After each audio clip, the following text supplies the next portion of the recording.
termudah di dunia games. Pilih game, masukkan game ID.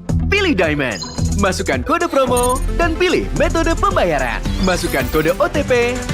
Selamat, kamu dapat tambahan kuota. Upgrade gameplaymu sekarang. Game Smash andalanku bikin mainku semakin hebat. Tukar DG rings, diamond dan voucher game kau dapat.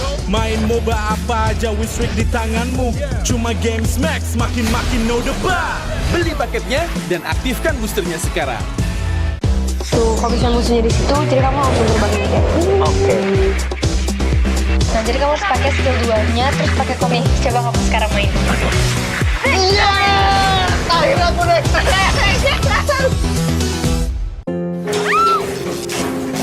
바로 출동하겠습니다. 네.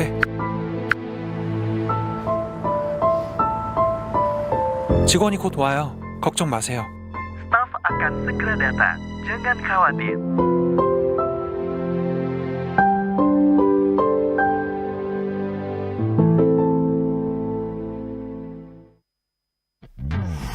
Character select. Bener. You lapper.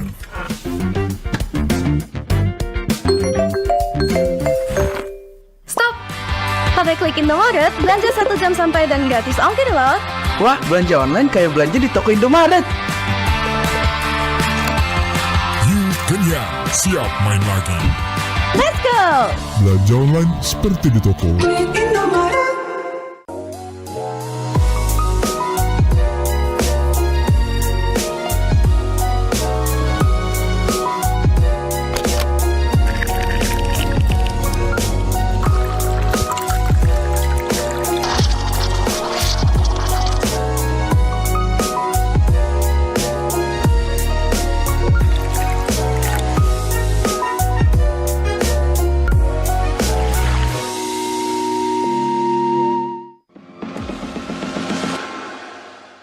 It's only you who rocks my world.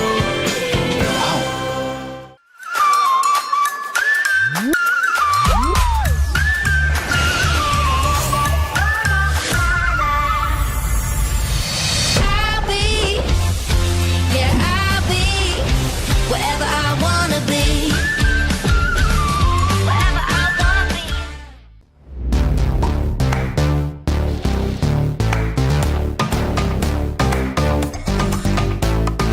We don't need no sleep because the party.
익세.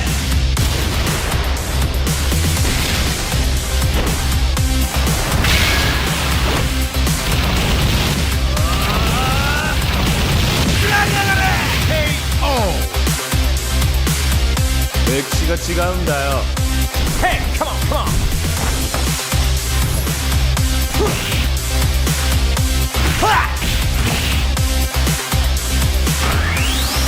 오케이. 파워 게이사.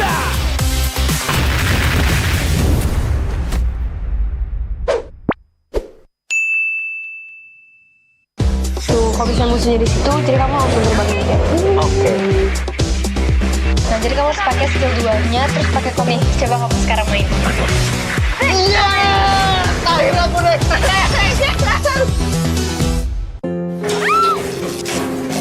바로 출동하겠습니다. 。 네.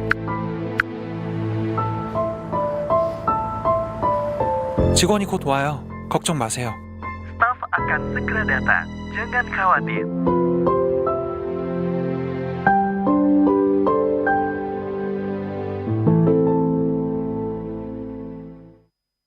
Pakai aplikasi GoPay, dompet andalan gamers. Banyak damage-nya. Ada cashback hingga 20.000 Buat upgrade skin baru. aplikasi ringan gak makan memori. HP lemot bisa victory. Top up langsung dalam game. Tanpa hambatan. Ikutan selebrasi MPL di aplikasi GoPay. Menambah total hadiah ratusan juta. Bonus stage. Gratis 100 kali transfer kemana aja. Beli pulsa harga termurah. Scan QRIS dengan mudah. Download sebelum mabarkan.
mudah di dunia games. Pilih game, masukkan game ID. Pilih Diamond, masukkan kode promo, dan pilih metode pembayaran. Masukkan kode OTP. Selamat, kamu dapat tambahan kuota. Upgrade gameplaymu sekarang. Game smash andalanku bikin mainku semakin hebat. Tukar DG rings, diamond dan voucher game kau dapat. Main MOBA apa aja, win streak di tanganmu. Cuma game smash, makin no debat. Beli paketnya dan aktifkan boosternya sekarang. Tuh, kalau bisa musuhnya di situ, jadi kamu langsung berbagi kayak Oke. Nah, jadi kamu harus pakai skill 2-nya, terus pakai komik. Coba kamu sekarang main. Iya! Akhirnya aku naik.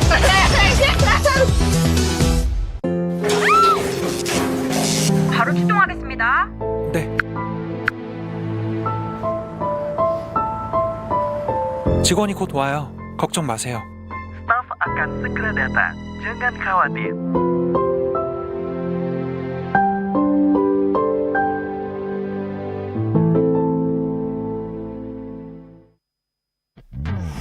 Character select.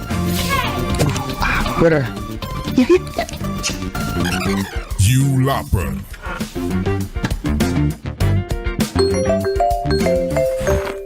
Stop! Pakai klik Indomaret, belanja 1 jam sampai dan gratis ongkir loh. Wah, belanja online kayak belanja di toko Indomaret.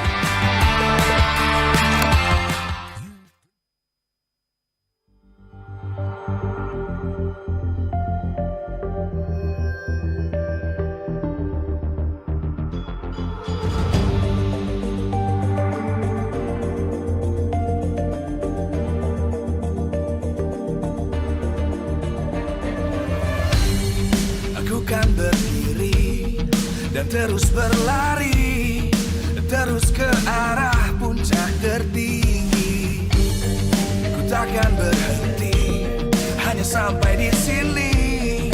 Kemenangan abadi menanti. You know we won't miss if we unite our focus. And if you haven't noticed, we all live. Nyalakan apimu, hadapi semua tantangan, hadang semua serangan, jatuh bukan halangan. Bakar semangatmu, janganlah engkau menyerah. Kita akan buat sejarah. We all this, we won't miss. We all this, we won't miss. Saatnya beraksi, jalani ambisi. Aku kan menyawakan hari ini. You know we won't miss if we unite our focus. And if you haven't noticed, we all live. Nyalakan apimu, hadapi semua tantangan,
dan terus berlari, terus ke arah puncak tertinggi.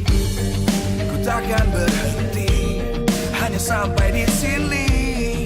Kemenangan abadi menanti. You know we won't miss if we unite our focus. And if you haven't noticed, we all live. Nyalakan apimu, hadapi semua tantangan, hadang semua serangan, jatuh bukan halangan. Bakar semangatmu, janganlah engkau menyerah. Kita akan buat sejarah. We all this, we won't miss. We all this, we won't miss. Saatnya beraksi, jalani ambisi. Aku kan menyawakan hari ini. You know we won't miss if we unite our focus. And if you haven't noticed, we all live. Nyalakan apimu, hadapi semua tantangan, hadang semua serangan, jatuh bukan halangan. Bakar semangatmu, janganlah engkau menyerah. Kita akan buat sejarah. We all this, we won't miss. We all this, we won't miss. We all this.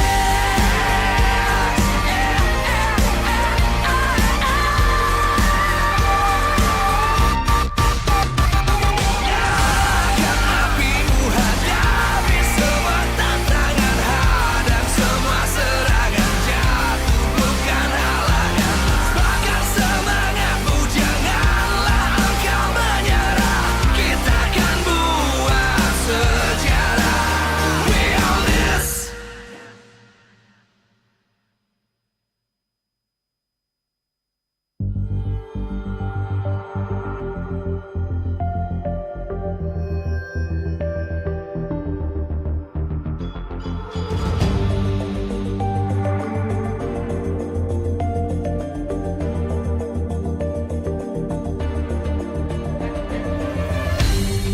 Aku kan berdiri dan terus berlari, terus ke arah puncak tertinggi.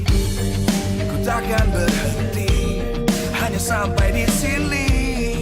Kemenangan abadi menanti. You know we won't miss if we unite our focus. And if you haven't noticed, we all live. Satu tiket playoff sudah didapatkan oleh Bigetron Alpha, membuat pertarungan semakin sengit. Dan MPL Arena bersama dengan kita semua akan menjadi saksi perjuangan di hari terakhir MPL Indonesia Season 13. Selamat datang tentunya untuk para super fans yang sudah hadir di sini, yang ada di rumah juga, yang udah gak sabar untuk menyaksikan 3 match penutupan untuk minggu ini, di mana semua tim sedang berjuang untuk 5 tiket yang tersisa di babak playoff. Benar-benar setiap gamenya bisa merubah klasemen sementara. Begitu sengitnya season ini dan membuat begitu ramai semua khalayak untuk membicarakan pertarungan dari tiap tim-tim yang beradu di MPL. Acara ini tentu saja begitu meriah karena adanya dukungan para sponsor. Special thanks karena MPL Indonesia Season 13 powered by Moonton. Presented by Official Turnamen Smartphone Samsung Galaxy. Official e-wallet GoPay, official gold partner UBS Gold. Dan juga ada partner ini esports kita, ada Dunia Games, Games Max, Ora Imo, Telkomsel. Bersama dengan supplier Indomaret, Point Coffee, Samsung Neo QLED Super Smart TV Plus, dan juga Saturday. Last but not least, our government partner PBSI. Semuanya sudah menantikan seperti apa pembukaan dari hari ini. Akan mempertemukan 2 tim, namun sebelum kita lebih dalam membicarakan tentang Evos dan juga Dewa, kita akan melihat seperti apa klasemen sementara. Dan spesial hari ini adalah akan ada playoff chance. Mari kita lihat bersama-sama berapa persen chance untuk babak playoff untuk tim kesayangan kalian. Dan kalau lagi dari klasemen sementara, kita melihat Bigetron Alpha yang sudah mengantongi poin kemenangan 10. Mereka udah punya 1 tiket pula. Tapi di belakangnya sudah ada yang membayang-bayangi, ada Onic yang sepertinya setelah lose 3 kali mereka benar-benar comeback super stronger. Berada di top 2, namun Aura dan juga lainnya ini yang lagi mendebarkan bagaimana chance untuk babak playoff-nya. Inilah dia. Untuk Onic, 1 match saja bisa untuk mensecure 1 slot playoff, 1 tiket playoff. 1 kemenangan yang dibutuhkan oleh Onic. Dan membahas tentang Aura, Rebellion, RRQ dan juga Evos bersama dengan Geek Fam, mereka punya chance yang tidak begitu jauh, 70%-an. Membuat setiap match mereka tentu saja berarti ditambah dengan match dari tim-tim lainnya. Ini tergantung dari hasil pertarungan di minggu-minggu akhir ini. Namun untuk Alter Ego dan juga Dewa, mereka masih punya chance. Hanya saja 51%, berbeda jauh dengan tim-tim lainnya. Ini chance yang begitu besar, mungkin di season ini kita melihat betapa besarnya semua chance untuk tim-tim masuk ke dalam.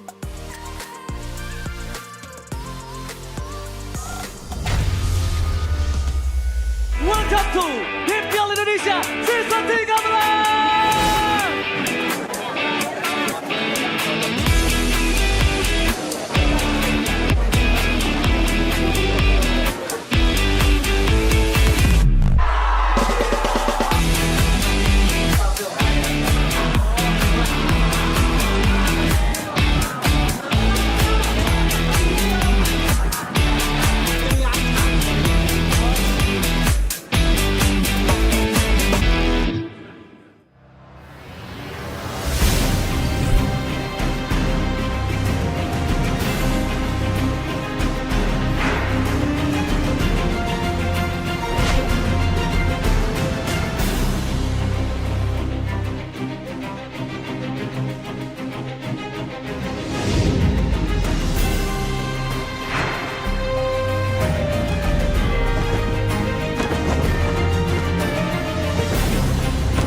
Live from MPL Arena, Jakarta. MPL Season 13 is powered by Moontalk. Presented by official tournament smartphone, Samsung Galaxy. Official e-wallet, GoPay. Official gold partner, UBS Gold. We own this.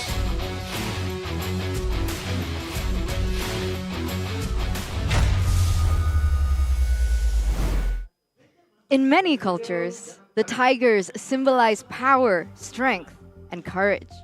But will Evos' glory be able to personify that against divinity themselves as Dewa look to secure their rightful place in the playoffs? Ladies and gentlemen, boys and girls, welcome back to MPL ID Season 13, Week number 7, Day number 3.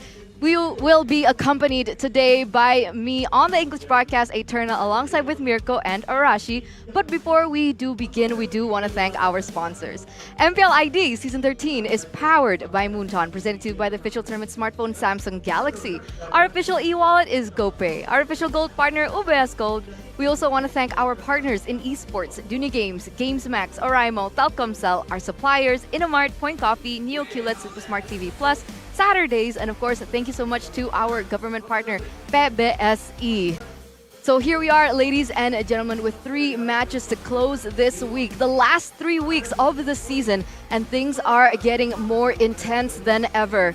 Beyond us, we have 3 best of 3s between Dewa, Evos, Alter Ego, Geek, and last but not least, we have the Royal Derby, leg number 2, between Onic and RRQ. Big matches today, especially the last one. But even for Dewa versus Evos, Alter Ego versus Geek, the battle for playoffs still continue. There's a chance that the standings might flip again today. If Dewa, or actually if Evos get a dub, Geek Fam get a dub, and RRQ lose, we might see RRQ drop as low as 7th place. Wow. Imagine such a dip here. But of course, in Season 13, it almost seems like it's a given. No one is really safe, and a shift of 2 or 3 places in the standings almost seems normalized at this point. the clock is definitely ticking for all of these teams. And, well, all the other teams, aside from Bigatron, of course, as they have already 100% chance to playoffs. But beneath them, Onic need one more win to be able to secure their playoffs.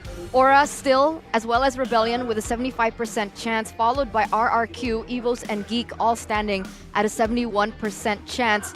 Meanwhile, for Alter Ego as well as Dewa, things are not looking as confident for them. 51% only for them to secure their playoffs. 50%. Almost like it's a 50-50 at this point for them. They can or cannot make it. These two performances this week and next week will really decide their fate here. And with it being almost below 50%, I think now is where everyone's really feeling the pressure. So they can either really crumble under it, or they can use this as extra fuel, extra motivation, because they really need it right now. Which is why for us casters and for you guys in the audience, it gets way more exciting to watch these matches. And we do need to talk about this. Evos rises from the nightmare while the bottom dweller sinks further. And these are the possibilities, the outcomes. If Evos wins 2-0 to Dewa United, they will be able to take 4th place, whether it's a 2-0 or 2-1, and it still will push Dewa United further down. But again, like Mirko mentioned earlier, there is a chance for RRQ to sink as well. But let's take a look at the official team lineup now for Dewa United. We have Dixon, Gary, Keys, Drian, as well as Watt. No changes so far for this particular team. Meanwhile, for Evos Glory, we have Fluffy, Annabelle, Glocken, Dreams, and Brands. It really seems like both these teams have their main starting, their core lineup ready. That's great news for both organizations. But who will come out on top today? Who has the better synergy on today's match? The path to success has been laid. The glory in their name very soon shall be the glory in their game. The team with a lot of promise and potential that has risen all the way from 9th place now to secure their 4th place position. It's time for Evos Glory! Evos Glory. Previously, they were standing at a 4-time lose streak. With the shift in roster in the Evos Holy, they were able to break it. And back again, it was against Dewa too. So will they be able to find the same success, getting a victory 2-1 against Dewa, or perhaps can they find a cleaner one, going 2-0 straight from the get-go? And next, the Dewas, who are at 9th place. The climb back to the top will need a miracle. They will need something that Evos Glory have been able to utilize. And what better way than to start their miracle run by going up against the Tigers who've captured the same fate. Ladies and gentlemen, Dewa United Esports. We have to see if they can have what it takes. They can muster all the courage and today start a divine intervention to really stop Evos in their tracks and start their own recovery from this terrible slump that they're currently experiencing. It's so unfortunate for some of these teams, right? Okay, maybe a different story for Evos Glory, but for Dewa United, when they started this season, they were looking strong, they were looking convincing. And as a team with a full Indo lineup, there was a lot of hope, there was a lot of support behind this particular team. I'm wondering if they can still come back from everything that they've experienced this season all throughout the weeks. Now in week number 7, more than ever, it is so vital for them to come back on top. Of course, it will begin with Coach Strat G along with Cassius. We'll see what kind of strats they've been able to pull up, because there have been small shifts in the meta, but especially for Dewa and Evos, it's almost like they have their own signature style that hasn't really been compromised by the changes in the patches so far. Look at the team head-to-head right here. Evos actually has the higher KDA, higher DPM, and everything else actually is quite similar. But the Lord rate and team win rate, that's where it really shifts around. And with a lot of teams really letting go of the turtles here, I think the Lord rate becomes more important. because a lot of teams are settling into the idea that sometimes you can let go some of these earlier objectives as long as the massive macro tools like the Lords get secured by their team. And for Dewa and Evos, they kind of have a similar style at the start of MPL ID, Season 13. Dewa wanted to go for these team fights, control neutral objectives, and the old roster technically had that same playstyle, but since the change, Evos' glory have been much more multidimensional. Well, against it today is going to be Dewa, so the keys to victory for them is to explore Watt's hero in the gold lane when bringing a fighter. He can go for these unique picks that can throw a curveball, because right now, everyone is just expecting a massive late-game hyper carry in the hands of Watt or some huge playmaking hero. Going for something like a fighter or maybe even a mage can really surprise Evos and get him into a winning lane against Brands.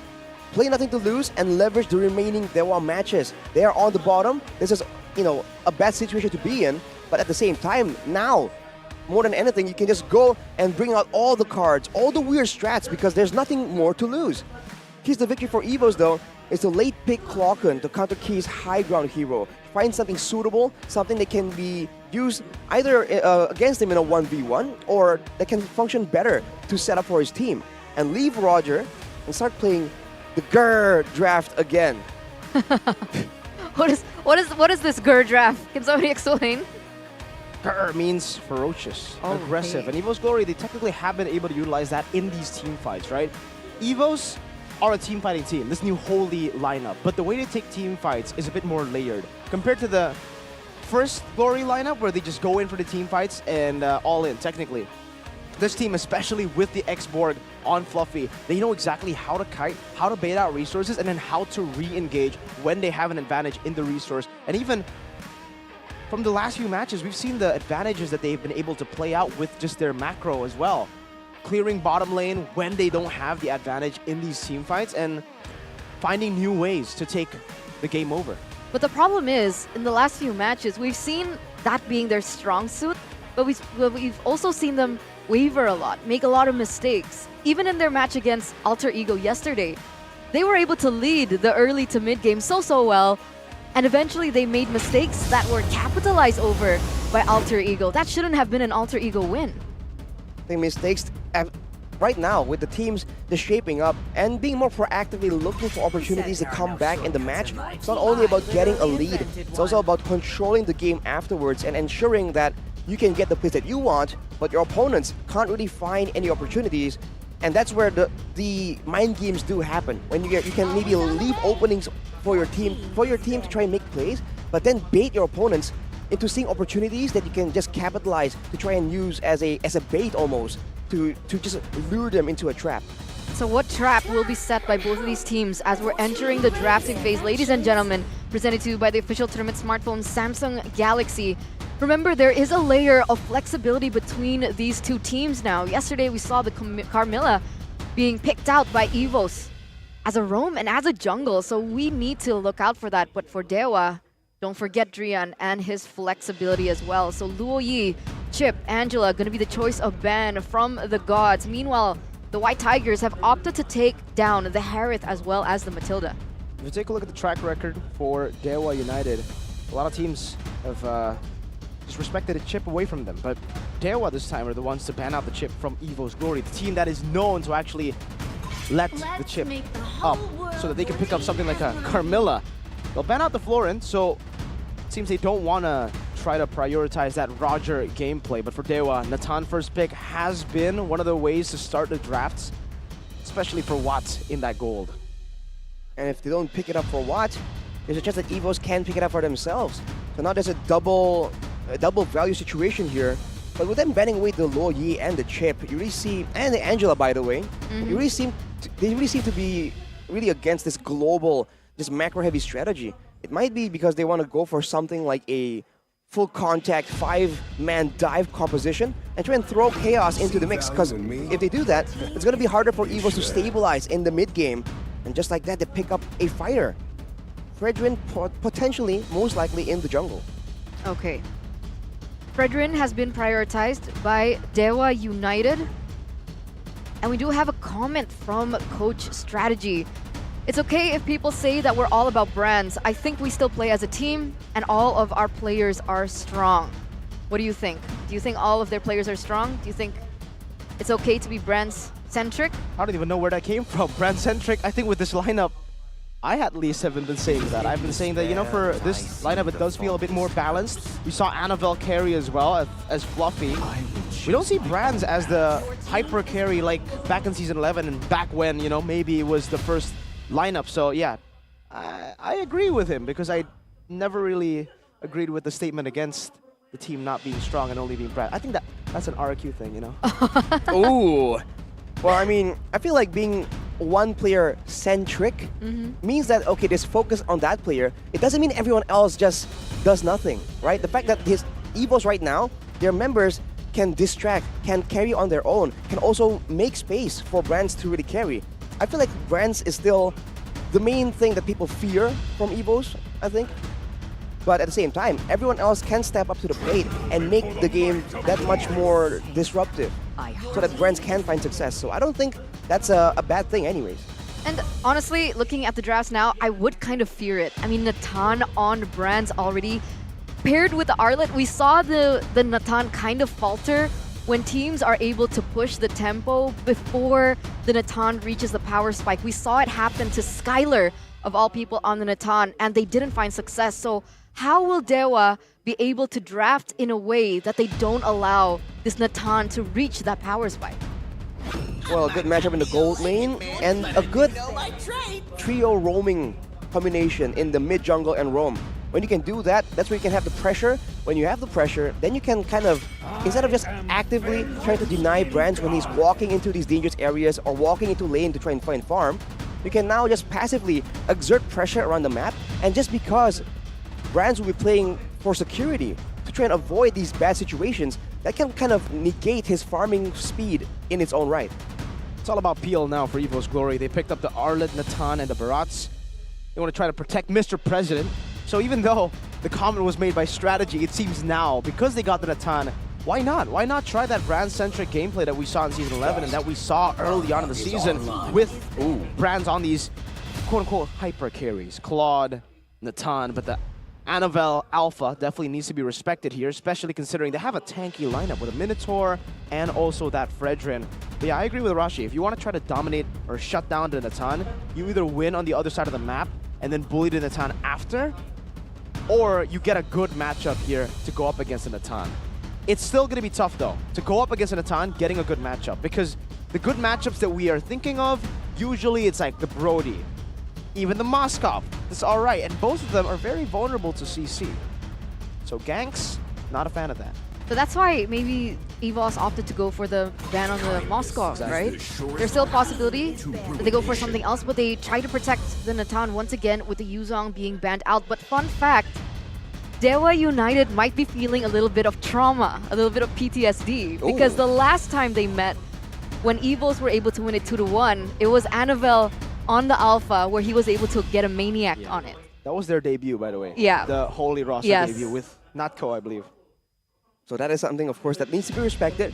And like we're seeing right here, it seems to be a full team fight situation, and the Alpha can just be so annoying with the sustain, with the true damage. That's AoE, by the way, in the middle of those scramble. So banning it away will be a great move. And the Yuzong ban away is probably to protect the Natan, but it can also be a double value ban to try and protect potentially Clockland on something high ground centric. It can just provide more crowd control, more deterrence, to ensure that even when Brands is zoned out somewhat, there's still going to be some damage output coming through. The Roger should be the best choice here to go up against a Natan. Very good in lane to bully the Natan, and again, they already have a very strong trio mid to secure these neutral objectives. So as long as that Natan gets neutralized, at least in the lane by Roger, until the trio mid can get an advantage, it'll be dope for them. But the export, good ban, taking it away from Fluffy. Definitely a hero that would find extreme value up against this tanky comp. Especially when they're going to go and dance around the neutral objectives. Yeah, the export, it's just good AoE, also good ways to really look for information. But with now Vexana here, there's an extra layer of crowd control. We haven't seen it a lot in recent times, but against a short-range composition like Dewa has right now, with the Valentina also being somewhat mid to close range, going to be a very value pick to really help everyone really start a fight, and also perhaps, you know, go for those pickoffs, right? Remember, the grip, the Terrify from Vexana, that comes out really quick. It's a very wide skill that's hard to dodge away from. Let's see how Dewa counter this. They go for the Claude in the gold lane as well as the Lapu Lapu. Doubling down on the trio mid and going for neutral objectives, and instead of playing for strong lane, instead of trying to get a good matchup, they instead just go for kind of a similar pick to Natan. Someone that just wants to farm, get to the item power spikes, and then fight later. So Watt and Brands, we should be expecting a little bit of a bro lane here where both of them just bro it out and farm. They're farmers now. Looks like they are. Welcome to the rice fields. All right. Rice field gameplay from the gold lane is what we were expecting. But the final pick for Evos right here can really show again how they want to play this out. So far, it seems like they're going to be more reactive. Oh, Franco? It's going to be a Franco, never mind, not reactive. You're going to be the ones going for pickoffs more than a full-blown team fight. Can this work out, though, against so much AoE? That's the question, but remember, ladies and gentlemen, this is Dreams' signature hero. He has wreaked havoc in the land of Dawn on the Franco. You want to talk about that comment? Whew. From Oh My Venus? Oh, what comment? Well, Venus said that after seeing the Franco picked up by Evos Glory, I think in like their 2 matches ago, Venus said, "Man, I get nightmares whenever I see the Franco for Dreams because was it Venus from remembers ISF? ISF, those dark days of going up against Dreams on the Franco, where he actually changes his nickname from Dreams to the Nightmare." Ooh. Just like KSI. That's terrifying. That's terrifying. That's a nightmare for Dewa United. Will they be able to handle it? Will they be able to wake up and find a success in this first game? Best of 3, ladies and gentlemen. The standings depend on it as we welcome you into the land of Dawn between Dewa United and Evos Glory. Game number 1. Let's go. Welcome to Mobile Legends. Later on, though, I think it's going to be a bit more difficult. We have to see how this plays out. Early on, I think Evos has a lot more weight to throw around. But later on, if they go and engage on potentially, I think most likely the Minotaur, then the team can still dive in and provide crowd control, can stop the main engagement, and then the Minotaur can still use the Minion Fury. And the opposite is also true. The Minion Fury can be used as a counter-engage tool to zone everyone from following up on Dreams, making the play. But already, that's a great hook. Yep. He has the focusing mark as well, so that's going to be very, very heavy pick of strat. But for Brands and Watt, both still going for the tenacity, knowing it's going to be so difficult for both of them being targeted, having the attention from the rest of their opponents. And Keys and Clockun going for similar utility heavy builds. Wow, some more damage there. If Clockun anticipated the hook, Keys might have just fallen, but still, Flicker and Purify burnt out by Mr. Dream Man on the Franco, and he wants to go for more. Goes in for the gold crab and successfully relieves off pressure from Brands. That's a lot of aggression already, a lot of distractions coming through for Dreams, and this is something that we can anticipate later on as we get further and further into the mid-game. That level of pressure that Dewa United need to always be aware of, and the problem is Watt only has 1 Purify, meaning that the hooks can land in, especially when the cooldowns go down. See, just that can already make people sweat. But I mean, it's happy feet coming in from Watt. And I mean, the same thing can be said for Brands. Both these players are just so good at positioning due to how often they're put in these vulnerable gold laners. Looking at the early game, though, it seems like Anvil does have a bit of an edge. He was being backed up by Fluffy to go in, but they are the ones making the first move towards the turtle. Yeah, the Bravest Fighter instantly, but Adetson is welcome to respond it over Drian. That's a flicker forward, Animator's Fury, and now it's going to be the CC overload towards the back. Fluffy, though, finds a good final slash now on Drian. One last hit, finds it. Gary with a taunt onto Fluffy. Cage with a splash of damage. That's a trade 2 for 2 for now. Both teams with a big Eternal Guard still available, but Dewa seems like they have won out of this resource battle, the long battle. Gary now on the turtle. Dreams looking for an angle to perhaps go for a trade, a hook, but Gary just pops out Appraiser's Wrath and the Retry and secures it. No, he actually doesn't use the Retry, just a clean Appraiser's Wrath.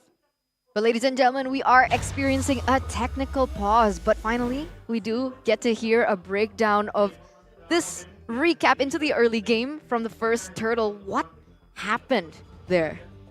I think Dewa did a great job being proactive there. They had the control. They're the ones who actually engaged in that fight as well. And they have a lot more burst damage in the early game from that Lapu Lapu. And as we predicted for just a bit, it seems like Evos tried to throw back some damage, but unfortunately they were unable to really get a clean pick-off. So the members from Dewa, even though some do fall, they were able to get most of their spells out. And I do feel like the main difference there was the mid lane. The fact that the Vexana has spells on a longer cooldown that's less spammable, whereas Keys on the Valentina, he can go in a bit more aggressively, go for a bit more AoE and a bit more damage because you do dash multiple times, dealing that extra bit of damage, and he is able to steal away the Eternal Guard as well. So even that early game extra body advantage that Evos have at their disposal was also equalized by Keys. So I feel like that was the main deciding factor. I think, by the way, Natan Brands decided to go for a weakness finder over the usual QC this game. He wants to be a bit more aggressive in a way, and I think he feels like the cover from his team is going to be enough. So considering that they're going to be playing for more pickoffs, the weakness finder has extra value there because they're trying to be aggressive here instead of actually kiting away from the whole roster of Dewa. So even if he doesn't really have an extra boost of movement speed, it's not like the Barats or the Arlet is going to outrun him in moving backwards away from the opposition. With that now for Dewa, I think it's still kind of the way that we expected it to go through, right? The first 2 minutes of the game where Dewa have set themselves up for that amazing trio mid to win out on these neutral objective battles, and for Evos it's been mostly playing around the gold lane, giving pressure to Brands, but Brands has broken the pact. It's no longer a bro lane when you bring other bros, bro. That's unfair, man. It became it's no longer rice fields, it's a war field now. It's a like war zone. A war field. It's like that Indo saying. What? Kukira by one. Ternyata bawa kawan. Yeah. Yes, it means, I thought it was a 1v1, but you brought your bro. Yeah, it's supposed to rhyme, that's why it's like a thing, but like... It doesn't rhyme in English. But, yeah. But you get it, you get it. You guys get it. You guys are understanding. But I understand that. Are we going to see Mr. Danang? Yes, sir. Bring us back into the land of dawn. He's going to shoot the shot. Boom. He's going to push us back into the game. And in the game we go. 3 minutes has elapsed so far. But again, Dewa United and Evos, despite the fact that Dewa were able to get that neutral objective earlier on under the nose of Evos, the gold difference isn't that distinct. It's only a very minimal amount right here. As we have a talent prediction by Samsung Galaxy S24 series, where the vast majority of casters go for Evos, but on the Indonesian desk, 2 votes for Dewa United. And Lim Kochul voting for Evos. That's the interesting one. Why? He always goes Dewa usually. Yes, he's the known Dewa supporter. Is he trying to follow your footsteps? My footsteps? With a mirror curse? Whoa. The curse. I've never heard of a limb curse, but it will technically has a good ring on to it, right? Because it's LK Lim Kochul. It could be lim curse instead. Lim Kutuk. Lim Kutuk. Oh. Well, we'll have to bring it up to him later on. But for now, looks like Dewa still has full control. Since Evos are relying more on the pickoff on long distance, like the Iron Hook and the grip here, you can see that they are just more hesitant to just walk into a big fight. Dewa has a better combo. So using that, Dewa are able to really muscle away Evos from those situations. But this is where Evos need to get creative. They have to send the roamer multiple areas in order for Dewa to just keep guessing, okay, are Evos grouping up together for a pickoff here? Is it a 2v1, bring your bro to a 1v1 type deal for Evos? That is where Evos have to be a bit more dynamic. All right then.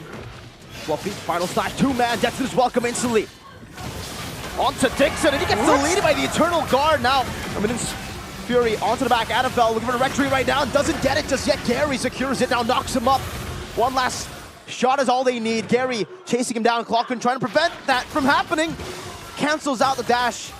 Very well played by Clockman to save his Dynaman. But in the bottom lane, wow. Watts again forced to purify and forced back.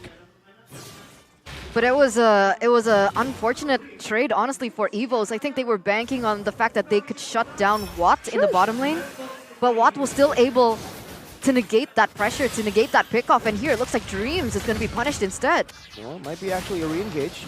Goes for the Iron Hook, doesn't get it, and Dewa and Evos both back away.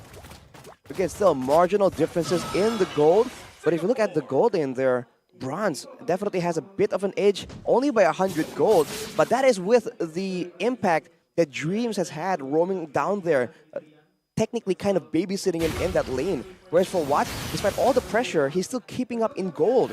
Overall, has to be, the situation must look better for Dewa here, who are doing exactly everything they need to try and get some control in the early game, but still make sure that their late game carry can still farm through towards that mid to late side of the game.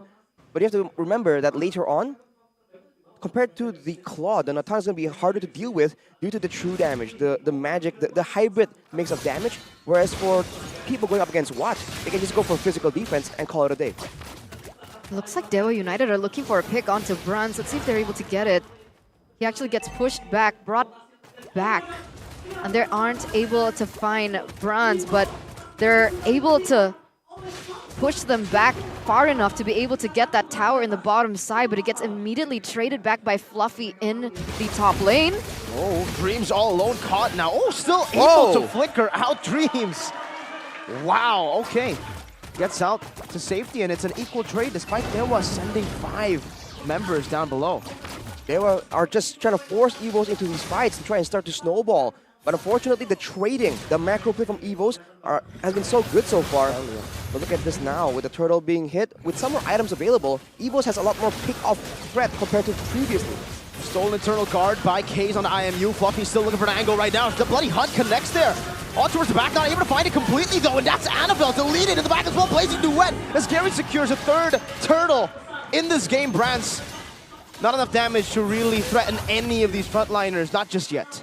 Annabelle gets taken down at the price of the neutral objective. It looks like Dreams wanted to go in for a pick onto Gary, but Gary's still able to dodge away from it.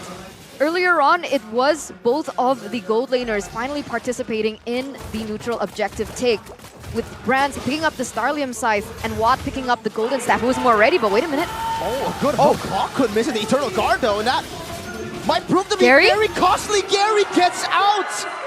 A big blunder from Claw, the Eternal Guard to the back. And Dewa get a massive win. That could have been such a valuable moment for Evos right there to get a kill in exchange. Some more jungle pressure due to taking out Annabelle. But unfortunately, it did not come through. Now Dewa, with the extra tower taken on the top side, they're pulling further away in the gold lead. Only 1.4k, but only a bit is required, especially in this mid game where we were talking again about all the combos available to Dewa. The fact that they have so much more AoE, so much more ways to dive into the backline to zone Clockland and Bronze away from a big fight. They're going to be looking to just stick together right here. But Evos, they're already springing up a trap, assuming that there's going to be some attempt to clear the waves coming in from Dewa. Who are they expecting, though? Doesn't look like they're expecting anyone. It looks like Watt is in the top side. They go in for a trade. Bronze going to be able to get that tower as well, but traded back by Watt. Can Fluffy defend the turret? I don't think he can. Nope. They're looking for a possible chase, though. Fluffy's still chasing over the wave there. But they give it all to Brands here. That's a good moment there for Dewa to go for to actually be able to take the turret first of all. But taking the turret away right before the Lord spawns here, this means that there's going to be a lot more time and space for that minion wave to really build up. And it's going to threaten not the second turret on the top side, but the base turret. Now there's going to be more pressure exerted towards Evos there for them to try and manage that wave and keep it under control. Bronze is showing right now though, so Dewa, they can just force a fight right here without any gold intervention. Yeah, Watt is online. He can already join the team fights. Meanwhile, Brands, I don't think he can. Free Lord over to Dewa. And not even a hook from Dreams. Oh, Fluffy still decides to go in. 2-man final slash. But Drian, oh, with a flicker forward, Brad's gonna be CC duty right now, and they actually go in for Fluffy in the back. It's traded on for Drian. It's not the way to do it. Comes into the back as well, and the appraiser's right from Gary. Comes out, Kaze executes Annabelle. 2-for-1 trade as the Lord gets taken by Dewa. That felt a little greedy from Evos. Honestly, they did and were able to get Dreon off the board, but they had to lose Annabelle and Fluffy for it. Fluffy on his debut pick Arlet, not doing the greatest of impacts so far. But let's take a look at the items. Divine Glaive is ready for Brian, so he's gonna do a lot of damage in the middle of these fights. He's not far ahead in gold though compared to Watt, who already has the 3 main components for his power spike, but no Wind of Nature, so that is something that can still be abused in these fights for now. But with 2 members down, Evos are trying to stop this Lord push, but Dewa are getting a lot of value. Yeah. Clockwork's just been throwing out these Eternal Guards, by the way. It almost seems like it's kind of random at times. Probably maybe calculate a bit more the placement and of course when he needs a crowd control, because at this point, without a lot of combos available to Evos, to stop Dewa from just going all in on a fight when Dreams gets a hook, Clockwork is going to have a lot of responsibility in deterring just that random all-in coming in from Dewa. And to make things worse right now, Dewa also has a Flash of the Oasis completed in the hands of Drian. So if you think that the fights have been one-sided in a 5v5 brawl for the side of Dewa, it's going to get even more difficult right here until a lot later, where the true damage shred coming through from Brands will be enough to really kind of equalize and burst through most of that. What are we waiting for Brands? Are we waiting on the Holy Crystal? Is that enough to become ready or online in these team fights? Is that what Evos is waiting for? I think with the Holy Crystal, he'll definitely have a huge spike in DPS, but also in burst and in technically poke damage as well. So with that, there's even more pressure he can do in the fights. If he's baiting, a bit of a aggressive move forwards, then they will have a lot more to think about because they don't want to get poked down that easily by Brands with more items and more damage. So that, I think, will be a big swing in momentum.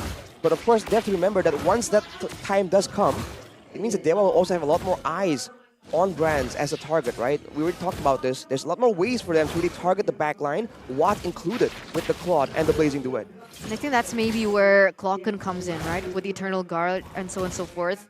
The fact that they can be able to try and peel and try to bait maybe the resources from Dewa United when these team fights occur, or they just bank on Dreams getting a pick off. But even then, even if they do get a pick, a great pick, there is still possibility for Dewa United to utilize their resources to turn things around. So what is the best course of action for Evos if they want to come back into the game, seeing as they're already at a 4K deficit? I think for Evos, they have to really try and get a good fight in and a proper pick-off. They have enough damage technically right now to actually burst someone down, but look at how fast they're bursting the Lord down. Dewa. Jensen is welcome on to Dixon with that Bravest Spider.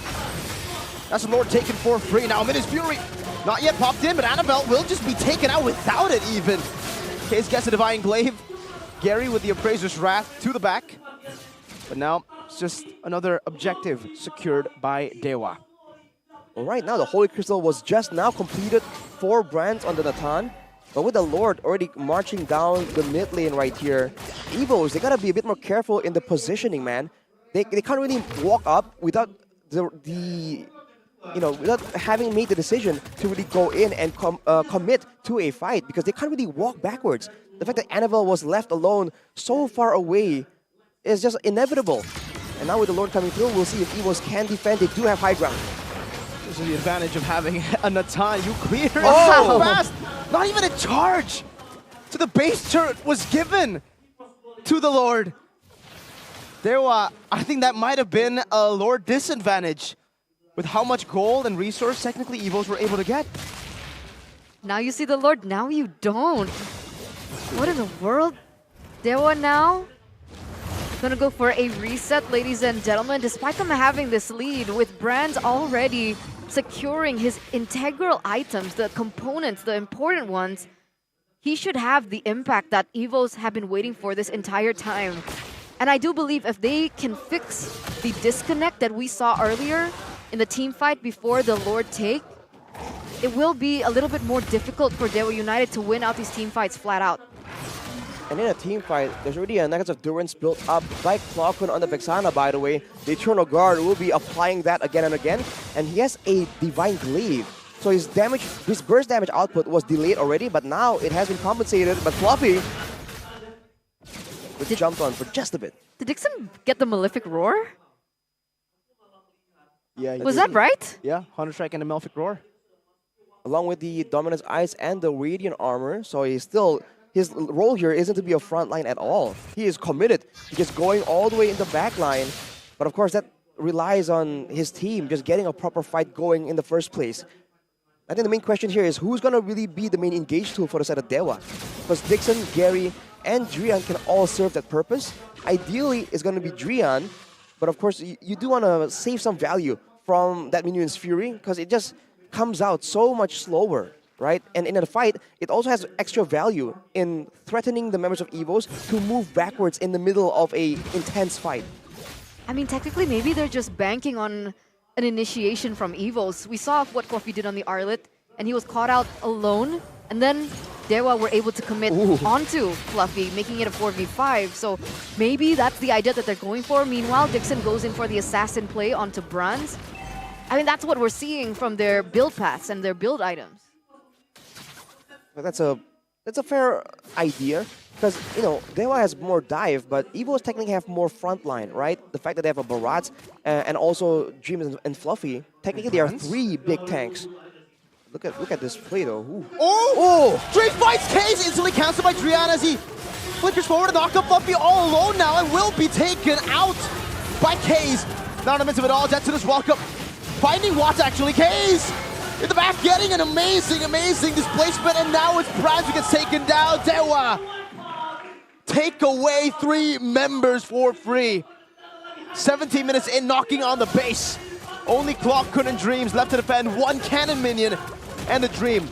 Another minion wave for Evos. It's good iron hook for the cannon minion, but Clockhood gets dove on. The turret, will it get rid of that cannon minion? No, they take the aggro away from the minion, and now it's going to be him taken out. A complete wipeout for Dewa United. And they tank it up. The cannon minion will not die, and they will secure game number 1. Hell hath no fury, like the son of God scorned. What a convincing win for game number 1 by Dewa United. Looking to slowly creep back up, slowly get out of the red zone, slowly keep their dream alive here. But again, right? I mean, that's what they were banking on. They were banking on the fact that Evos wanted to look for an initiation, and the counterplay was so brilliant. The way that they stacked all their resources, the way they stacked all their ultimates, the fact that Keys was able to utilize his IMU so well as well in the backline was just the cherry on top. Wow. Everyone was thinking that Evos on the winning streak, on such a good recovery path, was gonna simply stomp out Dewa. But Dewa show again that there are no pushovers, and with the right situations, they have what it takes to just bring out the best in them and get the best out of Evos. Everyone in that game, man, the game plan looked solid, the draft was a lot more solid as well. Any single issue in that game had a solution, and even though they were up against the Notorious, the Nightmare, the Franco in Hands of Dreams, they were able to just completely negate that pick of threat and just force Evos into messy fights again and again and completely dominate them. You would usually expect the Franco, especially in that kind of position, when you land a hook, to use the flicker with it, right? To get a bit more of space so that the other members can follow up. But for some reason, Dreams there, I guess he just didn't anticipate the fact that Drian was around. So he thought, okay, I got a hook. I'm just going to bloody hunt him, and we're going to get this pick for free. But turns out Drian, very, very aware. We know this guy to be very aware. And if you don't, utilize your advantages, Drian will come for you on that Minotaur. He will. Just smacks the hammer and you get knocked up. Bloody hunt, what? There it is. Bloody done. Bloody done. Whoa! Well, the counter engage was so special, man. Like, for sure. He was like Dreams. He's always so good on the Franco. He always finds the picks. He's a force to be reckoned with, but in the eyes of Drian on the Minotaur, it meant absolutely nothing. And here, he deserves the player of the game for game number 1. Congratulations, Mr. Drian. Durian. Durian? Durian. Durian? Durian? Durian. Oh, I love Durian. Durian too, man. Well, he sure stings in that game with good AoE, but you can see that from the beginning, his gameplay was so clear. Firmness and tenacity with the concussive blast, He's not looking for more ways to go around and help his team. He knows that he's all in, being a front line, being a utility tool for the team in the big fights. And as long as he doesn't get bursted down before he can get any of his spells off, he knows he can have a lot more value. And in those fights, the counter engage was there, the flicker engage with the Minion Fury was there as well. Let's take a look at the player of the game highlights from our official gold partner, UBS Gold. Early on, like we said, the Minion Fury was just so beneficial in just ensuring that they have more ways to really just push forward. But look at his fight though. The fact that Keys was left relatively alone, his damage output compared to Clockin in that fight was just so different. And every time, the stolen Eternal Guard was also a massive problem for the side of Evos to try and deal with, especially because it does block the Iron Hook. Throughout the game, I think it was just well played for Dewa, right? I mean, they secured a very solid trio mid. They have so much more pressure in the neutral objective department, and they just double down with the Lapu Lapu. And this is what you can get. This is what you can expect from these team fights. Watt on that weak side as well, farmed so well, and was active way faster compared to Brands. Who was that play, man? The fact that Dream just wasn't expecting all that to happen. Fortunately there, everything just fell into chaos because everyone's trying to pull back as fast as possible. Look at Keys though. Yeah. Oh man, what a final slash. Slow the IMU. That really forced Evos to lock in into that fight. They were still moving back and forth, thinking about if there's any way to save this. And even afterwards, landing that Eternal Guard immediately on Clocken, making sure that there's no damage coming through to this minion. It survived with a sliver HP. It took some damage from the top side base turret, but they tanked the Crystal to ensure that the game was over right there and there. They're just looking as sharp as ever, Dewa. It's good to see. Razor sharp. It's good to see. It's good to see. It's good to see them finally looking like they found the form. 17 minutes was the amount of time that they needed to secure that victory, but the entire game, Evil's Glory, it looked like they were lagging behind. They had to follow the tempo even if they wanted to go for an initiative play. Like there was at one point when they kind of allowed the turtle. It was like, okay, we'll give you the turtle, Dewa, but we want to get a kill onto Watt to at least hinder his farming. But even that wasn't possible, so it was very unfortunate to see for Evil's Glory, despite them being able to get their comfort heroes. Now, Arlet on Fluffy. How effective was that? I feel like there were great moments where he was able to have a lot of impact, do some damage, be survivable. But I think the issue here is the fact that they're going for a Franco, right? It's not a team fight hero, Franco, it's a pick-off hero. And with Evo's Glory not having anyone, they can really dictate map pressure. They can push out a side wave safely with an escape tool. That means that Evos, that's part of why they were just forced to match Dewa United Esports. Because Dewa are the ones moving around, controlling the waves, sticking S5, and Evos are just waiting around near the river, just trying to find information, like who can we pick off? Where is everyone? If I get a hook onto anyone from the side of Dewa, is Drian nearby? Is he gonna flicker and go in with the Minion Fury? Right, that's part of what you're talking about as well, Mirko. The fact that Evos has no real control on how Dewa United were gonna move around the map is what makes them so reactive and why they were so late to a lot of setups and as well as a lot of moves in these big team fights. No neutral objectives given at all. We know that this is usually the case when there's a Minotaur in the picture, but once again, we're seeing it later into the season. Minotaur in, 0 Turtles and Lords for the side of Evo's Glory. Yeah, I mean, I have a really different opinion to Fluffy on the Arlet. I think he was completely useless this game. I think it's still one of the problems for Fluffy. He's very comfortable on heroes like the X-Borg, heroes that can go back and forth, kite really well. But when you give him heroes that want to all in, he really just struggles. On this Arlet, I think it was very evident. Missed final slashes, disconnected from the team completely, even when he lands those final slashes all alone.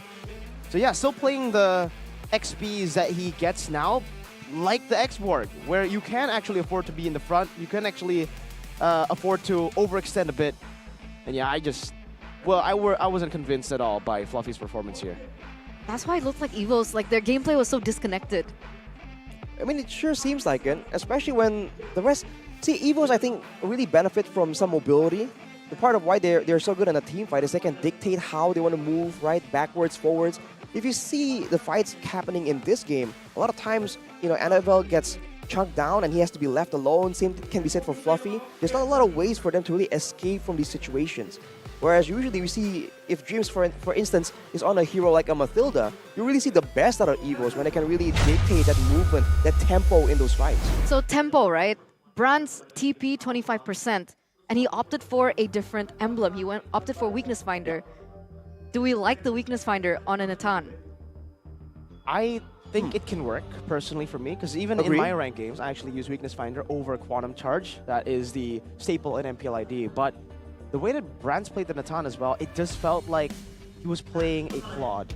You know, he was actually also trying to participate in these team fights where I think he should have just stayed in the side lane, farm up. You have to be very selfish, actually, not selfless. You have to be very selfish to play this Natan. And I think Brands is a bit too selfless for that, right? Because he was trying to help his teammates where he shouldn't. This is your game. You are Mr. President here. You're the main character. Embrace it on the Natan. And unfortunately, he got to his item power spikes a bit late. And I think that costed the game, technically, because the snowball was then just too big for Dewa. I gotta agree. I mean, I thought that it has value, but in this game, he wasn't able to do a lot in those team fights because the team overall wasn't allowed to do a lot in the team fights. It wasn't just Brands, right? Everyone else were also struggling to really find a moment, find a gap in the defense, in the wall of Dewa, but it just wasn't available. So maybe with a different composition, it might just work. Sorry, I think I'm getting a call. Who's Hello? it from? Is it possibly a roamer? Oh, I'm just casting right now. What am I using? Oh, I'm using the Samsung Galaxy S24 series. Why? Oh, you want to buy one too? Oh, you want to know the specs? Okay. Okay, so the cool thing about this phone now is that it has like this AI feature. So if you're talking to me in Tagalog, I can actually like interpret it like as soon as possible. So we can understand each other. Yeah, exactly. So what's Tagalog? Yeah, and the thing is, if you buy it now, you guys can actually get a cashback promo of 3 million rupiahs and a 40% discount. Right? 40% Yeah. discount. Wait, I think I have to go back to work. Yeah, but like Samsung Galaxy S24 series, it's the way to go. Yeah, okay. Oh, you're scrimming right now. Okay. I'll see you later. Scrimming. So pro player. Bye. He speaks Tagalog. I love you too. Right. Actually, let's auto deduct here. He's Sorry, guys. screaming, so it's Boloiski. Has to be. Huh? Right? What? Well, put who you think it is in the comments. But man, you were saying it's an AI. Yeah.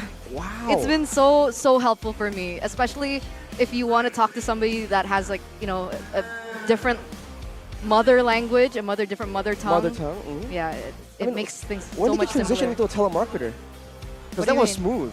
Nothing. I was thinking I was gonna buy it right there, just listening to this. Yeah, he already like bought it. He just doesn't know. Like his other self has already bought the phone. Right. I'm like, man, this is so good. I feel like I need one more. He needs two. That's a great sales pitch. So one for his like personal, personal chats, etc., and then the other one for business. Or, yeah. Because he means business. And if you guys mean business as well, check Samsung.com/ID out. Epic. Just like that with Samsung Galaxy S24 series. You guys can understand everything. Me personally, my girlfriend from Korea, Honey Pam, I can understand her very, very well. With shout out Honey. With the Samsung interpreter. How's the relationship going? It's great. And my real girlfriend's gonna kill me after that statement. Someone clip it. It's for the interpreter. Okay, it's a gimmick. It's a gimmick. Can we send it over to Wish? To Wish? Wish. You have to say it properly. Wish, not wish. Wish. But you guys wish you're in the arena right now, especially in the Team Galaxy Zone by Samsung Galaxy. Look at that. Ooh. Front row. Clean, slick, and you get the best seats in the house, bro. Okay, turn it I on. like the color. All right. Do you like white? I like white. Of course you do. New color of Samsung. You can get all different colors. But you can't get Drian. Not just yet. No, not accessible. What do you mean not just yet? Well, you never know, right? In Season 13, we never say never. Okay, that's true. It's like if you were Aura, you could possibly like, okay, I don't. Do you want to play this game? Me? Do you want to play this game? No. What game are we playing? We're playing game number 2, ladies and gentlemen, because that is what we have to focus on right now. We're casting game number 2. We're pretending to play. Is that what casting is? You're pretending to play? I don't think on so. The desk? I think I got my occupation wrong. Let's look at the telemarketer tournament. Previous game recap here. Watt and Clawkun. The Clocken has the highest damage actually in that game, but I don't think it's because he was left alone and he was doing damage, right? I think it's because he can throw out most of his spells, most of his damage, and he can just walk back. And even though he's zoned away, the Eternal Guard is doing damage, the passives are already applied. So I think Clocken definitely has a lot of things to do, a lot of ways to do, to make plays, do damage. But I feel, again, the composition just wasn't allowing him to do so at all. Yeah, I don't know. It was so strange to see Clocken this disconnected from his own like mechanics. You know what I mean? I think we know him as an on-point dude. He lands his shots. An on-point dude? An on-point dude. He should land the Eternal Guards. I mean, it's not really like a tough skill to land, especially when you already have CC over the dude, the other dude, right? And he's just been throwing it out, and it hasn't been landing, dude. So maybe he's got that brain fog. He needs point coup coffee. Yeah, he like needs someone a I boost. know who just walked across to get point coup coffee. Well, I feel like point coup coffee definitely boosts your performance. I can testify to that myself. You can? Oh, definitely. We'll have to see though. Will that be enough, right? Can they even get that first of all? And if they do, will that be enough? I feel like it all begins in the drafting phase first. I feel like that Franco last pick had potential, but if you look at Evos' composition, they're not really all that good at just shredding someone down, going for those pickoffs. I mean, technically Vixana can burst. Right, but technically you need a bit more items. The fact That's that he true, went for the that's Necklace true. of Durance, Need to land the Eternal Guard. Yeah. That too. And the NOD, second item. Right, it kind of lowered the burst potential for a bit. But to be fair, to give some credit to Clocken, there were some Eternal Guards that landed on 2 people, 3 people. But afterwards, right, without any real way to combo it, to try and follow up on it, I mean, they're just waiting for Drian to just say like, okay, cool knockup, let me show you mine. That's just even more powerful. So let's see if some of those picks do get respected. Now though, we're into the drafting phase for game number 2, presented by our official tournament smartphone, Samsung Galaxy S24 series. And already some differences here in the pick order and in the bands as well. We got a Florian, we got a Valentina in the first phase for the side of the White Tigers. Meanwhile, for Dewa, the Harith and the Angela will not be let go. Last time it was a Luo Yi chip. Will we see those picks left open this time for game number 2? I mean, game 1, it was Dewa who banned out the chip and the Luo Yi. Now both up for grabs. I think it'll still be too expensive to leave the Luo Yi open. But the chip, we've seen a counter to the chip. We've seen it countered so much. KB on the Indo desk wrote down on a sheet of paper, chip sucks, earlier before we started the day. So we'll see if chip indeed doesn't really work anymore because we found the counters to it. Or maybe these teams will try to find a way to make it work. Right, perhaps with a different combination, you can find added value to that chip. But for now though, a lot of these big healers are left open. The Mathilda is still on the table. And if Dewa let it go, I feel like that really augments the potential for Evos. I mean, I used it as an example just earlier, talking about what could be better in game 1. So choose your poison, Luo Yi or Mathilda, right? Oh man. Or trade it. I think trading it will be a wiser choice to go for. Because if Evos go for the Luo Yi, you can just pick up Mathilda and then Valentina, right? But okay, they ban out the Mathilda, so they really don't want that to be going to the hands of Evos. And Luo Yi? Clocken, Luo Yi? That's possible. Luo Yi's an option. And you know, They banned export Valentina too, so has been left open as well. I wonder if Fluffy wants to secure it early in the first phase, but again, the Fredrin still going to be prioritized here for both of these teams. 2 games in a row. That is surprising. The Fredrin prioed that much. I mean, it did allow in game 1 Dewa to really have a lot more throwing power, especially in the early game with the more damage, more spells, more mobility type hero. So with the Fredrin off the table, Dewa earlier, who went for the Fredrin first, can they find something with equal versatility? I don't think they can do so in the jungle, but maybe in a different role. You were talking earlier about the X-Borg Eterna. It can come through, considering we were concerned about that earlier. But here, it looks like Dewa going to be picking up the Luo Yi as well as the Arlet. So no X-Borg just yet. I mean, technically the Arlet can still be flexed into the Roam or the XP as well. So still an option for them to pick up But honestly, I think if they can't find value for Fluffy in other lanes, just pick it up. Dexborg? You could be anticipating a possible Barrett's pick as well from Dewa. Yep. Any utility. He does great against any utility, right? Extra value against the Barats, because he has the big guy stacks, he'll be a big dude and you can shred him even harder. But even if they go for Baxia, Expor's a good pick. And even up against this kind of comp where Loi wants to look for flanks, you have the additional survivability with the Frog armor. So picking it up will be very valuable, but they decide no. Fluffy can play other heroes. We don't need to pick it up here. Go for the Novaria and the Roger first. Then the question becomes, is this a gold lane Roger or is it a jungle Roger? Is it a Grr gameplay? Exactly, because we've seen that I think in the gold lane recently it has kind of decreased in popularity. It is definitely still an option, but it does seem like that Grr gameplay is a lot better for the Roger, so he can actually clear faster and be a lot more active from the jungle. Roger that, Arashi. Roger that. Dewa though now. Loi and Arlet.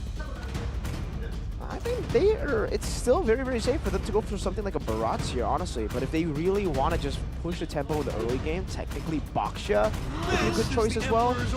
Can Dreams play Selena? Hey, signature pick for Mr. Gary. Why do I keep forgetting about the Akai for Gary? Same. This guy pops off on the Akai a lot, and hey, he gets the Akai now up against Evos Glory. And yeah, Selena usually is the counter with the Novaria towards Loi. Dreams, I don't remember him playing Selena though. I think I remember him doing it just only once or twice though. It definitely isn't a regular pick for the guy. I don't think I've seen a Selena Still for run Dreams. deep. Let's check with the historians in the back room later on, for sure. But Ling already banned away right here. It seems like it's an all-in focus on the neutral objective. So for Evos, again, against the Akai, that expert still is a great pick. You know, we were talking again though about, I think we were talking about the Alpha in Game 1. It was banned away. I wonder if it's going to be left open here. We have a very interesting comment actually by Jonathan Liandi or Emperor about Carmilla. Seriously, Evos the meta maker dared to stand out. The Tiger has 1,000 ideas. I mean, technically in Indo, One idea, Carmilla. That's true. And technically in Indo, sure, you can say that, but the Carmilla was already used in a different region, right? That's true, that's true. Was it Malaysia? Or was it PH? Philippines as well. Sensui used it on used the Carmilla, I believe, in the jungle. And actually Evos failed to find that success in the jungle on the Carmilla. It was more effective at roam for Evos Glory. Kajaban though. And yeah, I think it's more suitable for Dewa to get that meta maker title, right? Especially Drian. And I think that's why this Akai is actually a prio pick for Dewa. Because if you remember, Drian has played a few Akai Panda roams. Vlogging Akai, Obawa likes to call it. Until level 4, and he starts spinning. I mean, he does also a good amount of damage for those early game trades, right? The fact that his skills do mark you, and the next basic attacks from the Akai does max HP damage. It's a great tool for roamers who don't build a lot of damage items to really trade back and forth when they're contesting for intelligence in the Land of Dawn. With the Grok and X-Borg banned out though. Seems like Evos are concerned about a big engage tool for the side of Dewa. And Dewa just wants to make sure that they can get their hands on Evos if they do go for a surprise maneuver, especially with the diversion in the mix. Yeah, definitely. They're taking away the pick-off potential that perhaps may be utilized by Dewa, right? With the Kaja, with the Grok. Remember, with Dewa picking up a Luoyi, that means that they have more access to the map. They have more global presence. And a Ling in the mix of it can create that to be less of an issue. So, but Evos still need to answer the question, how will they be able to compete with that much mobility over the map? Because at this point, they haven't. With Dewa again picking up something like the Brody, that means they want to end things quick, fast, and they want to snowball with the amount of pressure that the Brody has in lane, as well as the maneuverability with the Luoyi and the catch from the Arlet. Someone who can match the Roger in lane, the Brody. You want to have strong laners here when you have a Luoyi. You want to be active ASAP on the map, and the Brody basically allows you to go for more skirmishes in the early game, and like you said, take the game faster. So if Evos Glory now, even if they want to go for something like a Yu Zhong, it's gonna be tough for him. Because the Brody will just shoot it down from the sky. And that's exactly what they go for. That's the Yuzong and the Tig. The Tig, obviously, to try to hit the Brody. That's the weakness of the Brody. Yes, you're really good in the early game. If you get a snowball, it's all good. But if Evos Glory can hold down that early game, get to the mid game, this Tig will eat up the Brody. But I think that's why Dewa have already picked up the Akai. They have someone to disengage. They have someone to give enough space for the Brody to attack. And on the flip side, the Yuzong against a Lo Yi, I think it's still pretty good, depending on how ahead the Lo Yi is. Against a Brody, there's some output potential there. I guess for both the Yuzong and the Brody, gonna be a bit of a skill matchup if it does become fluffy, diving in towards the back line. Final pick for the side of Dewa though, I feel like they require a bit more crowd control. Oh, man. Carmilla Roam, Carmilla Jungle. It seems like it's Carmilla Roam for Drian. Another pick. Unique pick for Drian. What does that place him on now? 17. 17 unique hero picks. Yeah. He's about to rival some teams.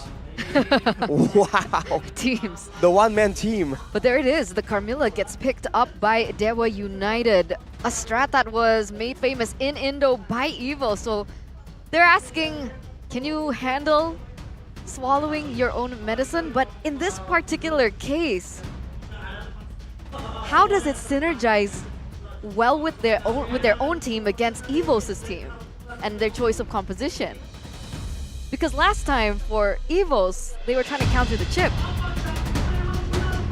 I guess technically they're trying to counter just a team fight potential. The fact that Evos are going to be sticking with each other. That's where the value might come through. That could be the idea at least. It also adds a bit more damage because they do not have that late game hyper carry. Like in theory, it makes sense, but in execution, that's a whole different story. So let's open the book and read it together, ladies and gentlemen, as we get into game number 2. Remember, if Dewa are able to win this 2-0, it slowly slims again Evos' chance to make it to the playoffs. But here we go. Will the Carmilla work for the Sons of Gods? We'll have to wait and see. It's a focusing mark, Carmilla, so it's still very much aggressive-minded. Mixing with the Brace Might on the Arlet, though, it's going to be attempting to be a bit more survivable there in the lane. We'll have to see, man, how this goes through, because roughly, that's a lot of damage already early on. Yeah, and also, by the way, this is already a new way to play the Carmilla, technically. Yesterday, Dreams on the Carmilla utilized the Concussive Blast, so not that focusing mark. It's going to be a bit more utility focused to help out with the all-in potential here for the pickoffs. Because again, Dewa, they're going to go for a lot of these flank surprise plays. They need to get the job done quick instead of letting it get into a messy 5v5. But for now, with the wave clear advantage that Evos has, they're really taking some control around the map. And they are the ones that are trying to be a bit more adjustive, a bit more adaptive in how they're moving around. Yeah, I think things are going to get a little more chaotic once Keys is able to reach level 4, because technically Drian has a point-and-click stun, right? So it should aid if they want to focus on pickoffs. But that can't happen until Keys reaches level 4. The diversion play is something that Evos need to look out for later on. But for now, they will be content by pushing the tempo on these side lanes, giving some pressure, and trying to get an advantage, especially with the Fredrin in this particular neutral objective take. Ooh, Gary's already around the turtle. Fluffy jumps in. Diversion to the back. Gary still has a heavy spin, but it's going to be poked down really low. Still able to find it though. Vixen in the back with that diversion. Able to get the final slash down onto Annabelle. Will probably lose his life for it. Trading it in for the turtle. Ooh. Still chasing. Now with a taunt and the shot down. Clockun claims first blood. Dreams though. He's got to be careful here. Bit of damage output in the early game though, coming from Keys. That's the power of the Lo Yi. Level 2, you technically have 3 spells if you count the passive, because it does deal damage. But Evos definitely have a lot more skirmishing power. They just have to find a way to really throw that around before it becomes a 50-50 neutral objective contest. They were able to really get Gary low there, but he wasn't able to survive long enough to be able to secure the turtle. The next fight, with some more items in the mix, he might not be as lucky. So even for Dewa, they have to be a bit more careful here, because Evos can very easily go for a huge burst damage pickoff because Clockman is on a Novaria, right? A lot more damage in the early game when it comes to single target burst. And not to mention the CC coming in. This is what Gary loves to do, dude. Look at him. He just takes away the purple buff. With a second skill, body slam, and then red tree. You would expect the Fredrin to have that last hit potential, but even then, Annabelle just got out red tree there, straight out. I mean, that's a Dragon Warrior for you, right?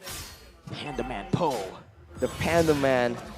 I mean, the fact that you have your damage tool, I mean, one of your spells being also a card control tool, that's the value you can have on the Akai, right? It's not only the heavy spin, but look at this diversion.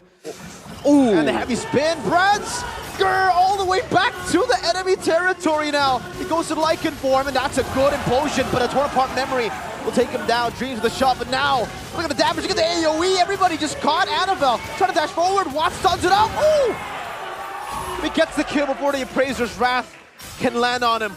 Watt with a double kill, and Dewa are online. There it is. The weakness of a Brody, unable to pick up a Purify, forced on the flicker for an escape pattern, but 1v1, Dixon still going to be able to get out, but back to that. That's just it. The diversion play instantly being able to get him hostage, take him hostage. And if Evos were trying to bank on the fact that they want to go for a good possible pickoff, it's not going to be that easy. It's a great move from Dewa in general. They were able to just start to shut down Brands in that matchup. And Watt there in that fight, I believe he dodged away from the implosion, and his positioning in that fight was just so good, man. It really seemed like Evos were trying to get their hands on him, but Watt was just so slippery, looking just dodging through from a lot of those spells. Evos have to be a lot more decisive and a lot more targetive with their spells if they do want to get an advantage here. But with both mid laners securing the Enchanted Talisman, that gives Evos more vision, technically, with the spam ability, but it gives Dewa a lot more fighting power. With 3 assists in the hands of Keys, he's going to be doing a lot of damage there. Teleport down there by Keys. Diversion. No kill threat just yet, though, but Vikai a level ahead of Annabelle. That's going to be a problem in these neutral objective takes. I think with the Fredrin already so heavily prioritized in the draft for the first phase, the fact that they're unable to gain control of these neutral objectives is going to be a problem. Gary, though, gets caught really low. Does it look like Evos want to go for a pick? Like a dive? Under the turret against an Akai, a Brody, a Carmilla, it sure seems a bit too risky, so they'll be content with just exerting that pressure and resetting. They're still waiting for the next neutral objective. But I like what Keys was doing, by the way, just with the random diversions. That plays into the mind games. Now when you don't see him on the map, you're just a bit more concerned. And it's only a minor thing, but it does have an effect. What, though? Is it going to work? They spotted Dreams out. That's the heavy spin, though, to disengage. And Dreams gets pinned on the wall. Now Flicker defensively. But just remember, the torn apart memory will be ready for him. And a diversion in the back as well by Kaze. Brands Lycan pounce, but into Kaze's hands. One last shot, torn apart memory. The fadeaway from Watt. And another double kill for Awat. Brutal. This is brutal by Dewa. They're going to be able to pick up a turret in the top side, but it looks like Annabelle going to be able to secure the neutral objective, but at what cost? That's a neutral objective. Traded for 2 kills and a tower in the top side. Watt is still going. He might chunk it down to half at least. Ideally, I think Dewa would want to get something in the mid lane as well, but a turret for the turtle, I feel like in the early game, considering especially that your team has a diversion, has the low Yi, that turret take is going to be a lot more beneficial because now the playable area for Evos shrinks that much further. They went for a swap right immediately so that Brands do have a bit more space. But for now, it's slowly devolving back into game 1 where Dewa are the ones who can really control the tempo. 2,000 gold lead already. In the presence of Drian, opening up the space as we take a fun fact by Agopay. Carmilla becomes the 17th hero in Drian's hero pool, making him the player with the widest hero pool in MPL ID Season 13 right now. The man's a savant, man. He knows exactly what picks to utilize in the meta, and this Carmilla pick, he didn't, start it out. And it's a big gap, you know. Who picked it first, but yeah, it's a big gap. It's 17, and then the second one is 13. 13, is that it? Let's see. So far away. Let's take a look at the items now with that 2,000 gold lead. Oh man, what a disgusting start. Melfic straight into the Sea Halberd. Hold up, Gary. initiated on. So tanky, this Panda. He just gets out. Dragon Warrior. I mean, he's tanky, but he also has ways to get out of these big catch potentials. That's the heavy spin power. So again, they are the ones that can just walk up forward, and even if Evos dogpile on him and try and go for that pickoff, they're gonna have to use a lot of big team fight ultimates, and there's still a chance that Gary can just pop the heavy spin and walk out unscathed. He's already with the Divine Glaive though, even more of a power spike. Now I think, in a proper fight, Watt will be a big target, but so will Keys, man. I don't think they can really go and win a fight unless they deal with both somehow. And it's so interesting, right? Because I consider Luo Yi to be a low-range hero. And the fact that he hasn't been able to be punished so far against heroes like Fluffy on the Yuzong, against the dive coming through as well. Still 0-0-4 on this man, Keys, doing the damage, playing the macro. He's been performing really well here, from game number 1 even, and now transferring that onto game number 2. Look at Drian again, just zoning onto Fluffy. Dixon doing the same thing to Annabelle, and even if Annabelle walks up, Gary has a heavy spin. Black Dragon from to the back right now as Watt tries to push down some damage. Petrify, oh what? Gonna be comboed together, the heavy spin's not there, Reds! What? Fights the Lord! And a shutdown 2 before he dies, but Kaze gets a triple. Now the fight to the back! Annabelle! With the biggest bonk in season 13, what was that? Evos are fighting back, my goodness gracious. How do you even begin to explain what happened in that team fight? At the end, it was a 3-for-3 trade. But that anticipation, getting that double kill from that bush, that was impeccable foresight. What the heck? Annabelle! It came out of nowhere and then immediately equalized the outcome. And to make things worse for Dewa, Brands was able to take the Lord in that whole engagement. Gary was just too focused on Annabelle for good reason, but he lost the neutral objective and they're losing turrets left and right. Despite the fact that in a team fight, we saw that Keys again, as predicted, was doing an insane amount of damage. It's not enough to just win the fight. Both teams are now demonstrating that fact. And they are just paying the price, man. They might lose one more on the top side. They got greedy, honestly. They didn't even have to go for that diversion play. They let it go. They should have just let it go. I mean, sure, Evos were able to get a tower, but that equalize just made things a completely different story. Now Evos are holding on to a little gold lead, 300 now, turning it around. Ooh, man. All these fighters with the Brody, by the way, they want to be snowballing here. They don't want to be on even footing with Evos as much as possible.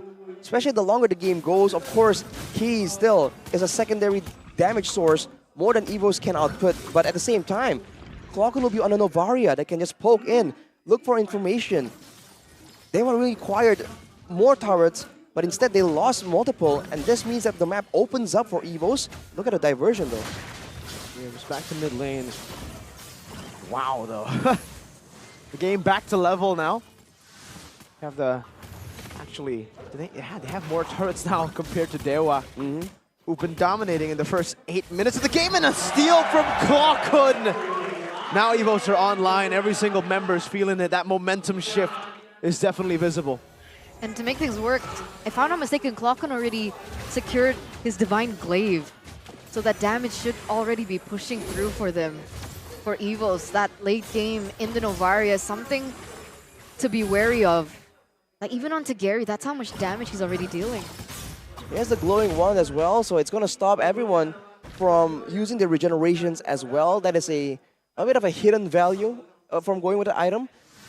For the side of Case, though, he has the Bloodwing, so he's going to be a lot more durable. When it comes to an all-out brawl, 5v5, we saw earlier he got a triple kill out of nowhere. I feel like Dewa can still have the advantage, but now Evos has options to really play macro, to go for the far side of the map and make plays there first before going for a full-on 5v5. Dewa no longer has control over when exactly and where exactly do the fights break out. Now it's back to chill. Diversion though, it's thrown out into the bottom lane. Nobody takes it. Both teams posturing over the Lord again. Both teams want to go for the Lord this time around, and I don't know how Evos have managed that bottom lane. Is it slow pushing towards Dewa, or is it just equal? Oh, actually, it's Dewa's lane that's slow pushing back, so yeah, that's why Clockun has to deal with it just a bit here. Rotates bot. Change the tide of that wave. Ooh. You see the range on the diversion. It's definitely all across the map right now. Oh! They don't take it just yet, but they have spotted out. So it's not a Astrosphere spotting out the members of Evos, but it's a big diversion on a lot higher of a cooldown though. Okay, what are they doing now? It looks like Dewa United. They're looking for an opening. With nature. Watt needs to clear the bottom lane before they go for the full commit. Housekeeping is going to be very important. Are we waiting, anticipating a diversion play by Keys here? It's a big one, but I think he needs to find someone. Oh, he needs to get like Dixon together with him. But by the way, the build path by Watt, he didn't go for Blade of Heptacy's first item. This is a kind of a new one, new item path. He went for Melted Roar first item into the Sea Halberd. Oh, diversion. There you go. Oh, the flicker instantly. Glockun assassinated. Well played, Kays and Watt finding the angle to go for that pickoff. I was about to say, they have the bigger burst damage. They can't really go for a flank, but they can go for the person clearing the waves who's been showing again and again. They keep going now. Two-man final slash into the torn apart memory. Dreams very low, buys the immortality. Annabelle, half HP. Dreams has the Athena. Fluffy gets stunned up. Has a Dragon Tail. Annabelle knocked up and pinned down to the wall. Now Watt dealing some damage, taking him out. Fluffy in the back, jumping with Furious Diamond. Watt is able to sidestep away from that, and the Dragon will have to crumble as Watt pops in with nature, secures a double, and that's a triple. One more for a Maniac. The Lord secured by the Pandaman.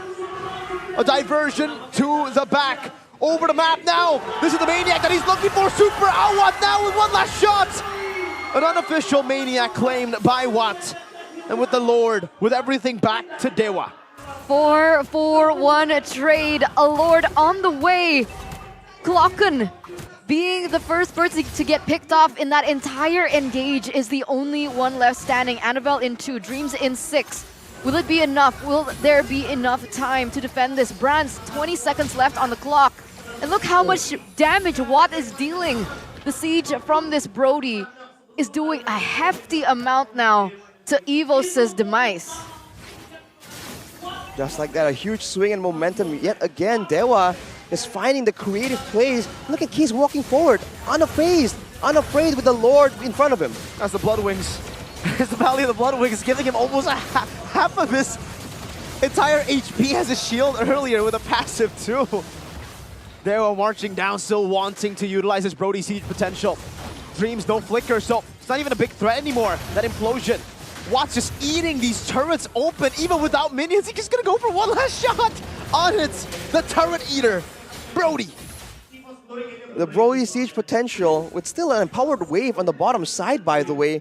There's a chance that Dewa can regroup and go for a play right here. I do wonder if they're planning on that hidden diversion into the wall, or do they want to try to go for a pickoff? Oh, that was a risky one, Annabelle. Walking up like that. And Watt, the turret eater, will claim another turret. Mukbang in turrets. Mukbang in the turrets. Man, we're talking about how they just need so many more turrets, and they lost so few, but off the back of one massive team fight. Both these teams, man, they don't do, 1 kills, 2 kills. They go for all-ins, man. They either win the fight big or they lose it big as well. If you look at the items, though, like you were mentioning, Mirko, Malefic Roar into the Sea Halberd, now with the Rose Gold and Wind of Nature as well. He's very acutely aware that he's going to be taking a lot of burst damage. He has a lot of tools right here to really survive through the most of them. The same can't be said for Brands, who's relying more on the tankiness built in for the Roger. Only has the Endless Battle that will give him a bit of true damage. But with the Windtalker and the Demon Hunter Sword, at least against the beefier members like Gary standing in the front line, he can still do enough damage to not be ignored in these fights. The Luo Yi opened up in the drafting phase might have been a mistake. Glockun now with the Holy Crystal, however. Hopefully with that addition of magic power, that damage can help them poke in these particular team fights, but at this point, it looks like Dewa aren't even looking for that. I hope Evos don't make the same mistake again. The fact that they weren't able to spot that diversion play, here it is again. Oh, they want to rush it. The Lord. They can absolutely rush it with 3 members sent to the bottom, just in case another trap was waiting. It's only Annabelle. Annabelle knows it's half, but Drian now knows of his position. Annabelle with a taunt forward, has the dash again, can be locked down. Black Dragon for him as well. This is a desperate play by Evos. Go big or go home. Watt still just chunking the dragon down from the skies. Annabelle zoned completely. The pin down right now. Let's see who gets it down. Annabelle gets the top! Annabelle wins it in this game again! Kaze and Watt still in the back line, so kiting all the way from Evos. A 3-man final slashes. That's going to be Watt once again, finding so much damage. Drian losing mortality, Annabelle as well. But Watt has out-sustained Evos Glory. Another diversion onto Brands! And even with the light couldn't pounce, he won't be able to finish them all off. He buys the immortality just in time, but Watt also has the immortality. Brands, no more light couldn't pounce for him. Watt is legendary. The Evolved Lord marching up top, but it doesn't even matter. Clockhood, Astral Echo to 3 members. Watt, Drian, and Gary. A minute wait, spawning back in will mean that Evos will defend, but Clockhood is still going down. That's half of Watt's HP. That's 2,000 damage on a single Astrosphere, and they're on chase. Gary's left behind. Uh-oh. Are they gonna go for this? It looks like that they should be able to recall here. Drian gets out alive, unscathed. They didn't want to overcommit onto that. They didn't want to look for the end. They instead want to focus back onto the Lord that is marching. The one that Annabelle was able to successfully take for his team. Perhaps even denying that fate that was supposed to be inevitable. Black Dragon forward with the Astral Echo now, but that Brody hurting the Dragon so much to a point where this Lord will not be used to charge down into that base turret, but they will get a tier 1 and a tier 2, it seems, in the mid lane. Just look at the minions. Without the heroes even, they take it down. It's unfortunate. I mean, Dewa immediately tries to go for the end right there, but with the HP bars being so low, with Clockhood being so distant on an Novaria, they don't go for it. Even this orange, Watt was trying to take it earlier, but he let it reset. Now it's taken by the side of Evos. It's still 2 base turrets taken for Dewa. They still have the overwhelming advantage and the diversion play that has been just so chaotic, so troublesome for the side of Evos. But this game is closer than ever. I hope we can get to see a replay of that fight, man. I believe Gary got knocked out by the Lord. Yeah, he did. Oh, there we go, right on cue. Thank you, replay. By the Samsung Galaxy. Gary pushed him so far back, but at the final moment, he gets knocked up, and Annabelle goes and takes it away from him. Afterwards, though, when they're fighting in such a small, tight corner, still, Dewa has the overwhelming advantage. But fortunately for them, now they have a bit more breathing room. They have to find a way to really outmaneuver, outsmart Dewa in the diversions, man. Either set up a trap, you know, send one guy out so it looks like he's alone and then counter-engage on it, or go aggressively into the jungle of Dewa before they can really get the set up for these big moments. The Lord is an Evos fanatic confirmed, right? You can almost hear it from the Lord's mouth. What color is your M series? As he knocks Gary off, dude. So unfortunate, that knockoff. But in the grand scheme of things as well, in that particular team fight, the one thing that was seen was Fluffy was able to capitalize over the grouping as well. Unfortunately, they didn't really have a finisher to be able to finish the job, but Fluffy tried his best, man, in the back line, but eventually he was punished by the damage coming from Keys as well.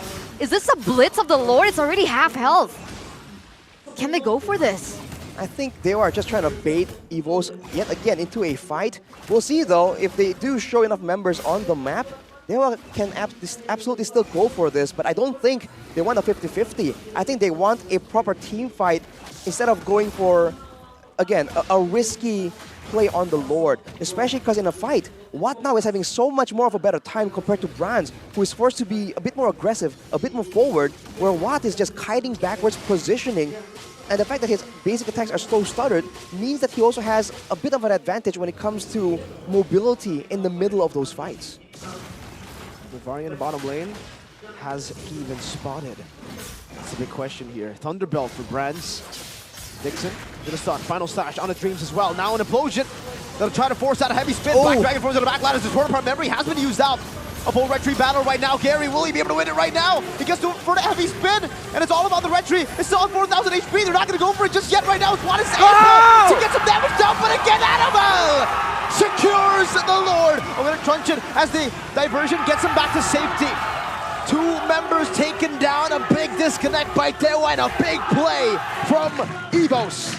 What a turn of events! Annabelle being able to secure that. And that was a entirely different scenario, right? The knockup happened before that they wanted to go for the retribution, and Annabelle was still able to win it out. And then the fact that they were able to get an advantage in this team fight, this might turn completely around. What are the death timers looking like for Dewa? It's really, really long, but I feel there's time for them to come back up. And the fact that Keys is alive, it's a massive value situation. But Evos, if they go for a big dive here, Watt isn't up for another 15 seconds. They're going to go for it. Dixon with the final slash onto Annabelle. But now Dixon is caught in deep waters. Jumping forward, Fluffy with immortality still. Now in the bottom lane, another base turret taken down with Evolved Lord marching towards the base. They might want to just go for the end. Annabelle marching forward, getting the top down as the immortality from Cage popped out, but now look at the Lord just swinging that trident on the base to give Evos glory. An equalizer 1-1. They are not going down without a fight. Welcome to game number 3, ladies and gentlemen. Evos coming back. Evos staying patient. Evos capitalizing over the loopholes that Dewa United have brought. And that patience, that determination, that perseverance has led us to game number 3. I know we know that Evos is well known for being patient, for taking it to the late game. But how many teams do you think have the discipline and composure to pull out what we just saw right there? They were so far behind. Their comp had no redeeming features in the situation they were stuck in, and yet they were able to take it away. Evos just aren't backing down. Brute forcing it, literally just brute forcing it. You want to go for the Lord? All right, I got you. Black Dragon flying by, everything thrown, and Annabelle. First it was Brands, and then 2 times it was Annabelle. Oh my god, Annabelle. The nerves of steel, man. Like, what was that? In that situation, with all the stakes, all the pressure on him to really find that moment, he knows when it comes to a proper team fight, his team hasn't been able to get that much of an advantage. But in that moment, he just knows, like, I get this or the game's gone. And he gets it again and again. It's not a single time. It's multiple times, man. Wow. Wow, Annabelle. indeed. Wow, indeed. That's Annabelle. And his ability to personify the symbolism of a tiger. Strength, power, and courage. You forgot the one thing in the keys to victory. What is that? Grr. They were just ferocious, brute forcing it. They know they were behind. They were like, you know what? It's time to grr. It's time to Evos grr it. But here it is, the player of the game, or our MVP, presented to you by the official tournament smartphone, Samsung Galaxy. It has to be Annabelle. I mean, against all odds, again, like Arashi mentioned as well beforehand, he was able to secure those objectives. And honestly, if those lords weren't secured by him, I don't think that they would have lasted that long. I think that would have been, because it wasn't once or twice, right? Do you remember when he was able to get the lord? And then Dewa overcommitted, and then he was able to bonk. See, that was another thing that was a highlight for Annabelle. What was that, like a double kill immediately? Yes. They just showed up like, okay, we're chasing. Bonk. They just got whacked, man. No. Oh, man. Whack-a-Dewa. That also slowed the game even further. Here's some of the highlights presented to you by our official gold partner, UBS Gold, man. In the early game, it sure seems that Dewa had all the advantage. This was the play. I was going to think that they were going to go for this, right? Punish the one person they know is going to be in the area, isolated from the rest of the team. So but afterwards, they could have just gone for him. They could have just killed him, and they did in this fight. And I think they just didn't find that angle in all the other fights, because okay, fool me once, shame on me. Fool me twice, shame on you. Wait, that's backwards actually. But hey, yes, anyhow, why the heck did they still never target Annabelle? And why the heck are they always so desperate to just go for the Lord, bro? That's my question as well, because like, what? I think even Evos understood that if we just properly go for a 5v5, we don't really get the win, right? It's still a very hard-fought victory, even if we want to try and go for that. And this moment right here, it seems like it was over, but I think Clockon did a great job with the clearing, with threatening, with just poking down the survivors from the side of Dewa. And this was the final Lord fight here. Knock up. No one's hitting the Lord. No one's hitting the Lord. Oh man, if they wanted to go for the Lord, like they could have had one more person. I guess the fact that everyone from the side of Dewa being short range also played into that. The fact that they sent Fluffy in the back and it zoned everyone away from being able to assist Gary in taking that Lord. So overall, I think it's great highlight performances from Annabelle, but it's also a team effort, man. We were just talking earlier about, brand-centric. We haven't really seen a lot from Brands in the past 2 games. He hasn't been the star of the show. It's been Annabelle. Annabelle. I think Clockon also performed in game number 2. But there it is, ladies and gentlemen, 24-24. Ooh, it's a good number to end on, 24-24. 10-16. See, if you look at the stats just point blank, it really does appear that Dewa United had more control, but they did. When it mattered, they didn't. They couldn't close it. They had a really good comp for the early to mid game. They had so much pickoff, they had burst. But crawling later towards the game, they lost it. They lost the control. I think they should have went for that play again, you know, the diversion to the bottom side of the map. I feel like that had more, it has less risk than just going for a straight up fight like that against Yuzong and all these, potential playmaking tools that Evos Glory do have on their side. But man, 3 Lords to 1, even though they're on the back foot. The fact that they're even able to defend from the Lord as well, when the one time that Dewa did get it. Evos, they're just, you can call it desperation, but it just seems like they are just unwilling to, even though they know, like, okay, this looks like a lost cause, they don't care. They just keep going at it. Dewa had a 3 base turret advantage. 2. 3. I didn't know that the bottom wasn't taken out. It was. They had a, sorry. 2. Towards the end, towards the end, it was 2. But they had the far lane so many times. Yeah. They could play around it so many times, but they decided, you know what? Nah, that's overrated, dude. Macro? Let's fight. What the heck? 2 base turret advantage. Such a massive gold lead. On a Kai versus a Fredrin, and they still can't Lord Dance. They had everything going for them, for sure. The only real disadvantage they had was the poke advantage that Clockwood has. But in that game, we didn't really see a lot of that poke being an issue, right? With the fights devolving into a brawl so early on, there wasn't a lot of time for Clockwood to really go for those big plays. And again, Watt compared the Brody compared to a Roger, I feel like Watt had just so much more of a better time in the proper fight. He can hit multiple people at once with the torn apart memory, and yet even the fights look so close. And that's partially Fluffy as well, right? Being able to just go in the back line. So credit to him for making the fights that confusing, that difficult for Dewa. But again, it really feels like they really had a lot of things going for them, and it was still looking difficult. I don't know. What do you guys think about Louis in the late game? Not about her utility, not talking about her diversion, but more to her damage. I think it's still a very significant amount of damage for sure. I just feel like it's underwhelming compared to Novaria in the late game. Yeah. Which is why, which is why I felt like the value of the Luoyi in team fights when they're not utilizing the macro game with the diversion, it felt a little lackluster compared to Novaria. I mean, for sure, right? The fact that if you're in a team fight and not using the diversion, you're basically a hero without an ultimate. Of course, it's gonna make her look less impactful. I mean, technically, Novaria's ult is also but not it increases the hitbox. Okay. It has a bit more impact in the game. But I get what you mean, though. Especially with the lower cooldowns in the later stage of the game, before the fight even begins. Yeah, a lot more Astral Spheres, Astral Meteors, and compared to the Lo Yi, right? Both can leave a spell out and let it do damage, but the Novaria's one is a bit higher range, and you can just leave it there, and it will slow everyone down as well. It comes with an extra bit of burst at the end, compared to the Lo Yi, who needs extra spells to really proc the passive. So I get what you mean, though. Okay. That's just how it is. Why is everyone smiling? Nods of But approval. It looks like, what's Budeklar Mongstar doing over on the stage? He's interviewing someone. Okay, let's check it out.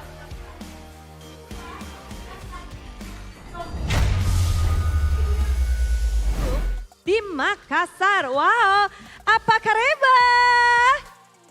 Ya, baji-baji Ji. Jadi kita bisa saksikan nih, hari ini kita kedatangan anak-anak Dewa di Makassar. Nah.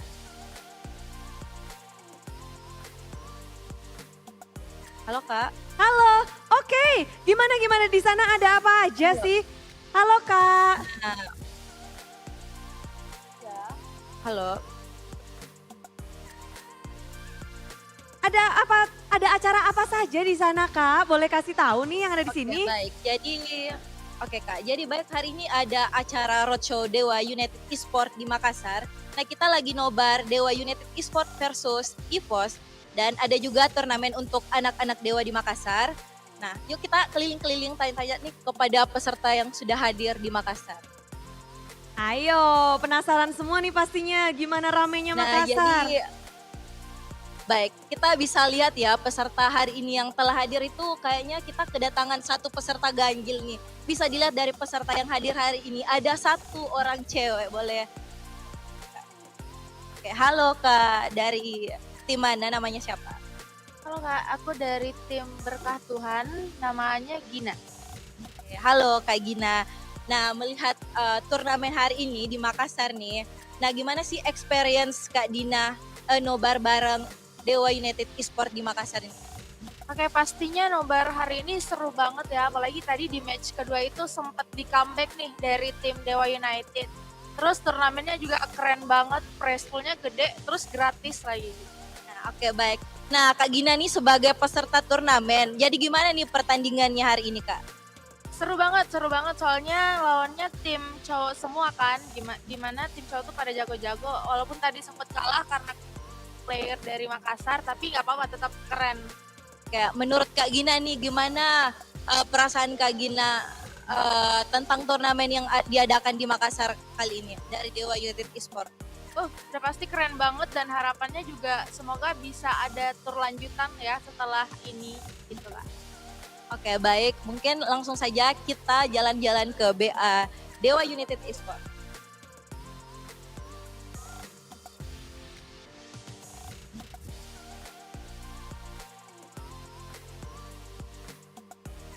Halo Kak, apa kabar? Selamat datang di Makassar. Jadi agak kareba nih Kak, apa kabar nih untuk Kak Anissa dan juga Kak Not nih?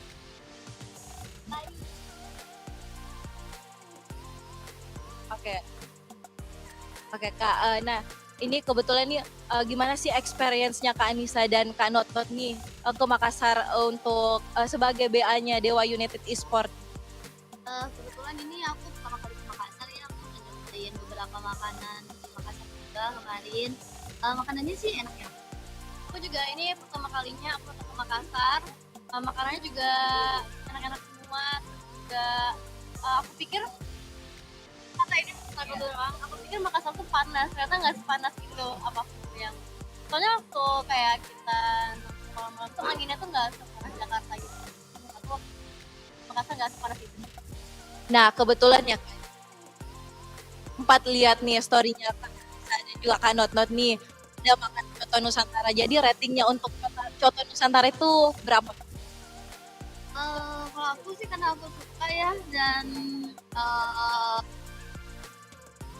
yang kemarin tuh ke Makassar tuh aku kira kayak manis gitu karena aku nggak terlalu suka manis, nah masuk ke lidah aku, jadi aku ratingnya 8. Ini udah kemana aja? Kita makan coto Nusantara, terus makan ayam ibu apa namanya yang kemarin aku lupa sih namanya, pokoknya ayam bakar gitu. Nah melihat Dewa United melawan Evos nih, menurut kakak nih gimana nih perasaan kakak melihat atau reaksi kakak melihat Dewa United? Deg-degan sih soalnya match pertama itu kita udah senang, udah happy. Nah match yang kedua ini happy terus malah dibalikin jadi ke comeback. Jadi harapan kita match ketiga ini semoga Dewa pos dimenangkan oleh Dewa. Tuh. Amin amin. Mungkin cukup sih itu aja dari saya Kak. Oke mungkin bisa kembali lagi. Terima kasih dari kami di Makassar. Wow, terima kasih. Dan kita bisa melihat bagaimana keseruan dari anak Dewa yang lagi roadshow. Jadi kita tahu sendiri di sini ada roadshow Dewa United Esports di Makassar. Ada Not dan juga Anissa yang tadi udah sharing-sharing bagaimana mereka jalan-jalan di Makassar bersama dengan anak Dewa. Udah pada nyaman nih kayaknya di sana. Tapi tentu saja akan ada satu tim yang mendapatkan kenyamanan setelah 2 game yang cukup mendebarkan. Seperti apa? Game yang ketiga, semuanya pasti udah gak sabar. Tapi yang ada di Makassar juga good luck ya untuk mini turnamennya juga. Dan untuk hadiah-hadiah dari Dewa United semoga beruntung. Keberuntungan juga dibutuhkan di MPL Arena untuk salah satu tim. Akankah ada pembalasan dendam atau pembuktian? Mari kita menuju ke game ketiga bersama para caster.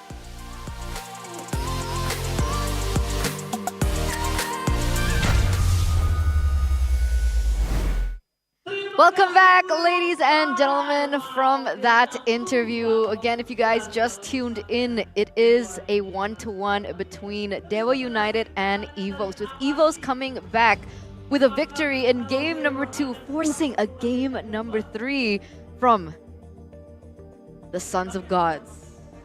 What was an interesting pose for the Sons of God. Strength. But you guys, right now, with your Samsung S24s, go ahead and open up that camera, that very, very cool camera. Okay. And scan the QR code right below us right now to download the new application GoPay. So much value from this GoPay app. Number 1, 100-time free transaction fee through all banks. Have you done that? Yeah, Transfer yeah. to me, you know? Wait, what? To us. To us, both. Wait, what? Just me. But, and with prizes as well of hundreds of millions of GoPay coins and smartphones every week. Now, can I borrow your phone real quick? Sure. Let me just open the GoPay app. And here, you can actually see the leaderboards. Oh my God, the that's people me. who have voted for their champion. So you guys can guess the winner of each match that opens 30 minutes before any match. Win hundreds of millions of GoPay coins and smartphones every week. Daily quizzes as well. If you answer a quiz every day, questions will appear every day at 10 a.m. And you guys get a chance to win tens of millions of GoPay coins every single week. There's also a gift arena. In case you don't want to do vote champion or daily quiz, every MLBB top-up can get 1 token. And that token can be exchanged for prizes from free skins to free smartphones. Free smartphones? Smartphones? Smartphones. Plural? Smartphones. Not just one? Phones, Eterna. Yes, that's Smartphone plural. S. Smartphone S. That is so crazy. How do I do it? How do I get my hands Scan on the them? QR code, man. Download the GoPay participate. app to participate in the exclusive MPL ID S13. That's 13 celebration activities within the GoPay app. That is so cool. Right? I mean, you already use GoPay anyways. Yeah. Right? I mean, I it's knew right about there. the other stuff, but I didn't know you could get exclusive free smartphones. Bruh, get with the program. Get come with on. the program, nerd. I need It's to been get 7 with weeks the- now. Need to get with the program. You're missing out. You're missing out so bad. I am. If you take a look at the standings, did you see anything in particular? With me being on it? No. I'm number 5. No, you're not. Yes, I am. No, you're Open- not. Here, I'll show you. That's such a lie. Open You it s- again. This is your fault. Oh, What? yeah, sorry. Wait, there. That Number is not 5. you. That's me. Haikal. His name is Haikal. I made a Are you fake Haikal? account. Oh my god. Turns She out. likes keeping it private. Yeah. You can't be using your Real real names. deeds, says Eterna. Says I mean, me. Eterna has a weird real name. So her real name is Haikal. That makes more sense. Does it? Does it now? Sure it does. Eterna, that makes way more sense. You know what makes more sense? What? Actually, what doesn't make sense? Okay, what? Okay, what does Dewa United losing game number 2. It makes sense. Why does it make sense? Evos were better. Yeah, but like they were supposed to steamroll Evos, and then they came back. I'm so. Why are Not you so according to mad? plan. though? It's not according to plan. Answer on comments, guys. Make it make sense for Eterna. Make it make sense. Hashtag make it make sense. Gives me a headache. I mean, yes, I definitely understand your headache because I felt that headache throughout the game. But after the game, I was like, you know what? It is what it is. It is what it is. Acceptance, Eterna. You need to understand that. Stoicism. Stoicism, yes. You need to accept things. I learned that from Japan. What? From Japan? Yeah. Why Japan? I don't know. I learned that word. Oh, Japanese stoicism. Like Claw, because he's Japanese. He's Claw-kun. Exactly. Okay, I got Japanese you. stoicism. I got you. Yeah. I see. What about Wat? Is he Wat-chan? No. No? Okay. No. Turns out the What, Dragon Sama? Warrior wasn't enough. No. The Dragon nor Warrior the was Tower not enough. Mukbanger. Not even with Wat on the road, you're right. So what do they need now? Eterna. What do they need right now? They need to recover and at least get back into it on on like equal ground. Because I feel like after losing a game like that, there must be some worries about the mental state. About how that game was so close and yet it ended so far. Yeah, they are also a team that relies heavily on momentum, so losing Game 2 in that way. Remember up against Bigatron, when Bigatron came back against Dewa, they were gone in Game 2 completely after that. So we'll see if it's the same for Dewa or have they learned from their mistakes. Let's hope. Let's hope they can keep their mental fortitude. Right? Unlike Arashi, who's crying right now. Why? Why is he crying? I don't know. I think Evo's he's feeling for Dewa or something. But ladies and gentlemen, let's welcome you back into the drafting phase of game number 3, presented to you by the official tournament smartphone Samsung Galaxy S24 series. It looks like Dewa back on first pick, like in game number 1, with the Angela, Luo Yi, and Chip taken off the board. Harith as well as Matilda taken off by the White Tigers. With that being said, will Florin... Okay, no. Florin is not going to be left open. Dewa, do they want to go for a Fredrin first pick once again? Fredrin has been the key to victory for both these games so far. Whoever gets Fredrin has won the game, and Dewa and Evos both first picked it. Game 1 Dewa, Game 2 Evos. Game 3, will it be Gary again on the Fred? I feel like that's the assumption, generally speaking. But of course, if they want to go for something different, that is still a possibility. By all means, in Game 2, there was a bit of well, you can't call it experimentation, but the Carmilla really isn't as common of a pick just yet. So, who's to say that in Game 3 they won't really pop off again on first pick? The Fredrin pick I think will be great. It gives you a bit of sustainability, more fighting power when you're going for the Lords, and it will be picked up. Now Evos, after losing to it in Game 1, do they have a solution prepared beforehand here by Coach Strategy? That's a There's change. a strategy. That's the Minotaur taken away from Dewa. They played with the Minotaur, Valentina, and Fredrin. So 2 heroes of that same composition has been taken away from Dewa's hands. Arlet Natan was what Evos went for in game number 1. So do they just trade it now? Does Wat get his hands on the Natan? The Natan, though, again, against a team with a Minotaur and a Valentina, I feel like it's still a valid option. But right now, there's still other options as well. I mean, if you want a more tried and true marksman, the Claude is still also available. So there isn't really as much need to really rush into that pick, unless they're worried it gets banned out in the second phase, though.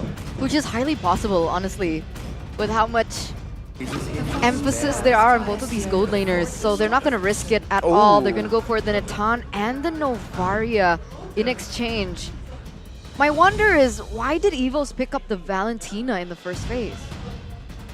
I think it's on the off chance that something crazy, like let's say a Faramis or something comes up, they'll have a solution for it. And in general, if they do want to go for a close range fight, this is the combination we saw in game 1, right? When everyone's confused, focusing on the Minotaur, then the Valentina can slide through with the arcane strikes, make the plays happen, unleash some crowd control, and depending on what ult gets stolen by the IMU, he can make plays. So it lets Clockwood have more space to really do stuff instead of locking him into a particular mage with a single playstyle. Oh! Wow. The Link too without the Angela. So it goes for it here. With a very good mid lane duo in the Valentina and the Minotaur. it is relatively safe. Also with the Natan on Dewa's side, it does make sense. Because now Evos can have more pressure in the gold lane, and I think now there's a big emphasis on who gets to get more power in the XP. Usually, combo with the Terizla, when you go for Ling in the XP, they have someone that can just clear out these waves, have a good lane, but Dewa might just ban it out. And the other thing that I really wanted to point out was, sure, there's safety in that fact in the mid trio, and the fact that you can get those prio lanes, but Dewa have not shown their cards yet in the roam position. And I guess Evos are sniffing that out, right? Instantly with the Hilda. What about the Masha? Is the Masha still a viable choice to pressure this Ling in his own jungle? The Masha, I feel like now, recently after the changes, back then it's the same idea. You go with a tanky build, you can still one-shot someone, you can be annoying with 3 HP bars in the early game. Now it's a bit different. You require a bit more aggressive items, you do start a bit slow in the early game. So if the idea is to really shut down the Ling by being disruptive, I feel like the Masha isn't as efficient or effective anymore. But I feel like if Dewa wants to go for something with a bit more crowd control, with a bit more ganking prowess here, then they can swing the favor inside of Dewa so that the Fredrin Novaria plus something beefy, something with crowd control, can be used aggressively to clear the waves and gank the side lanes or go into the jungle and really try and pressure the Ling that way. I don't know about beefy, but crowd control, Kaja is still an option for Dewa to utilize against this Ling. Kaja. It's a great solution against an assassin, as always, but might be a bit too one-dimensional. Not against a Minotaur, and that's exactly. If they want to go for a single target utility, it might be too costly considering the AoE that's available for Evos already. They want something that can do a bit of both, I think. That's why I think it's just really good, right? You pick up the Minotaur first, and then you take away the Valentina to remove the fact that Dewa can go for the Valentina to steal away the Minotaur ult, and also probably the best mage to go up against assassins. You know, we spoke about this, the Valentina with the dashes. You can displace yourself so much to a point where the assassins have a tough time getting those skills to land on you. Terizla ban, though, as expected, with this Ling pick, you need a very strong XP laner that can hold its own and not lose. So I think for that reason, Evos might have to just last pick that XP. They need to prioritize a winning lane for Fluffy. We have a comment from Annabelle though. What we think when we're playing is only one thing. We're all human, we all eat rice. Not all of us. So let's just go for it. I guess it's saying in Indonesia. Eterna doesn't eat rice. Yeah. Does she eat bread? Yeah. Yeah? I guess. Eterna only eats bread, ladies and gentlemen, that's confirmed. Avoiding the carbs maybe.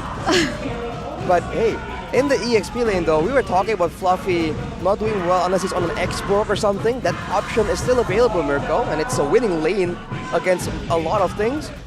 And with the close medium range, including the marksman that Evos has, I feel like the X-Borg does make a good addition here.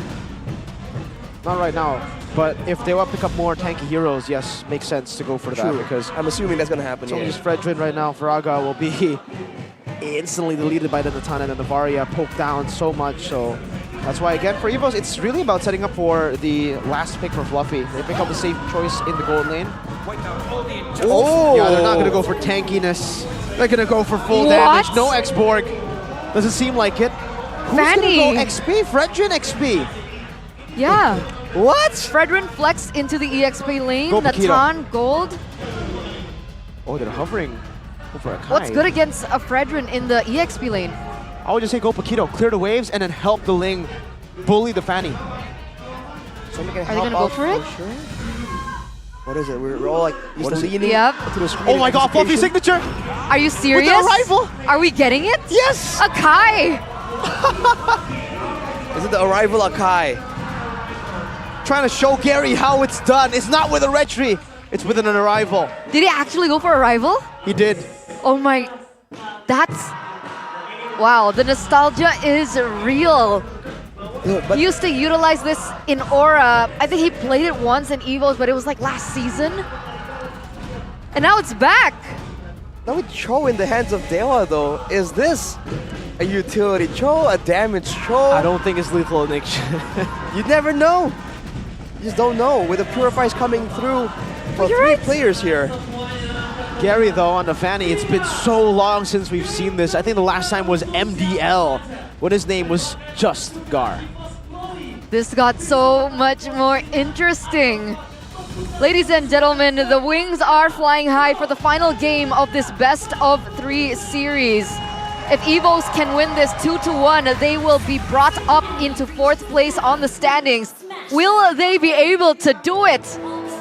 Let's welcome you into the land of dawn for game number 3 between the White Tigers and the Sons of Gods. An assassin v assassin game on our hands. Fanny versus Ling. When was the last time we saw Fanny versus Ling? The last time I can remember was Kabuki versus Albert. I think season 9 it was when Kabuki played the Fanny and Albert was on the Ling. Now it's Annabelle, still with his weakness finder strat, and Drian, yeah, no lethal ignition this time. Not this time for sure. Annabelle, though, with the weakness finder, will be able to be a bit more of a danger, especially for Keys. I feel that's his main target. Clocken, though, with the Impure Rage, he's going for a bit more damage.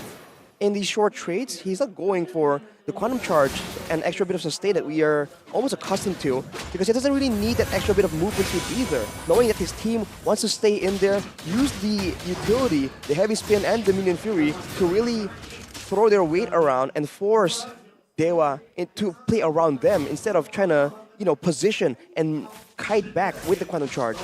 He has tenacity, by the way, so he is looking to try and make plays going in aggressively forward for sure. Brans, though, with the firmness and the tenacity, he just wants to make sure that he can survive here. He knows there's a lot of threat, a lot of pick-off attempts, and a lot of burst damage, more importantly. He might even itemize defensively in the boot choice as well. That we'll have to wait and see. Oh, and that's the reason. That's the reason right there. Gary can just come swinging by anytime. And Brans needs to be ready for it. But what? Because I guess he has a Fanny, he knows he's going to have a better laning phase here against Brans. He went for Bargain Hunter, so he's looking to snowball ASAP. He knows that there's a lot more playmaking tools on his team, especially with the Fredrin and the Cho.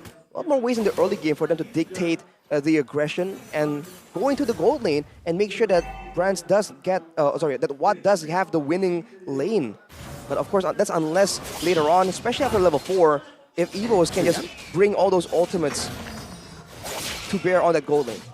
And now in an assassin v assassin situation, both at the same level, by the way. I'm wondering how this turtle dance is gonna go. It looks like they're opening up the map, posturing for it, but they're not committing onto it just yet. Both want to secure their buffs first. But it looks like Fanny might be on the way to disrupt Annabelle here. Yep. Oh, the flicker and the way the dragon, but it's going to be a bit too far away. Gary gets knocked up in Minion Fury 2 times, and a big bonk from Dreams. The purple buff stolen away though by Kaze with the Astral Meteor. Now a chase down onto Drian in the bottom lane, but Watt is there to save him. Grants him safe passage. Well, let's see how this plays out, man. With the turtle coming up already, both teams are just going all in on it. Heavy spin. Dixon was able to bait out attempts of Blaze right now as Kaze goes in as well. Gary, Retri, Annabelle wins it out! Even despite Dixon, a Brazer's Wrath though to take him out. Still good play for the side of Evos, taking the first neutral objective. All things considered, despite all the burst damage and danger that Dewa has, Evos getting the early advantage there. They seem to have a lot of the same ideas from the first 2 games, but they're trying to get it using different solutions. Brans, though, yes, Purify, and the arrival, he cancels it. It was just to prevent the dive. Right, as I was mentioning, I mean, they want that global presence, so they went for the arrival. A Fluffy has to pull yourself together, by the way, so it lowers that battle spell cooldown by a lot more as well. Dixon, though, by the way, on the Fredrin, he goes for the agility and tenacity, so he's trying to already match the movement, probably trying to make sure that in the off chance he's forced to go and clear the far side, he can rotate a lot faster. So not bad of a emblem selection. The audience prediction, however, favors Evos by 65% by the Samsung Galaxy S24 series. And again, Drian just being a nuisance, trying to get some, trying to bait, honestly. He opens up his ultimate here. What's Drian's end goal, seeing as he didn't build damage? I think the idea for Drian is to make sure that he is annoying, one for sure, that he doesn't get kicked off, doesn't give too much gold away. And if Evos are just too confused, trying to make sure that he doesn't become too annoying, he doesn't threaten to steal one of the buffs as well, that means that that's more time and attention taken away from being sent towards the gold lane. That can be a big threat towards Watt, who's on the Natan, but he's pushing a lot faster than Brancier. He's the one actually pushing the lane aggressively again and again, unless a gank is coming. And by the way, firmness, tenacity, not enough. Also, steel leg plate rush from Brans. That's why the Fanny hasn't been able to do anything against the Claude. And that's the kind of itemization you have to have against big burst damage potential, especially if as mobile as the Fanny. For now, though, Kies' damage in the early game starting to really add up. But once again, on the side of for Evos, they're the ones on the turtle. They haven't really started it just yet. It's peculiar, right? The damage output. I mean, he's on an NOD first item, if I'm not mistaken, for Kies. He just secured it a few seconds ago, but it's still doing that much. Dreams, as well as Drian, both of these roamers are starting the next neutral objective. Does the Fanny want to go for a contest? I guess he wants to put pressure in the top lane first, perhaps forcing Fluffy to the top lane. Splash of damage on the Dixon. Dixon decides to go in for the Appraiser's Wrath and an Astral Sphere as well. Starlium Scythe built up by Watt, who's been shoving these lanes in. That Bargain Hunter doing work. That was a 1v1, by the way, between Gary as well as Annabelle. Annabelle gets chunked really low. He actually loses that 1v1.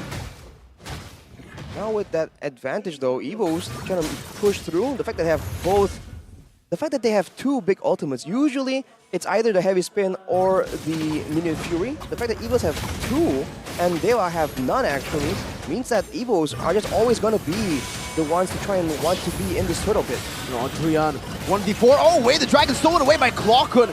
Drian forced back with Flicker, still has away the dragon. Gary rotating over again, and that's going to be Annabelle still who secures it. Gary with the cutthroat, but now the Heavy Spin pins him down just a bit. No purple buff for Gary.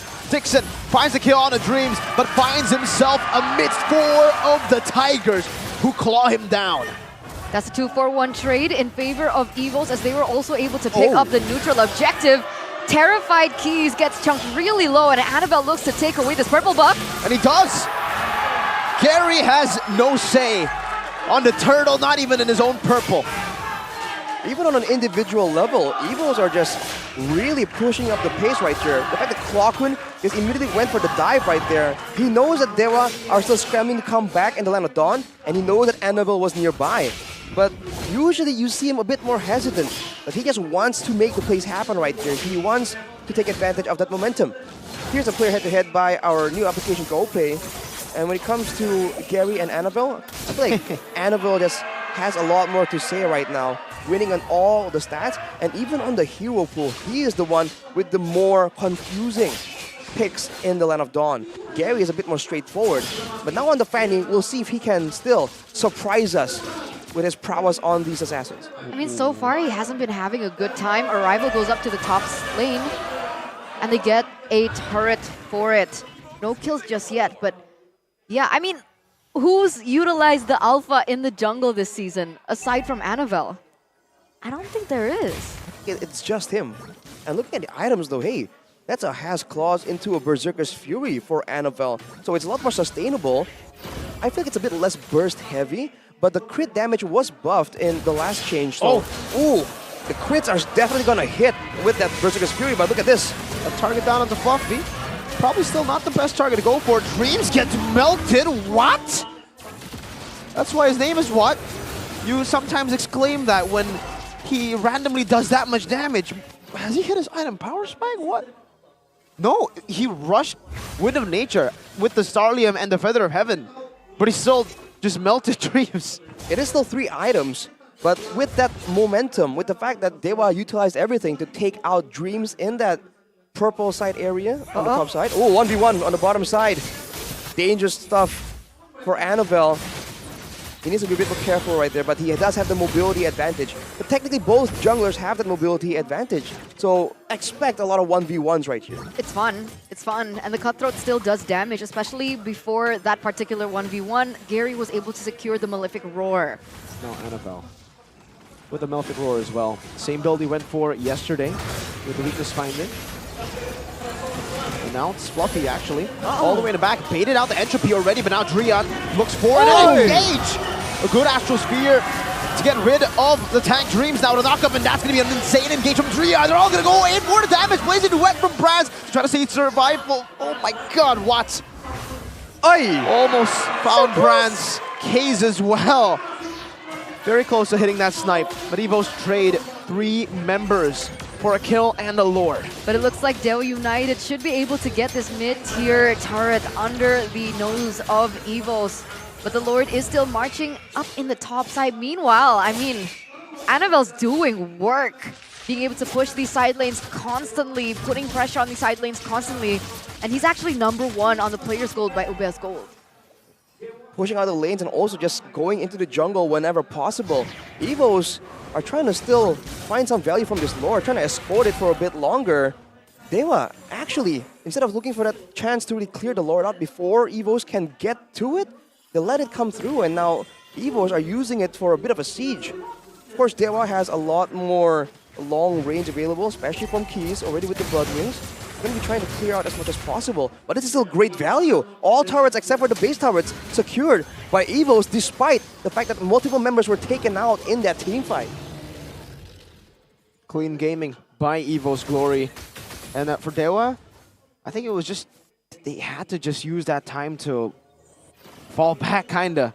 With the Lord marching down, they couldn't go for anything too greedy, not even the full stack on the Lord. But now Watt has a Divine Glaive, so on top of the Wind of Nature, now he should be able to deal. Oh, Gary with those cables. Fluffy, not able to find him just yet. And Gary just backs off again. Watt is the real threat here, right? Fanny is more of a distraction to Evos. Looking at the real-time victory rate, it is in favor of Evos right now. The fact that they have been able to munch on all those turrets and the outer layers, not yet touching the inhibitors just yet, but it does give them an advantage. The fact that they always have to be wary of the fact that Evos might go in for, oh, wait a minute. Purple buff controlled by Evos Glory. Watt's already popped into Entropy though, and look at those HP bars for Evos. Dream still having the heal. Annabelle out retreeing Gary again. Oh no. And taking away the purple buff. He also finishes the BOD, so even more burst available on the side of Evos Glory. Brands, by the way, no Wind of Nature. I wonder if he's going to go for a full damage build, relying only on his teammates to provide the peel with the Heavy Spin and the Minion Fury, because Watt already has the Wind of Nature, so there's a difference here when it comes to the 1v1. Fluffy though. Fluffy can be targeted down. Oh my, what? Melting him down now. Defiant Blade to the back. Watt still popping the Entropy to escape from the Temple of the Blazes. Brad's going to be taunted down. Appraiser's Wrath, but Brad still takes it up out of bounds! With a double kill, now a triple maybe, but what? Is able to shut him down. Clawkun with a stolen way in the Dragon, and now Gary onto Claw. No Cutthroat to assassinate Clawkun, but Evos Glory have found 3 for the price of 1. What a great fight there from both the teams, but Annabelle is coming back in, knowing he has a big power spike, trying to make the difference, but without a jungler now, Evos. Gary? Another chance with the Heavy Spin used up. Gary, can he do it? He's missed out on the retreats many times before. This might be it, and he does not. Dreams executes him, and Clawkun secures it. Gary fails the retreat steal attempt. That is so unfortunate. Even without Annabelle, he gets taken off the board before he was able to press that retribution, and that Lord still falls to the hands of Evos. Absolutely no turtle nor Lord pickups for Dewa United up until this 14th minute of the game. Look at that gold gap. Usually we see this for an assassin versus a tank. This is an assassin versus an assassin. 3,600 lead for Annabelle. That's the arrival cheese attempted by Fluffy right there, but with all the damage, with the fact that it's a 5k gold difference, I think Dewa can still defend for sure. Evos will have to wait a bit longer before they can go for a brute force play if they want to immediately just try and knock out the bases. But look at Fluffy. Zoning away, but what happened to Fluffy? He disappeared. Minis Fury defensively. Gary looking for the assassination, the purple buff frozen. and will be cleared out now. Evos Glory crack open the base of Dewa, but lose Fluffy. All things considered, that's still pretty good. Mid base turret. On the if they got a side base turret, that would have been better. But any base turret, I think Evos will be very happy to take. What now with the Holy Crystal though? He has still been farming, and again, the gold disparity ain't too crazy. So in a proper all-out fight, Fluffy as well as Dreams will still need to be very careful. If Watt doesn't get crowd controlled and he has a Purify, he will be able to shred anyone, including the tankier members of Evos here. I think they have to really play it around mobility, right? Like using Annabelle right here, instead of really banking on executing Dewa in a proper fight. This is literally a game that could swing both ways. It's a pendulum of a game. I mean, even if, let's say, you wanted to lock down Watt with who? Fluffy. Watt still has Purify. I don't think Dreams will be able to find Watt in the backline. Whose job is it to do that? I think it has to be Annabelle. I feel like that's the only thing that makes sense. But again, Watt has Wind of Nature. Keels has a Winter Truncheon, by the way. So the backlines have their own ways to try and deal with this Ling. I feel like this only hinges on Drian if he can really find a better target, because he's been using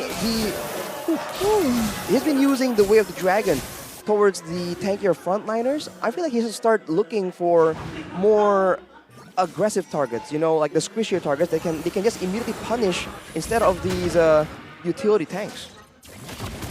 Look at the control over the purple buff though. They want to try to steal it away once again from Gary, but this time Dewa have done a good job. But Gary red trade. A big resource. We'll see if Evos notice that. I don't know. I don't think they did. We'll see if they push forward for it though. Keys has the Lightning Truncheon, by the way. He went with a lot of negative Durance, the Blood Wings, and the Winter Truncheon. So a lot of survivability tools built by him. Finally, now he has the Lightning Truncheon. So his damage now will finally be a lot more felt by Evos, especially if they do try and go for something like a Lord Dance. It doesn't seem like that's the strong suit for Dewa United at all. But at this point, it's something they need to be able to do. So we'll have to see if that really makes a difference, as the wave management at least really favors Evos right now. All three waves pushed up. And they're just waiting to try and find an opportunity where they can just punish one more member from the side of Dewa once again. Earlier, if you noticed, both the Ling and the Valentina maneuver to the top side. And remember, Clocken has the Way of Dragon. I think they were looking for a pick on to Gary before they even commit onto this neutral objective.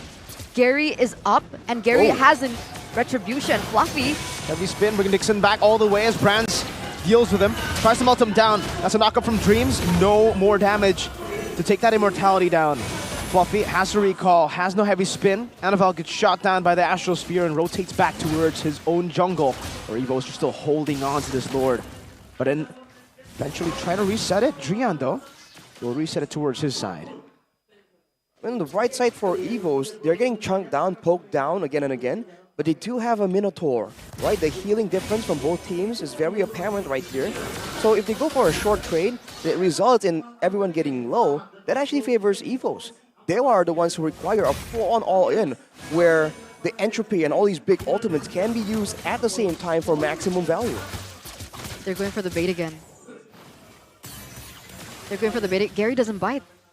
Yeah, that's setup, man. The jungle along with the mid lane, anyone who walks up there will get immediately deleted. And even if they survive with usage of items, it doesn't mean that they're safe. They can still get chased down because the Ling is a lot more maneuverable and you're not really ultimate reliant in your burst potential, especially with that Finch poise. So Evos are trying to use it as best as possible. And now it seems like they're going to be waiting again. This Lord Dance. Oh.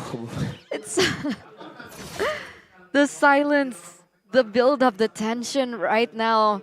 It looks like they cannot go for that pick. I think Dewa United spotted out, opening up that side of the jungle. Drian, though, is opening up the map, giving vision, giving information for his team. And again, it's a waiting game.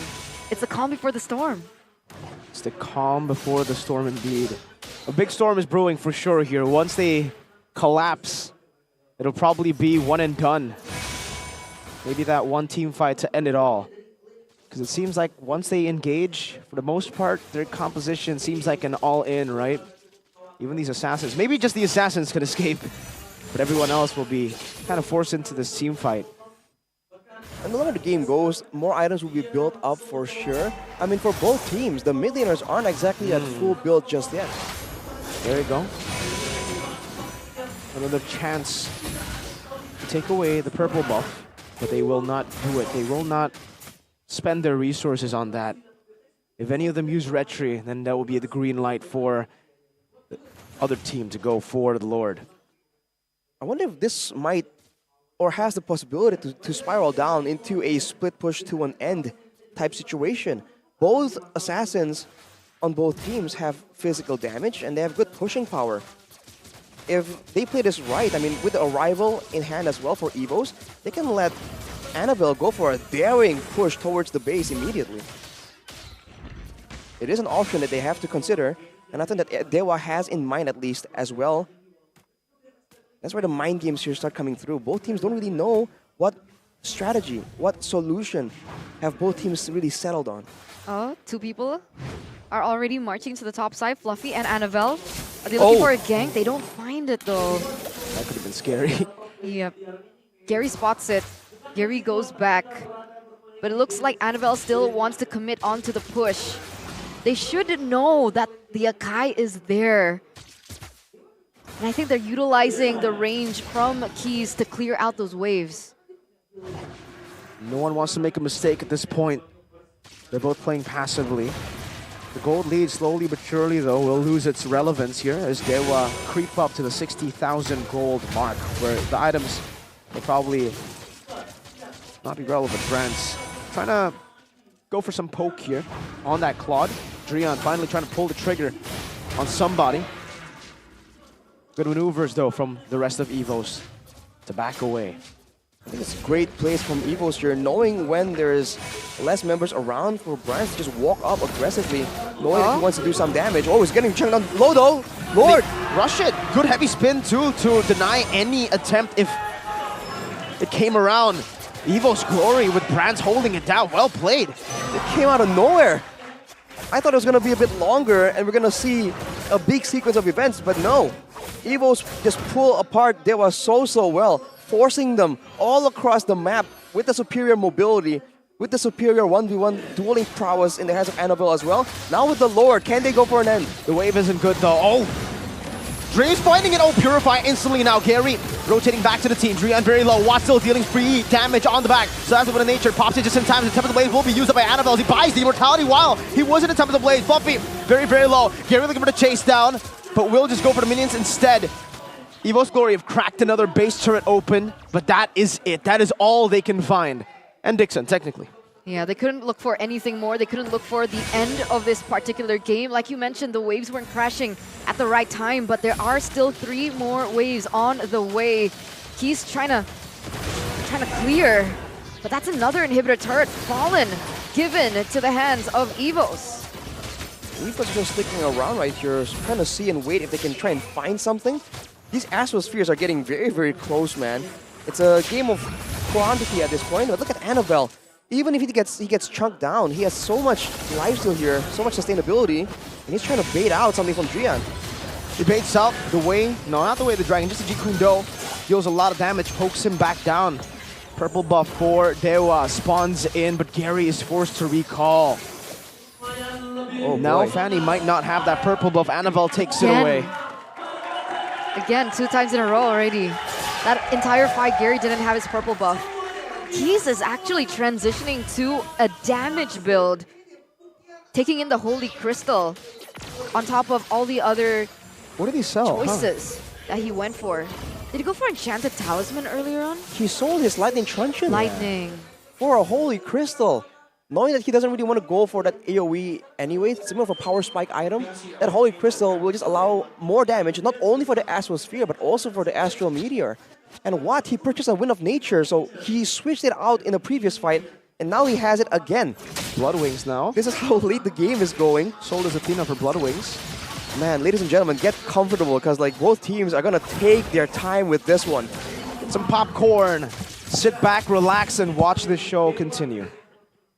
The stakes are definitely high for both of these teams. Again, to remind you, ladies and gentlemen, Dewa United are currently at 9th in the standings. If they win this, they will be brought to 8th, creeping a little bit closer to that 6th spot that they dearly want. Evos currently at 6th. If they win this, they do jump up to 4th position. And that's definitely the dreams of all the Evos fans right now, who were unsure at the start of the season whether or not they'd even make it to the playoffs. 0-4 start to the season, remember. And this should be a free Lord. Gary is spotted up top, and Claude's already chunking the Lord down. Gary's still looking for the purple buff right now. And I think for Evos, they're more concerned for this purple buff instead of maybe just going for the Lord. And yeah, there you go. The Lord is low enough for them to execute, and that's the rotation by Annabelle. If you want to trade, they will trade it with the Lord for free. Dewa, purple for Lord. All right. Great play for Evos, man. If you don't want the jungler around to make it a 50-50, you take him away somewhere else, distract him. That purple buff is necessary for Gary, but it's also a great asset that Evos can use to pull him away. Now with a stronger Lord, can they go for it? 5v5. It's all about how they manage this. Watt popped into Entropy now. The heavy spin pins Watt down all the way. The Divine Blade also to the back line as Rihanna's going to be able to get picked off by the Panda. Immortality taken out. Watt still in the midst of it. Oh, Dreams gets the last shot out to Watt. Gary with the cables trying to save the game. The minion waves not crashing down just yet, but it will in the end. The ultimate victory for Evos. The glory in the name, now the glory in the game. 4th place secured and another step closer to playoffs. Power, strength, and a courage, versatility, patience. All these terms, all these words you can throw at this particular team. Already standing at a 0-1, coming back in game number 2, and eventually going for a reverse sweep against Dewa United. This is definitely not the best place for Dewa at all. Just really securing their spot in that 9th place, the bottom of the standings. So unfortunate for this team, especially now that we're ending week number 7. They tried their best and they took the first game by storm, and they were able to make it a very difficult, a very trying match against Evos. There's so much momentum going on for them, but in the end it just wasn't enough. Evos were just too good, and they are forced to accept their spot in the bottom for now. Can you imagine though? Starting the series so strong and coming into week number 7. We have only 2 more weeks left, ladies and gentlemen. Week 8 and week 9, and that's it. That's all the possibilities, that's all the opportunities you have to make it to the playoffs. And this is the outcome that we're getting from Dewa. Oh man, it's so heartbreaking for Dewa. Truly is. From the opposite in the standings, actually, Dewa were up top in top 4, and Evos Glory were down in the depths. And now it has fully swapped. Season 13, ladies and gentlemen, where teams can go back and forth at any time. So let's hear what the victors have to say. Let's hear what Evos Glory have to say. I'm getting distracted by that fan, but here's the intro, ladies and gentlemen. Bude Clara, take it away. Senyum untuk minggu ke-7 bagi Evos Glory. Mereka berhasil menutup minggu ini dengan kemenangan demi kemenangan. Congratulations. Gimana? Sulit nggak buat kalian match penutupan minggu ke-7? Ya sulit sih. Dewa kayaknya udah ngebaca permainan kita. Oh ya? Apa yang Kak dibaca? Apakah dari hero-nya atau dari memang kamu susah gerak tadi? Rasanya susah. Bentar, kayaknya linkmu set kemarin katanya agak sedikit tremor. Hari ini gimana pakai linknya? Ya mendingan lah, nggak tremor dikit. Nggak tremor dikit, better. Tapi ngelihat link, kamu pick lagi di game ketiga seperti halnya kemarin. Apakah itu hero yang kayak lagi momen krusial, lagi momen-momen yang menentukan seperti itu? Hero spesial kah? Enggak sih, lagi pengen pakai aja udah. Lagi pengen pakai aja. Bukan hero ini, hero ayo lagi mepet nih, kepepet gitu. Enggak lah. Enggak, tapi Anafel, Bude ada penasaran sesuatu sih. Anafel beberapa kali keluar sebagai ada MPL juga, terus wajahnya juga muncul-muncul. Anafel, ini gaya apa sih? Ini kamu doang loh yang gayanya kayak gini. Gaya apa itu? Gak tahu, cuma disaranin fotografer, udah gitu doang. Masa? Serius? Apakah lawanmu seperti ini? Enggak lah, sebuah tim sama lah, sama-sama kuat. Sama-sama kuat. Tapi minggu ini kayaknya ngelihat apalagi dengan reverse sweep. Di game pertama, kenapa kelihatan kewalahan nih dari Evos? Siapa yang jawab nih? Fluffy mau jawab. Fluffy ya, bener harus Fluffy sih. Kenapa game pertama tuh kalian kayaknya kesulitan gitu? Nggak hari ini, nggak leg 1. Mungkin dari kitanya belum panas kali Bude, kayak masih baru bangun tidur kan muka-mukanya. Jadi kayak ya nggak susah lah buat disiplin kayak gitu. Oh gitu, Ya. jadi harus wake up call, wake up guys. Harus dibangunin. Tapi cukup mengejutkan nggak sih? Dengan Akainya Fluffy muncul lagi pakai arrival. Pada langsung heboh. MPL Arena semua caster English Indonesia. Muncul lagi, ini kali pertama Akai EXP Lane, kamu berani membawakannya di season 13.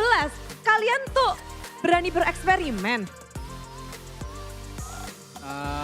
Ya itu mungkin kayak udah hero power gua sih Bude. Jadi kayak udah kayak make aja Akai.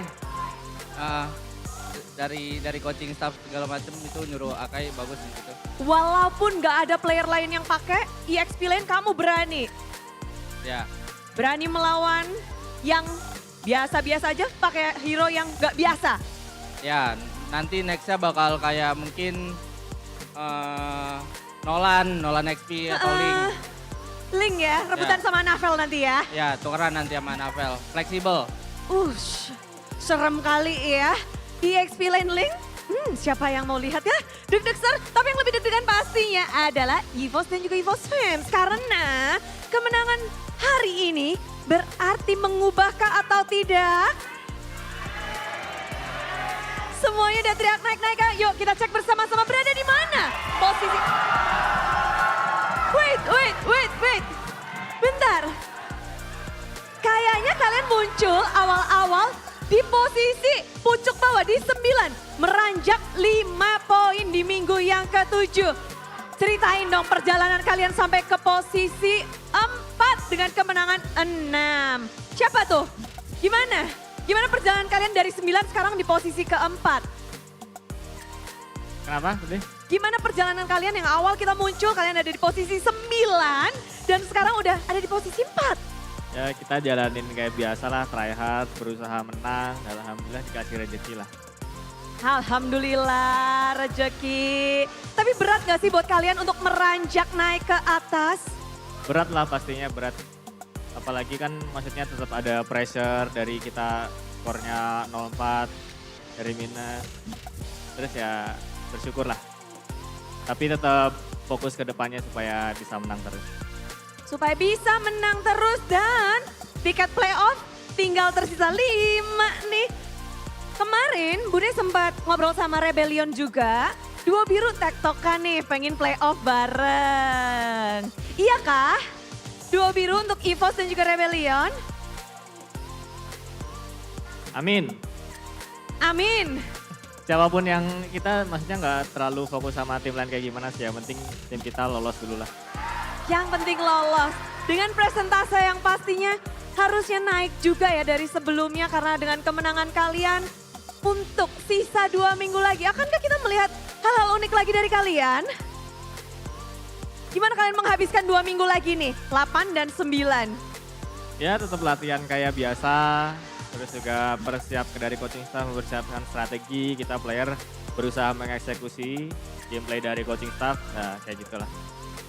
Nah, apalagi kita ngelihat tadi juga ya, Dreams, hero dipakai loh. Hero-mu dipakai juga oleh Dewa, oleh Drian. Sekarang Carmilla bakal happening kah? Mungkin bisa lagi sekarang meta. Kenapa? Apa nih? Apa yang menyebabkan Carmilla menjadi bersinar gara-gara kamu kah atau ada hal lain yang kita nggak tahu nih? Gara-gara repat sih, patch baru. Mengenakan buat Carmilla? Ya. Iya. Dan kalian menjadi pionir. Nggak masalah kah kayak oke yang kalian pakai mungkin nanti bakal ada EXP, Akai lagi. Segala yang kalian sudah pakai diimplementasikan untuk tim-tim lain. Kalian nggak panik, nggak? Gak apa-apa sih, biarin. Kalau emang mau coba aja. Coba aja. Dan kelihatan banget di sini Evos seperti nggak ada takutnya, nggak ada keraguan. Karena dengan kemenangan mereka beruntun-runtun, sekarang posisi 4. Iya, yang di pojok ngantuk ya Fluffy ya ini ya. Coba Klokkunnya dibangunin dulu. Kamu kalau bobo yang bangunin siapa Klokkun? Jamet. Dreams. Dreams yang bangunin kamu. Hari ini ngantuk atau enggak buat Klokkun? Ngantuk. Ngantuk? Habis menang masih ngantuk nggak? Enggak. Berarti kalau lagi nggak ngantuk makin serem ya dari Klokkun. Klokkun, happy birthday Klokkun. Kamu ulang tahun. Klokkun, udah dinyanyiin. Pengen hadiah apa nggak sih? Mungkin dari teman-teman atau ada hadiah seru nggak buat kamu season 13 ini? Semoga playoff aja. Oh, hadiahnya pengen playoff. Dikabulin ya teman-teman semua ya, Amin, Evos amin. ya, Evos Glory. Amin. Tapi di hari ini kalian juga ada yang spesial kayaknya dari deretan selain ada talent, BA dari Evos, ada Ma Evos yang hadir bersama dengan Evos Fams juga. Bagaimana kalian hari ini spesial banget penutupan minggu yang ke-7 ada Emak Evos. Gimana kalian ngelihat support sistem kalian hadir seramai ini? Ya terima kasih lah buat Evos Fam yang udah ngedukung kami dari awal. Dari awal, ada Mak Evos juga loh. Terima kasih juga buat Mak Evos. Selalu dukung kami pasti. Wow, dan Mak Evos di sini membawa kebahagiaan juga. Dan begitu pula dengan Evos Glory memberikan kebahagiaan buat Mak Evos. Menang dengan 2-1. Next week-nya, siapa yang paling kalian waspadai? Untuk next week kalian, next lawan kalian? Ya semua tim lah yang pasti kami waspadai. Semua tim sama rata. Semua tim sama rata. Jadi siap-siap untuk semua tim, siap-siap untuk Evos untuk next week. Dan hari ini telah berakhir untuk Evos menutup minggu yang ke-7 dengan 2-1. Congratulations Evos dan Caster. Kemenangan yang lagi reverse sweep Dejavu seperti leg 1, silakan.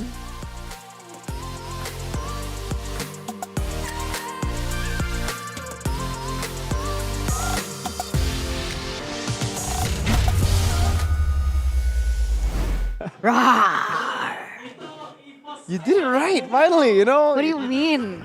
We know the rebellion thing, you know, or something like that. So finally did, you know, The girl animal- playstyle? Yeah, the girl playstyle, but the real roar. So Evos did it. 2-1 is how they got it done.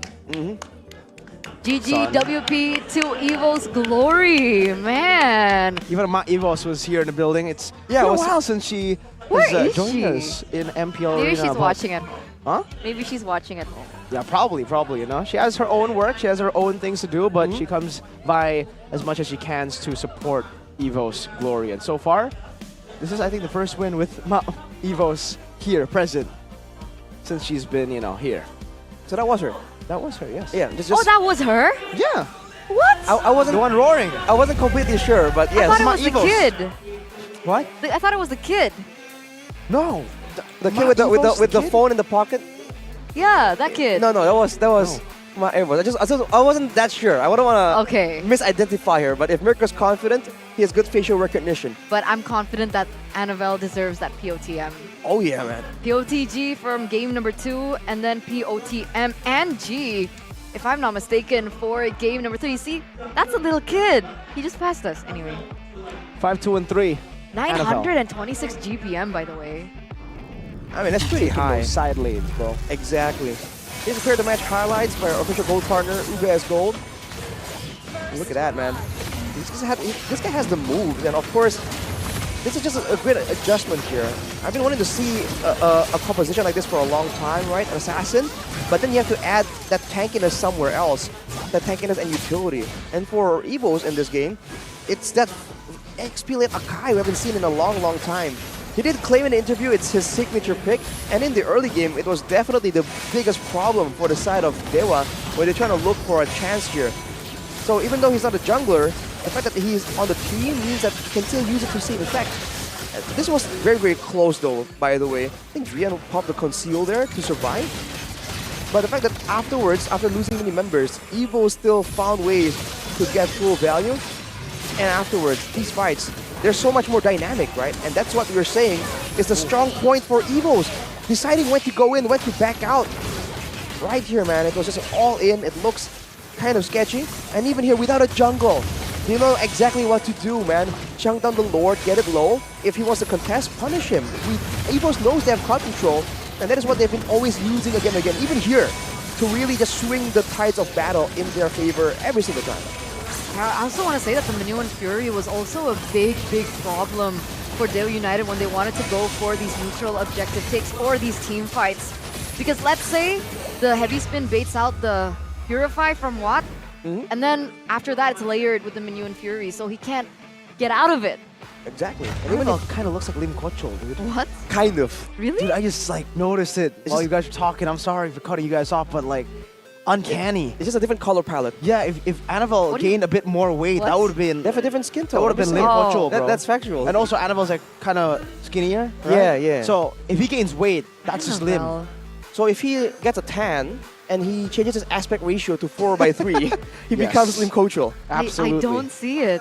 Not yet. Okay, don't see it. we'll give a side-by-side comparison backstage, but more in the game, man.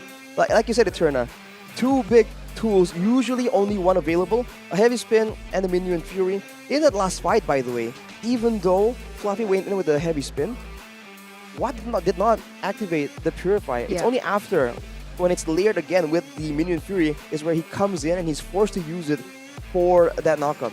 And don't forget, Clockun for most of the game, sure there were moments when he used the IMU for Novaria, but he mostly used it for the Way of Dragon. So that's 3 CC. This is a lot of CC. And that way, right, Evos aren't forced to use any of the utility tools to really threaten Gary. Because, you know, as an assassin, the Way of the Dragon is just so annoying to deal with. The fact that Clockun can have access to it occasionally means that Gary also occasionally gets just denied from everything. The last pick, Akai, was just great, right? I mean, seriously, Gary, I like the Fanny because, you know, it's something new, but I think with that Akai pick, even without the Akai pick, we kind of knew that, oh, it's going to be tough for him to secure his own purple buff. I think if Evos went for a Paquito in the XP, it would have been even harder for him to get the purple early. I guess. So with that, let's take a look at the comms, ladies and gentlemen. Let's hear the White Tigers roar. Rival aja, rival. Rival aja, Rek. Gue tuh. Gue bukan ya, gue buka. Panis sini. Awas ya, pelan-pelan. Cek dulu aja. Ini nih. Fredin. Gak sempet baru tuh Fredinnya. Lo banget Fanny-nya. Nice. Biru aja. Kalem lagi boy, santuy. Disiplin aja guys, santai. Udah enak kok buru-buru, iya. Nggak usah buru-buru, kalem. Kita menanti kalian, boy. Nikmatin gamenya boy. Yoi. Dia puri ya, tapi dia puri. Ayo, Aman gua langsung ke atas. Cok, kocel. Gua jauhin sini. Kudik. Gulti. Gua flicker.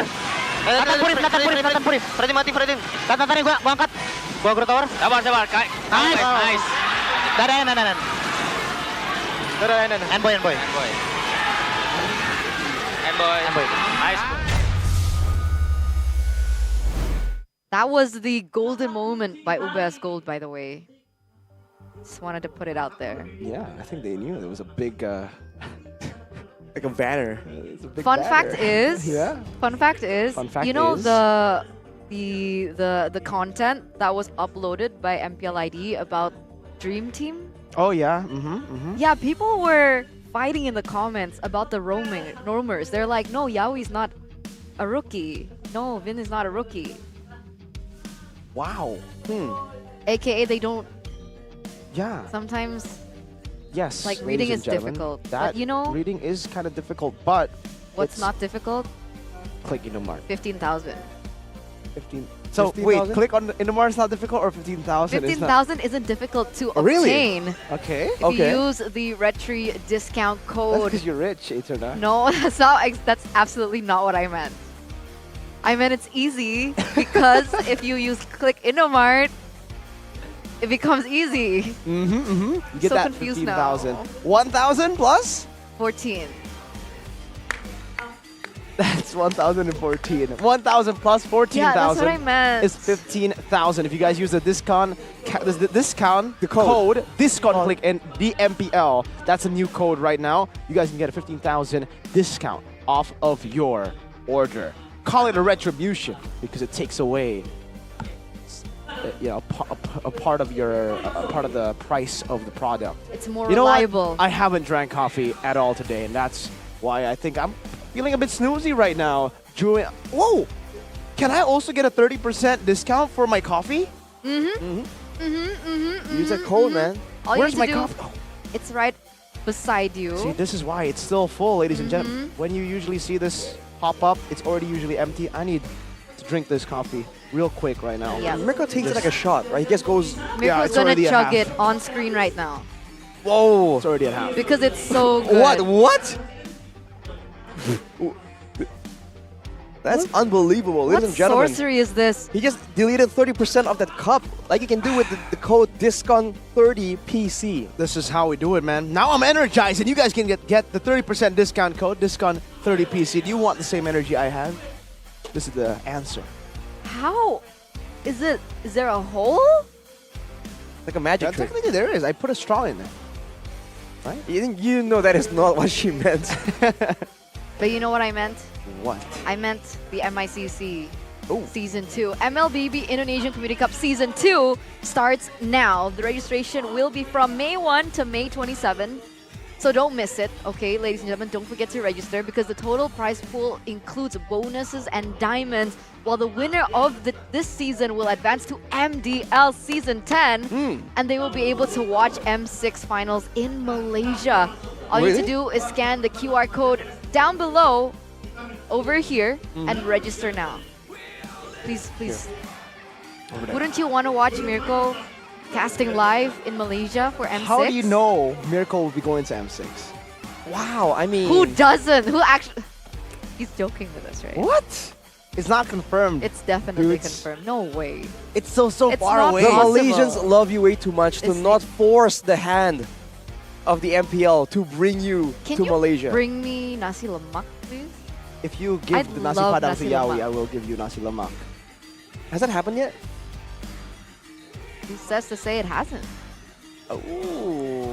I know Yawi. I'll text him after this. Go ahead. We shall ask for You want to use my confirmation. phone? Oh, so that's who you were No, I calling wasn't. I'm earlier. joking. No, don't say Okay. I it. thought it was Beloyski. No, I don't really talk to Beloy. He's nice, Whoa. but I'm shy. Whoa. He's nice, but you're shy. Nice guys finish last. Ladies and So gentlemen, why are you not shy with Yawi? confirmed. Because he's not nice. But there it is, Bad ladies and boy, gentlemen. Match number 1. We do still have 2 matches ahead of us. And don't forget to close out this amazing week. We're going to have the Royal Derby. Oh my goodness. Leg 2. Number 2? What happened in leg 1? Leg 1? You want to know what happened? It was a 2-0 by Onic. And that was with Albert, who got a maniac on carry on game 1 or 2. Game 1. Yeah. Yeah. Yeah. 13 Will minutes Albert game. play again? Will Albert play as a jungle? Will RRQ fall into the red zone? Will RRQ play Lemon? Versick? Vin? Banana? Will Bunny? they go back QT? We will never know. All these questions, man. Versick? Will Rect play? Will Rossi play in the next match as well? Ultra Oh. versus Geek Fam? Will Marky, the solution? Is Beloyski playing? Yeah, I don't think there are any Yeah, other. okay. I thought we were just saying random stuff. No, it wasn't random. I thought you were being random, so I No, just... nothing was random. Beloyski. Marky Chidera, because you know Yeah, there are 2 in the same role. Rect Rossi. Will Anaya play? That's a different team. He is... Gary already played. It turned out to what I did to Marky a while back, you know. Uh-huh. It was just right after a Geek Fam match. Okay. And I saw him like, yo, what's up? And reflexively, I'm like, are you gonna play? And then like after he's like, no, bro, very funny. I'm like, what's that about? After I went back to the back room, I'm like, oh wait, they just played. What am I doing? Oh my god, so cringe. That is actually so The cringe. pain, Marky. Love you, man. I need time to like recuperate from that. I haven't role. apologized to him directly, by the way. So if he hears this from broadcast, Oh my god, that happens, man. I mean, that That is an Arashi move right there. That is a certified Arashi move. I hope Marky knows that it's an Arashi move. I can't It's not do a. this. He wasn't being sarcastic or anything. That was just an Arashi move, man. I can't do this. I can't do this. You can't do this?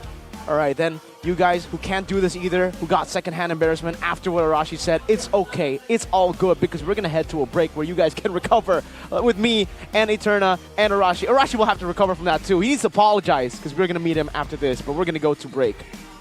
I got you. I got you. It's okay. Going on? It's How? okay. We got you. How does that happen? It's an Arashi like, move. Actually. I was making conversation. Welcome to MPL Indonesia Season 13.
Streamingnya MPL teman-teman ya. Jadi kalian bakal ditemenin sama Kolio sambil menunggu match berikutnya teman-teman, di mana ada Alter Ego dan juga Geek Fam. Dan kali ini di MPL Takeover Kolius tuh mau menjelaskan sesuatu nih sama kalian, bahwa Hellcurt kemarin ini baru di revamp teman-teman. Jadi banyak yang nanya nih, entah itu di konten-kontennya Kolius pribadi ataupun juga di postingannya MPL. Min, Hellcurt itu kapan sih boleh dipakai di MPL? Terus Hellcurt ini potensinya jadi apa sih? Nah, Kolius tuh mau ngasih tahu ke kalian semua bahwa Hellcurt ini juga bisa dibikin jadi roamer. Untuk dari itu, langsung aja kita kasih tutorial singkat aja kira-kira apa yang bisa dilakukan sama hero Hellcurt. Bisa kalian lihat di sini ya teman-teman ya. Kalau untuk dari segi itemnya teman-teman, ini yang Kolius pilih, ada di paling bawah. Jadi cara mainnya adalah dia mirip sama hero Natalia teman-teman. Kalian harus bisa mempick off hero-hero lawan yang memang tipis-tipis. Setelah itu kalian bisa melakukan pressure nih ke jungle lawan. Terutama kalau lawannya itu pakai jungle misalnya assassin ataupun marksman. Apalagi pasifnya Hellcurt yaitu Prowler itu bakal nambahin movement speednya Hellcurt, nambahin stack dari skill 2-nya Hellcurt. Ini yang bakal ngebuat Hellcurt ini playstyle-nya jadi mirip sama Natalia. Lalu setelah Hellcurt ini nge-take down hero lawan, dia kan langsung aktif mode conceal. Jadi kalian tuh nggak perlu pusing lagi untuk out nih atau keluar dari pertempurannya. Kalau memang kalian bermain hit and run. Nah, biar lebih jelas lagi, nggak perlu lama-lama, kita masuk aja dalam in-game ya teman-teman ya. Jadi kita bakal langsung mainkan saja.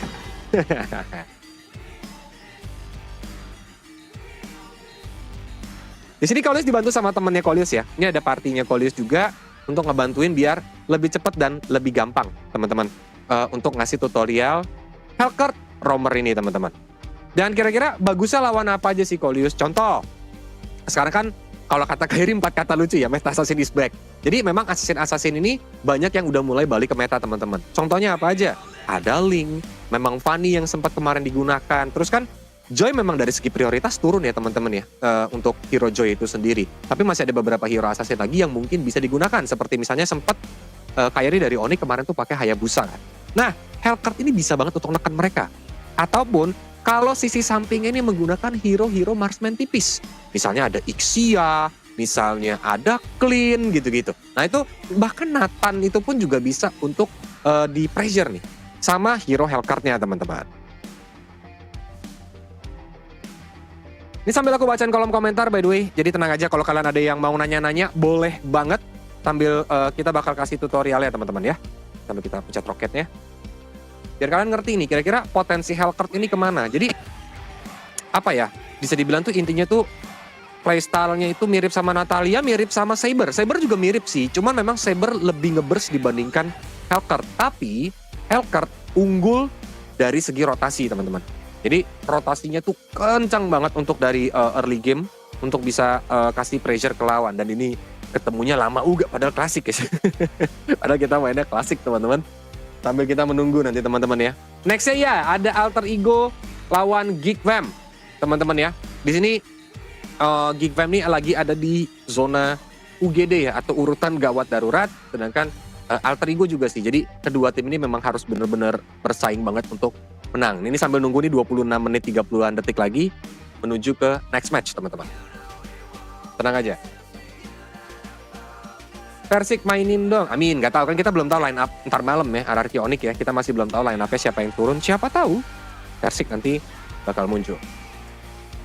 Keras duta listrik, yoi. Ada Ikhwan Gilang di kolom komentar tuh ya. Kita sambil menunggu nih. Nih ketemu roomnya lama juga ya, padahal klasik ya. Nathan lagi bagus banget ya. Iya. Jadi kalau ada dari kalian yang nonton konten TikToknya Kolius yang paling terakhir, itu kan Kolius ngebahas tentang tier list hero gold laner yang kira-kira prioritas untuk kalian ambil. Nathan dan Harit itu kenapa prioritas? Karena sekarang tuh hero-hero tank jungler seperti Barat ya dan juga Fredrin itu kan nggak mendapatkan magic defense growth. Physical defense growth-nya mereka dapat tapi magic defense growth-nya nggak dapat. Terus item magic defense itu pada di nerf guys. Jadi damage-nya itu masuk pol dari Nathan sama Harit. Kalau Roger juga termasuk prioritas menurut Kolius karena memang dia adalah marksman paling sustain di gold lane saat ini. Gitu.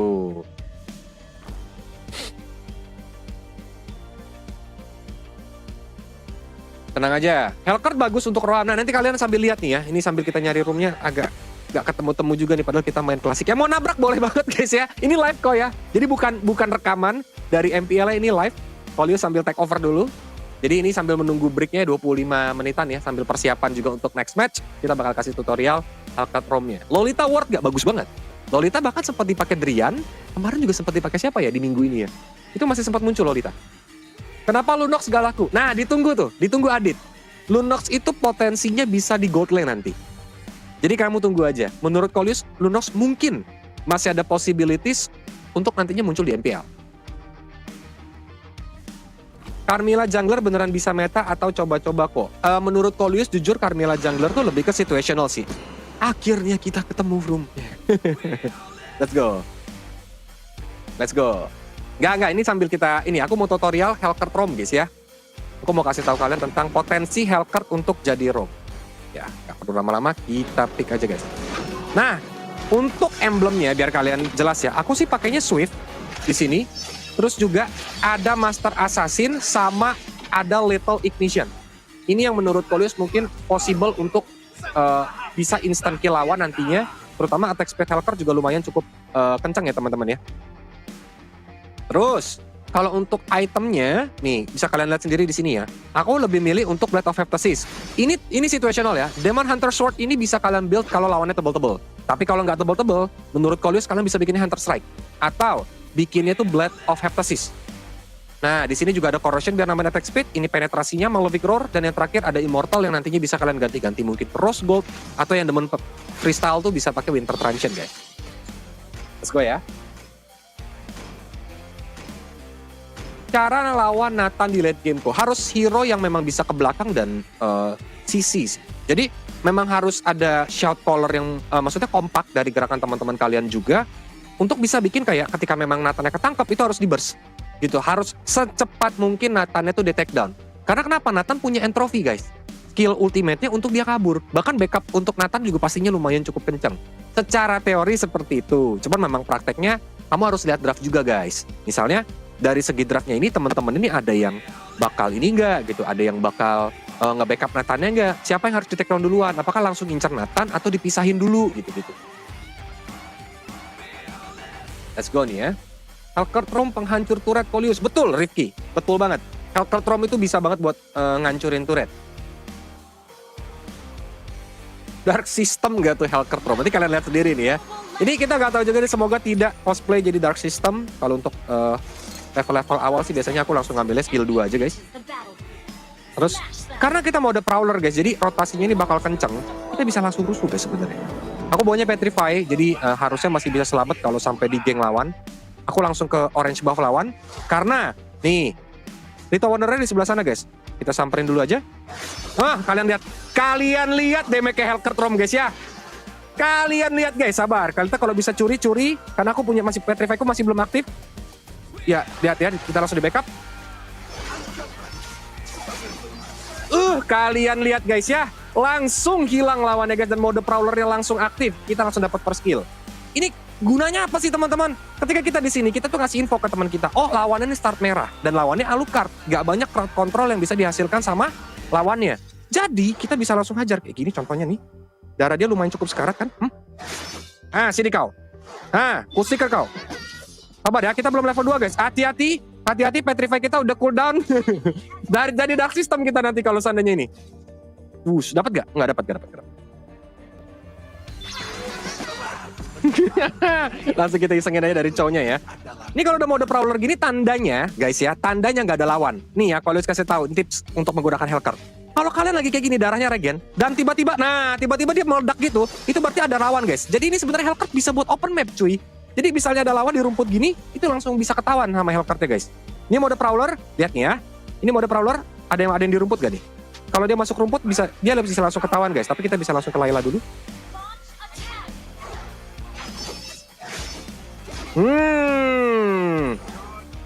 Lihat damage-nya. Siapa yang bilang Hellcurt gak bisa roam guys?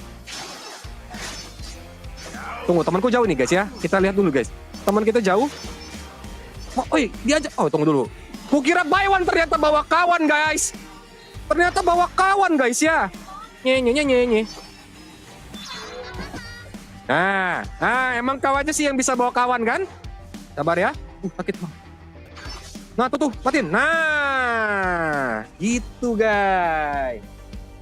Masya jungler bagus gak kok untuk sekarang? Kayaknya udah Masya lebih enak kayak main kayak Drian gitu gak sih guys? Jadi roam dibandingkan jadi jungler ya kalau menurut Kolius ya. Roam yang bisa ngasih pressure kayak gini Hellcurt ini nih. Burem banget videonya. Aman harusnya sih nih. Sabar ya. Nih. Kita bisa nunggu di sini. Kita bisa nunggu, harusnya ntar bakal ada yang dia ke arah bawah guys. Si Zasknya.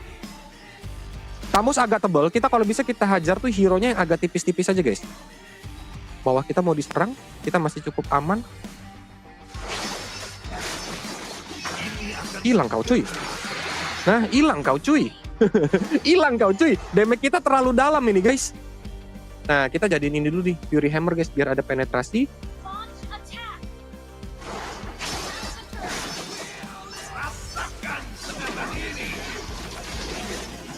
Petrify. Yoi, gak apa-apa kita gak dapat kill guys. Kalau memang bisa dapat killnya dikasih ke teman lebih bagus, karena kita roam, inget guys. Yang penting item kita jadi guys.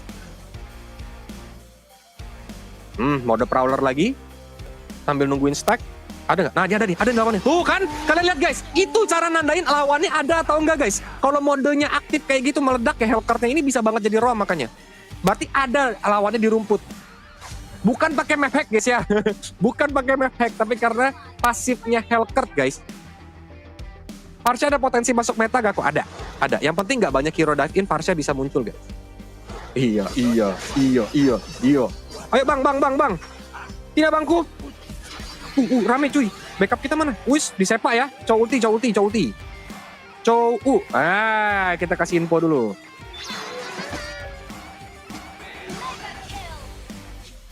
Nah tuh, ini sih sampai 14-0 gini guys. Karena pressure dari Hellcurt yang begitu besar juga kan guys. Nah sabar, kita aktifin mode prowlernya lagi.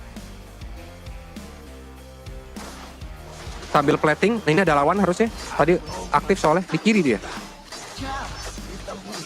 Ini Hellcurt roam nih penghancur turret guys ya. Cepet banget. Hilang deh guys. Masuknya sendirian soalnya nggak ada backup temennya.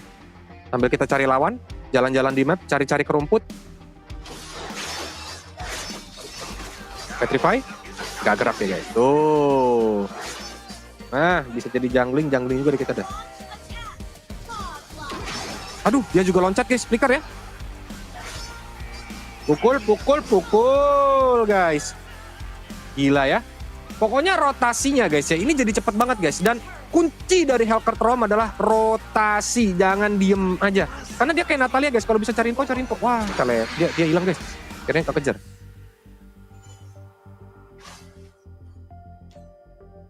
Jangan lupa Kolius, itu skill 1 bisa terrify. Betul. Kalau memang kena pas lagi dari mode Prowler, itu bisa ngasih efek terrify ke lawan guys. Proam sih, cuman kalau kita tabrak udah bisa sabar. Cooldown. Langsung hilang dia guys. Turtle kita mau up lagi. Ini kita sambil gerak lagi aja, karena kita bukan junglernya guys. Kalau kita junglernya mungkin kita udah bisa setup di Turtle. Nah, kita bisa open map rumput kayak gini nih. Ini bisa mati gak ya? Nah, kena terrified ya. Nah, damage kita soalnya udah sakit banget guys. Dan aku bikin DHS karena kenapa? Nih, ini lumayan tebel ya, dari Tamus ya guys. Jadi aku butuh damage biar bisa ngasih damage ke Tamus ya guys. Di sampah mulu ya. Bukan di sampah sih, kita roamer guys. Jadi apa ya, kunci atau job desk dari roamer tuh bukannya untuk mendapatkan kill point juga guys. Kalau bisa temannya yang lebih fat, nggak apa-apa gitu. Tapi kalau kita bisa dapat kill point, why not gitu. Ada di sini. Nah, lihat kena terrified lagi guys. Double kill langsung Hellcurt ya guys. Ini bisa langsung kita engage secepat mungkin. Nah, dikasih loh, pelit banget teman kita guys ya. Orange buff-nya nggak dikasih guys. Padahal kita damage-nya bisa ini. Kapan Gatot bisa meta? Ah, kita tunggu ya.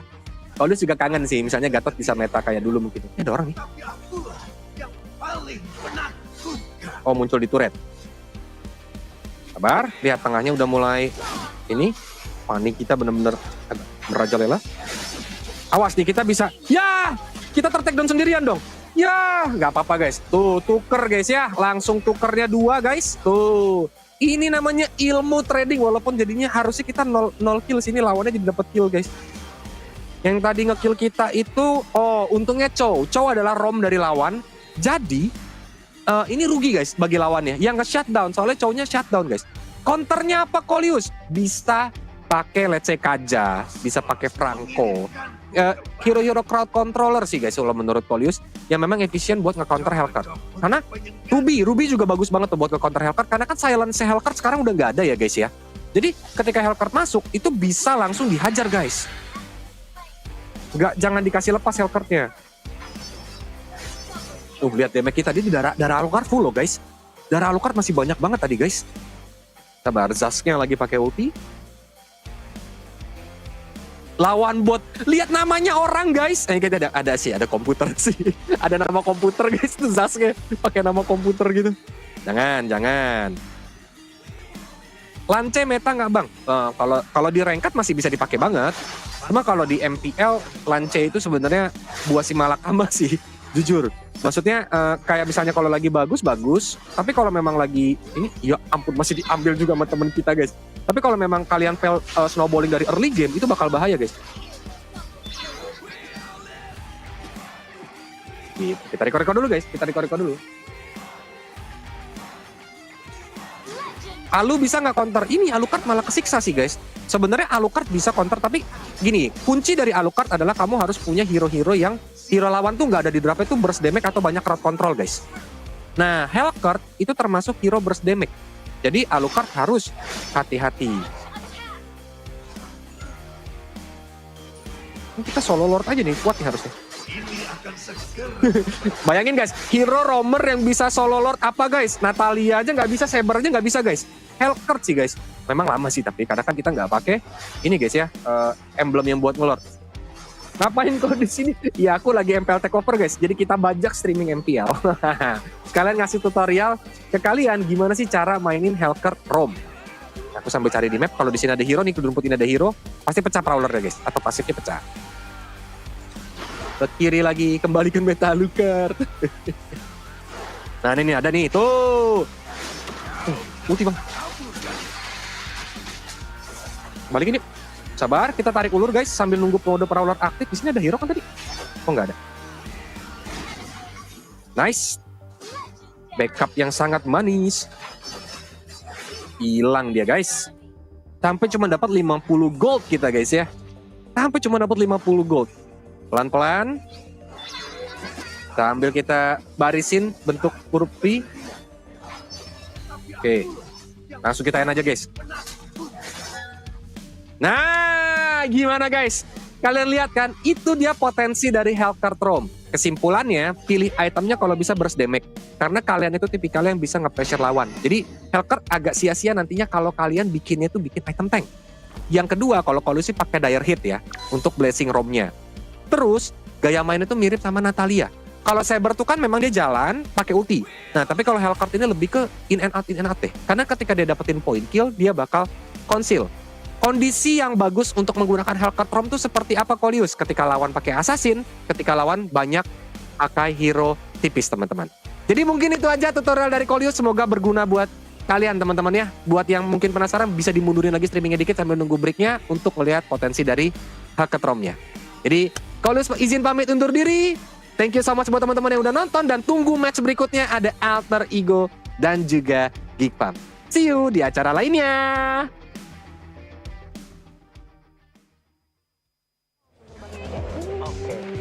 Sama-sama aman banget ya, berat. Keduanya terus pakai komik. Coba kamu sekarang main. Iya, akhirnya aku naik.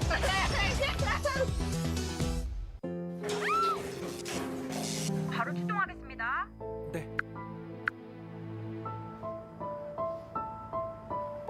직원이 곧 와요. 걱정 마세요. Staff akan segera datang. Jangan khawatir.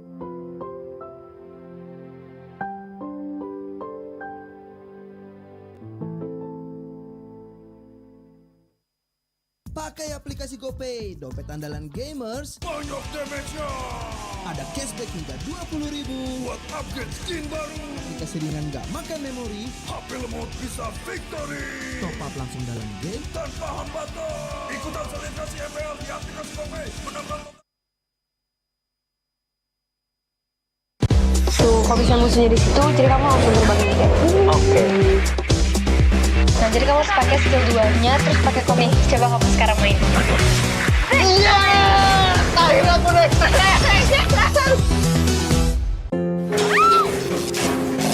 바로 출동하겠습니다.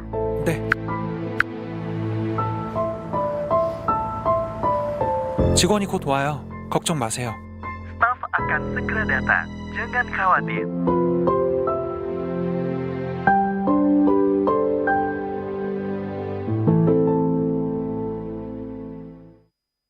Pakai aplikasi GoPay, dompet andalan gamers. banyak damage-nya. Ada cashback hingga 20.000 buat upgrade skin baru. Dikasih ringan gak makan memori. HP lemot bisa victory. Top up langsung dalam game tanpa hambatan. Ikutan selebrasi MPL di aplikasi GoPay. Menambah total hadiah ratusan juta. Bonus stage. Gratis 100 kali transfer kemana aja. Beli pulsa harga termurah. Scan QRIS dengan mudah. Download sebelum mabarkan.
Tambah mudah di dunia games. Pilih game, masukkan game ID. Pilih Diamond, masukkan kode promo, dan pilih metode pembayaran. Masukkan kode OTP. Selamat, kamu dapat tambahan kuota. Upgrade gameplaymu sekarang. Game Smash andalanku bikin mainku semakin hebat. Tukar DG rings, diamond dan voucher game kau dapat. Main MOBA apa aja win streak di tanganmu. Cuma Game Smash makin no debat. Beli paketnya dan aktifkan boosternya sekarang. Tuh, kalau misalnya musuhnya di situ, jadi kamu langsung berbagi kayak. Oke. Nah, jadi kamu harus pakai skill 2-nya, terus pakai komik. Coba kamu sekarang main. Iya, akhirnya aku naik.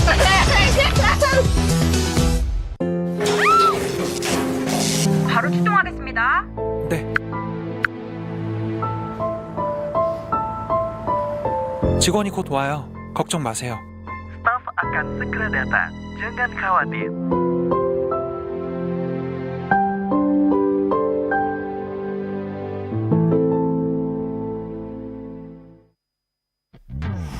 Character select. Bener. You lapper.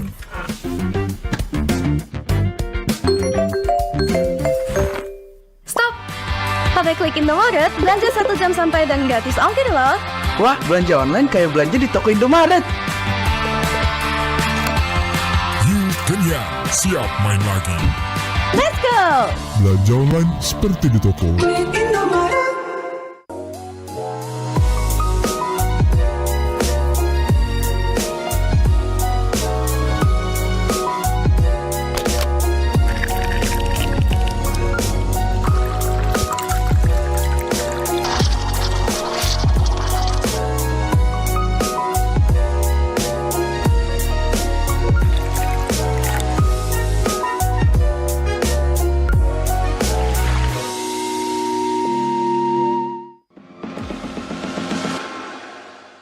It's only you who rocks my world.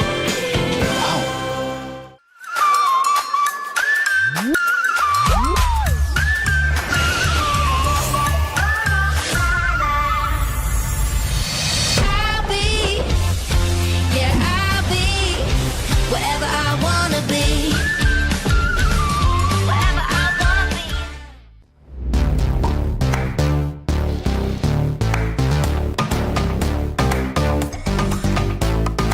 We don't need no sleep because the party.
Aku kan berdiri dan terus berlari, terus ke arah puncak tertinggi. Ku takkan berhenti, hanya sampai di sini.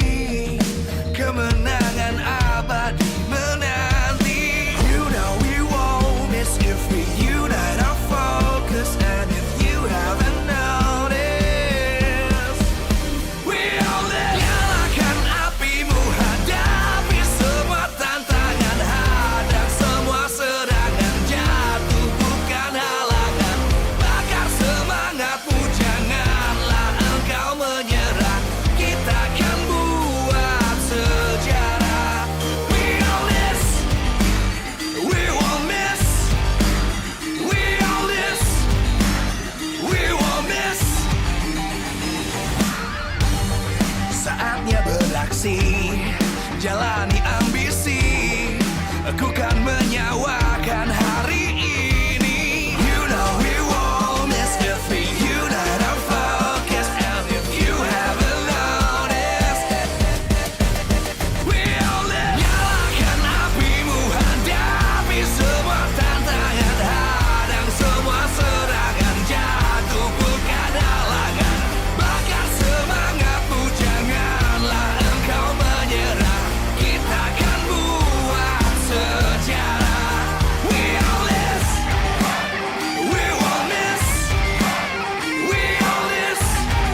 dan terus berlari, terus ke arah puncak tertinggi.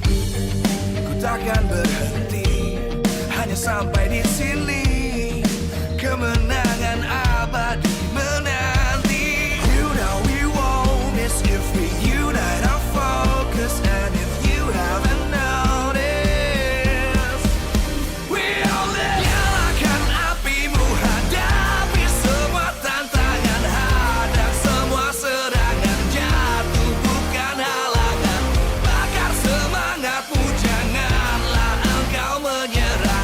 Kita akan buat sejarah. We all this, we won't miss.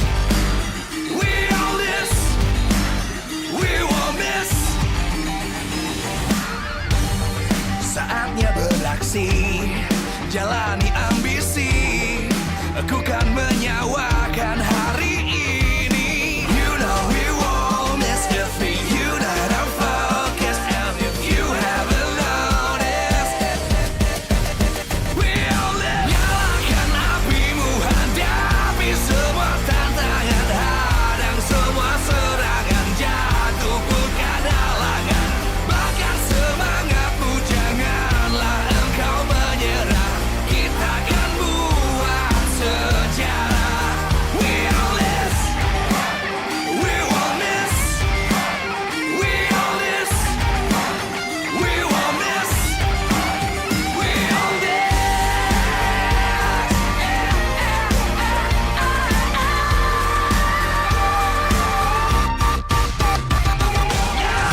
Nyalakan apimu, hadapi semua tantangan, hadang semua serangan, jatuh bukan halangan. Bakar semangatmu, janganlah engkau menyerah.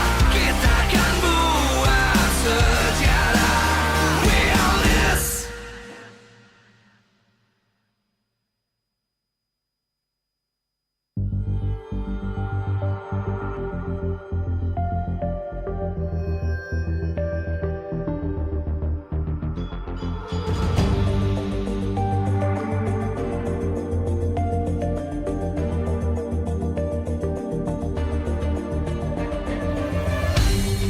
Aku kan berdiri dan terus berlari, terus ke arah puncak tertinggi. Ku takkan berhenti, hanya sampai di sini. Kemenangan abadi menanti. You know we won't miss if we unite our focus. And if you haven't noticed, we all live. Nyalakan apimu, hadapi semua tantangan, hadang semua Para super fans di MPL Arena dan juga ada di rumah, tentu saja di match kedua di MPL Indonesia Season 13. Ini adalah hari yang terakhir di minggu yang ke-7 di mana pertarungan kali ini akan mempertemukan dua tim yang berada di zona merah. Akan ada Alter Ego dan juga Geek Fam yang harus berhadapan satu sama lain demi mencari poin kemenangan. Melihat betapa dinamisnya klasemen sementara, satu kemenangan saja tentu sangat berarti untuk setiap tim yang beradu. Kita sudah melihat di match pembukaan, kemenangan Evos membawa mereka naik di posisi keempat. Tentu saja match kali ini sangat berarti dan sangat mendebarkan untuk semuanya. Tentu saja acara yang mendebarkan ini karena dukungan para super fans dan juga para sponsor. Karena MPL Indonesia Season 13 powered by Moonton. Presented by Official Turnamen Smartphone, Samsung Galaxy, Official e-wallet GoPay, Official Gold Partner UBS Gold, dan juga ada partner in esports kita, ada Dunia Games, GamesMax, Ora Imo, dan juga Telkomsel. Bersama dengan supplier Indomaret, Point Coffee, Samsung Neo QLED Super Smart TV Plus, dan juga Saturday. Last but not least, our government partner PBSI. Hari ini dengan posisi 7 dan ke-8 yang akan bertemu di match kedua. Kira-kira siapa yang bisa ngedapetin kemenangan ini? Karena kita melihat Alter Ego satu-satunya tim yang punya 5 kali. Welcome to MPL Indonesia Season 13!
live from MPL Arena, Jakarta.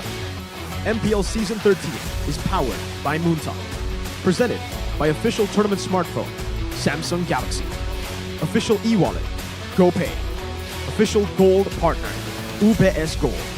We own this.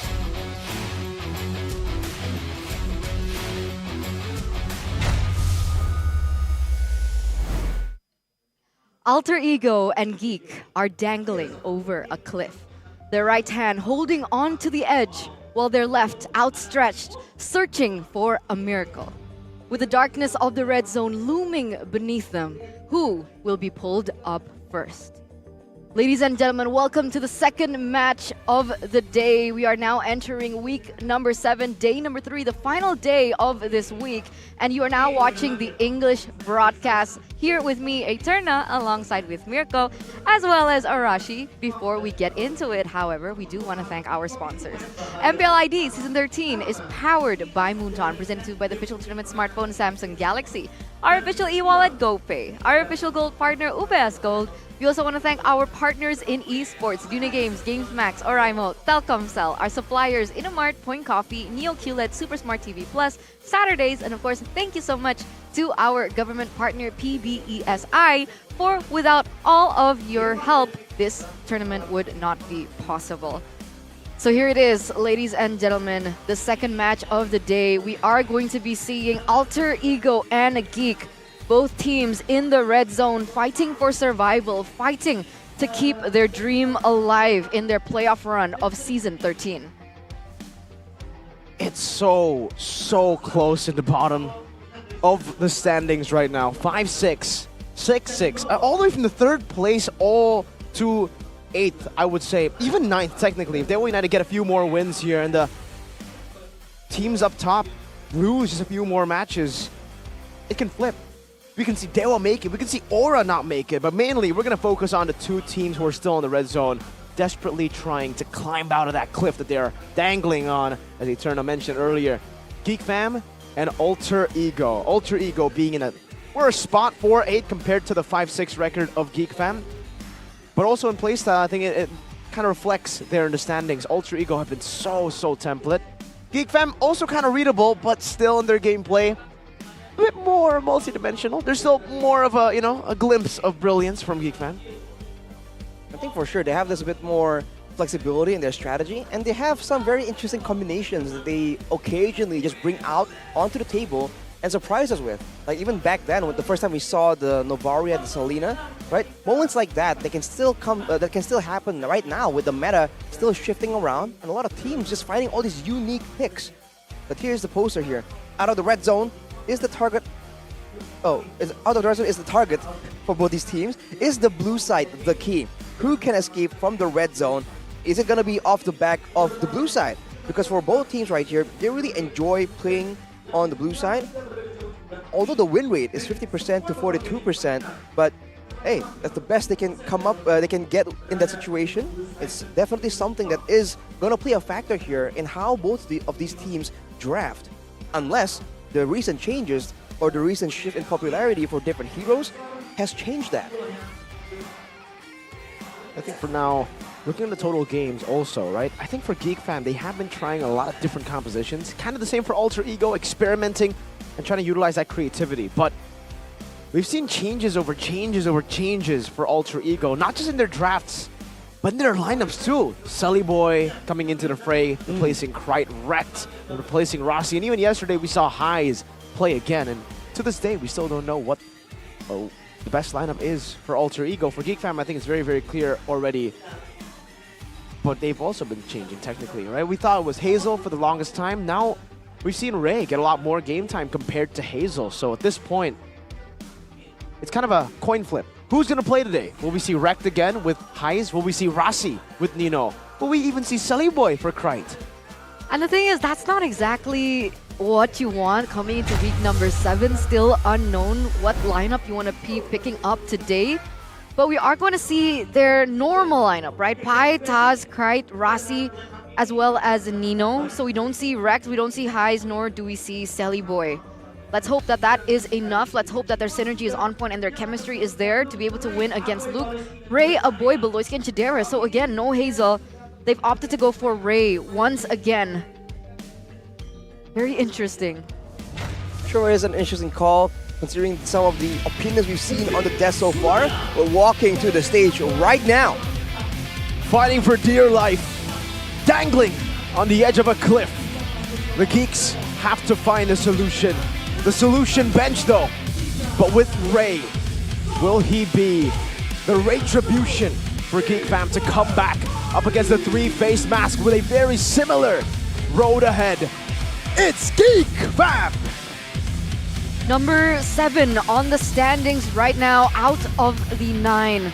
They desperately need to secure a win for this team if they want some sort of replication of their success last season. Remember, these are the runner-ups of MPL ID Season 12, and yet here they are today, down at the bottom, beneath most of these teams. Season 13 has been a cruel mistress to everyone, Geek no exception. But Alter Ego, we'll see what they can bring to the table today. Back to the fundamentals, back to the lineup. It started off Season 13 with a win streak.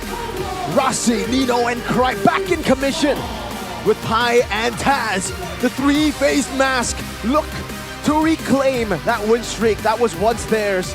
Now on a 5-lose streak. It starts now if they want to change their fates. Alter Ego Esports. Currently standing below Geek Fam in the standings, number 8.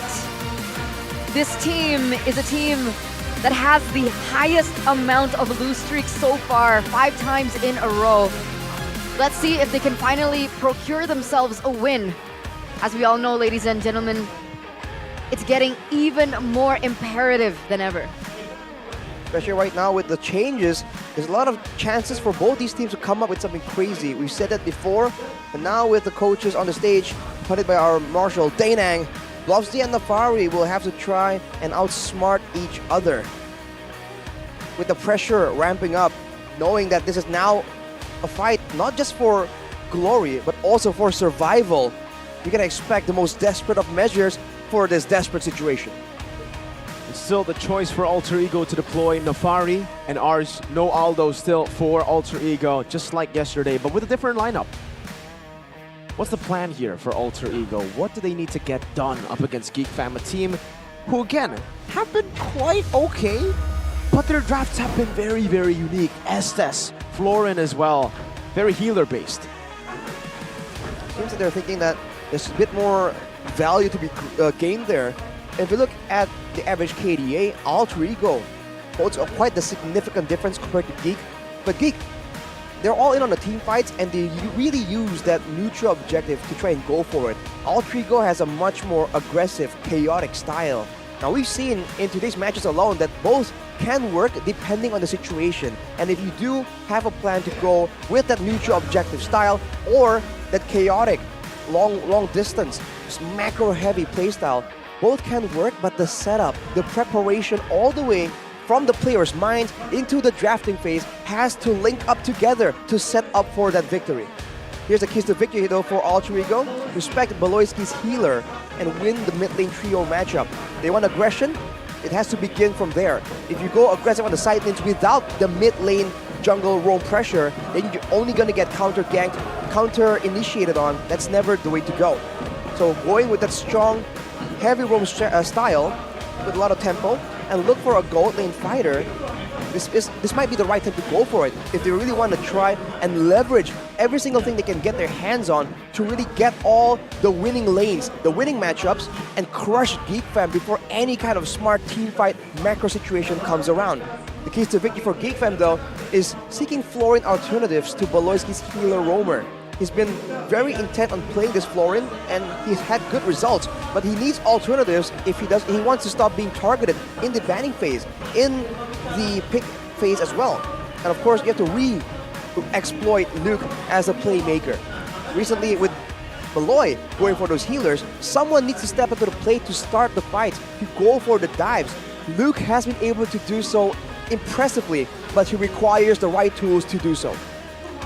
We do have a caster POV by this man called Mirko. Not really familiar who that is, but he says, please, Bluffsy, maximize Luke's potential with his playmaking hero, Mirko, on the desk. What do you think Mirko on the caster POV means? I think he means, you know, let Luke do Luke things like we've seen in Season 11, Season 12 as well. When you get him on the Lapu Lapu, on the Xborg, on the Arlet, these playmaking heroes, over, you know, the carry heroes, because he tends to carry usually on playmaking heroes instead of the real carry heroes. He plays really well on the Yuzong as well, so give him these heroes instead of the Benedettas, the Paquitos as well that we've seen from him. And I think it's very clear from the results of those matches where he did get the Benedettas, where he did get these specific heroes that he doesn't do too well on it, right? So go back to what works. Luke is a phenomenal XP lane, very high potential to be the best XP in Indonesia. So utilize his strengths.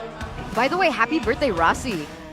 Oh, happy birthday, Rashi? Not Arashi. Rasi. No, Rasi. no. Happy birthday, Rasi. Rasi. There you go.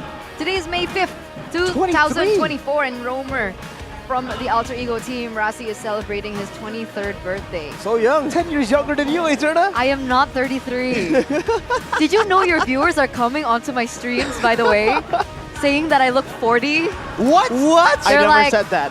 Mirko, I never said that. That is out of I'm pocket. Mirko's That is viewer, out of pocket. All right. and you look 40, I'll have by to the way. How clarify. old are you? Eterna. Because Mirko said you're I 40, need to and I'm like, apologize. Eterna. wow, thanks. So everybody watching, Eterna does not look 40. I said 60 on stream. The public rewarding from Mirko. I don't think that was exactly an apology. But hey. Okay. Oh, wait. Immediately straight into the drafting phase. Presented by our official tournament smartphone, the Samsung Galaxy S24 series. Where already the Lohi is banned, but the chip is still available. By the way, this is a fun fact. Last time that both of these teams met, it resulted in a 2-1 victory for Geek. That was a reverse sweep. But the one thing to note that was a pattern was they always went for the first pick Fredrin, and when they did, they won the game.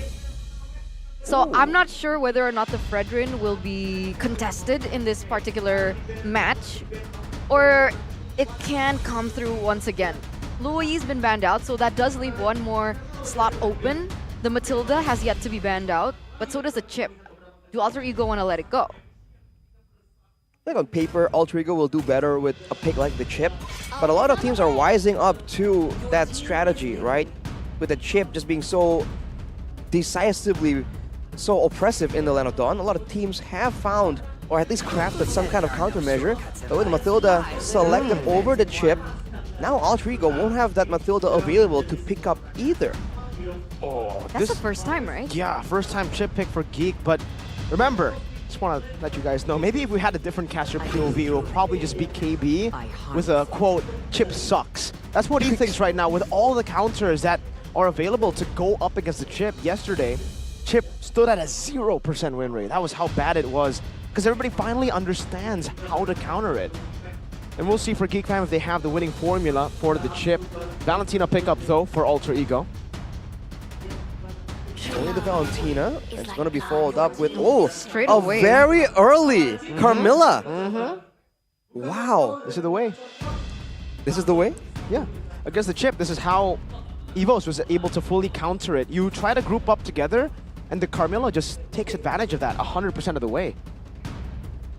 Yeah. Certainly a good option for now. We'll have to see. For Geek, knowing that now the threat of clumping together and being comboed is a big problem, what will they have to supplement this playstyle? I mean, technically, can't they pick up something like the Faramis to protect them when they are clumping up as one? That's where the Valentina comes in. That's probably all thought out. But with the Natan coming up with the Barats as well. All right. So they're supplementing the long-distance mobility of the Barats with the chip, technically, if they really want to go for that. When it comes to the neutral objective, though, we've talked about this earlier. Comes to that kind of proper setup, Lord Dance situation. I believe for now, Alter Ego has more of their cards hidden, but they do have to reveal one more pick right here. Usually it's the Roger for Alter Ego in the first phase. They really like to pick up the Roger because it's a good flex pick for them. They can go for it in the gold lane on Nino, they can also utilize it in the jungle. And for the most part, we've actually seen it in the jungle for Taz. Up against a Natan, you want to have a bully, They go for the Claude instead here in the gold lane to try to outfarm the Natan. Okay, they also want to make sure that they're going to be able to secure an okay lane against the Natan, especially before the second phase, before it gets taken off the board, before it gets banned out by Geek. Alter Ego now, they're going to start in with the bans. What do you predict it to be? Okay, Faramis. So they still don't want to risk it, even though they have the Valentina. They still think that the Faramis is worth to ban out. That might be just them being concerned about the difference in damage output compared from the Claude compared to the Natan. I mean, the Claude has a blazing duet for sure, but with the Natan, especially when everyone's clumped up together like that, your basic attacks shred through multiple people at the same time. That is something that eventually will add up the longer the game goes. Now for the side of Geek though, do they want something else to supplement the healing, right? We talked about the Florin being an option. It is not banned away, so that is still something that Geek can use in combination with the grouping coming in from the chip. Are we ramping up to an assassin pick? The Masha ban? Geek picking up the Barretts? By the way, for Natan, is it good to pick up something like a Lolita Yes. as a roamer? Yeah, that was the answer to the Natan by Bigatron up against RRQ, who loves playing the Natan, and it was a good strategy to implement. It was also, though, however, comboed in together with an Alice and an Angela. So you have so much more damage to put in over to the back line as well as you dive, and so much more sustain so that the Natan can actually burst you down. But remember, right, they're trying to counter the clumping up of Geek. I think Lolita in the mix would actually be of high value, but Alter Ego go for the Yuzong pick first. Being able to dive into the back line, try to punish the Natan. It looks like that's what they're aiming for, especially Geek has not yet opened up their mid laner. And now, 2 final picks for Geek, and Alter Ego have a chance to really hide their final pick here. For Geek, it has to be something that's a bit more well-rounded, knowing that one more pick from Alter Ego here can really change the trajectory of how a team fight goes. Already with two strong frontliners and 1 backline defense, I feel like crowd control, I was going to say, would be great. Vexana definitely fits the bill. Also, kind of vulnerable to the Yuzong, but with a Purify, you can cancel out the whole engage. The Furious Dive can be all negated after the Black Dragon form. And with a Ruby, they're set up to group together and protect that Natan. So Ruby EXP? Yep. Okay.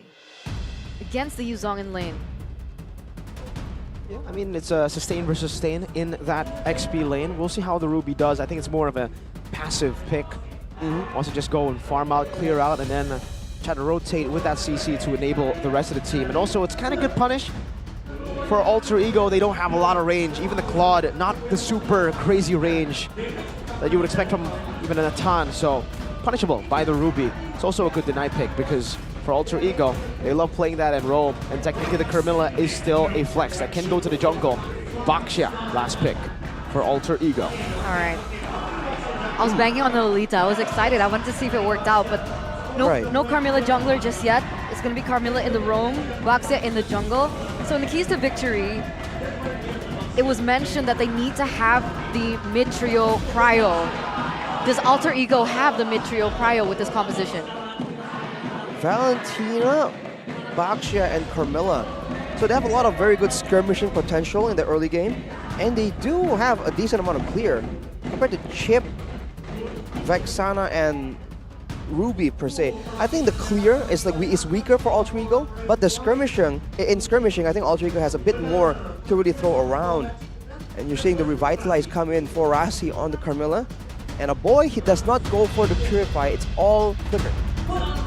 So vulnerable to the Petrify combo for sure. So here we are, ladies and gentlemen, watching both of these teams slipping over the edge. Who will slip first in this best of 3 series as Alter Ego and Geek Fam look for their first win? Let's jump into the land of Dawn for game number 1. All right, looking at the emblems though, it's going to be Impure Rage again for the Valentina. Alter Ego, I think they do want Cry to be able to do a bit more damage, to still have some kind of mana sustain in the early game. Potentially thinking of going for a different item here, not wanting to be rushed into the Enchanted Talisman. Maloyski he's babysitting in the EXP lane instead. Yeah, this is an interesting start to the game here by Beloyski. Usually you would expect him, especially in this game, to go and babysit in a ton. But QC for Beloy. Again, another new emblem that we are seeing for the chip. Rossi, though, putting so much damage on him. Also with the QC and the Revitalize, too, by the way. Rossi's just been loving this on the chip. And now on the Carmilla, it's Revitalize Nation. This is a big hidden playmaking tool that hasn't been seen for a long time, but oh, look at that, top side. A full gank onto Luke, first blood by Pi. Picks it up, even despite the early babysit. I mean, you even mentioned, right, the mid trio from the side of Alter Ego. They're going to be able to maneuver on the map really quick. Rossi, technically, with skill number 1, has an additional amount of movement speed as well, but he's getting shots quite low. Nom, but the Revitalize actually helps him to heal back up all the way. Ray now, caught in the bad spot. Still able to escape for a bit. That's a 1-for-1 trade. Only the roam for the jungler, though. Beloyski still wants to keep this fight going. Luke, still level 3. And look at Kripe just shooing away the rest of Geek Fam as they get a better trade. Luke actually commits the flicker to that. Did you see it? I mean, he's kind of forced to in that situation. Alter Ego just forcing everything onto Geek Fam, especially Rossi. Knowing that he can move fast, he has good sustain and the Revitalize as well. He is just forcing Geek to commit a lot of time and resources to try and shut him down. Now, if you look at the emblems, by the way, earlier, 3 agilities on Nino, Rossi, and Kripe. They want to be around the map. You know, they want to try and push the fight towards Geek Fam so that they are the ones controlling it, so that Geek can't really set up for a proper portal play. By the way, why did Chadera opt for this emblem in this particular match? The weakness finder. Yeah. Maybe he thinks that his team is going to have a lot more time just moving forward, and they want to save a lot of the utility in case the dive comes in. So when they're just moving forward and trying to get some advantage, I feel like Chadera wants a bit more of that, weakness finder effect in the middle of a short skirmish. Okay, Ray actually gets out of the ultimate there, pops into Deathness Welcome, but Geek Fam will concede the first turtle over to Alter Ego. Taz securing the turtle for free. All right, and we'll see later on how the fight breaks out in the late game, because Nino has a tenacity with the agility, so he's really expecting a lot of damage to come his way. So far, it hasn't really shown up, but for Chadera, along with the weakness finder, he also has the bargain hunter, so he is looking to try and get some value, start a snowball, and to really use that item power spike to commit to fights. Did you see that stat? That's interesting. Yu Zhong, usually a pick that Pi does so well on, but so far, I guess this season, 0-3 record on the Yu Zhong. That was surprising.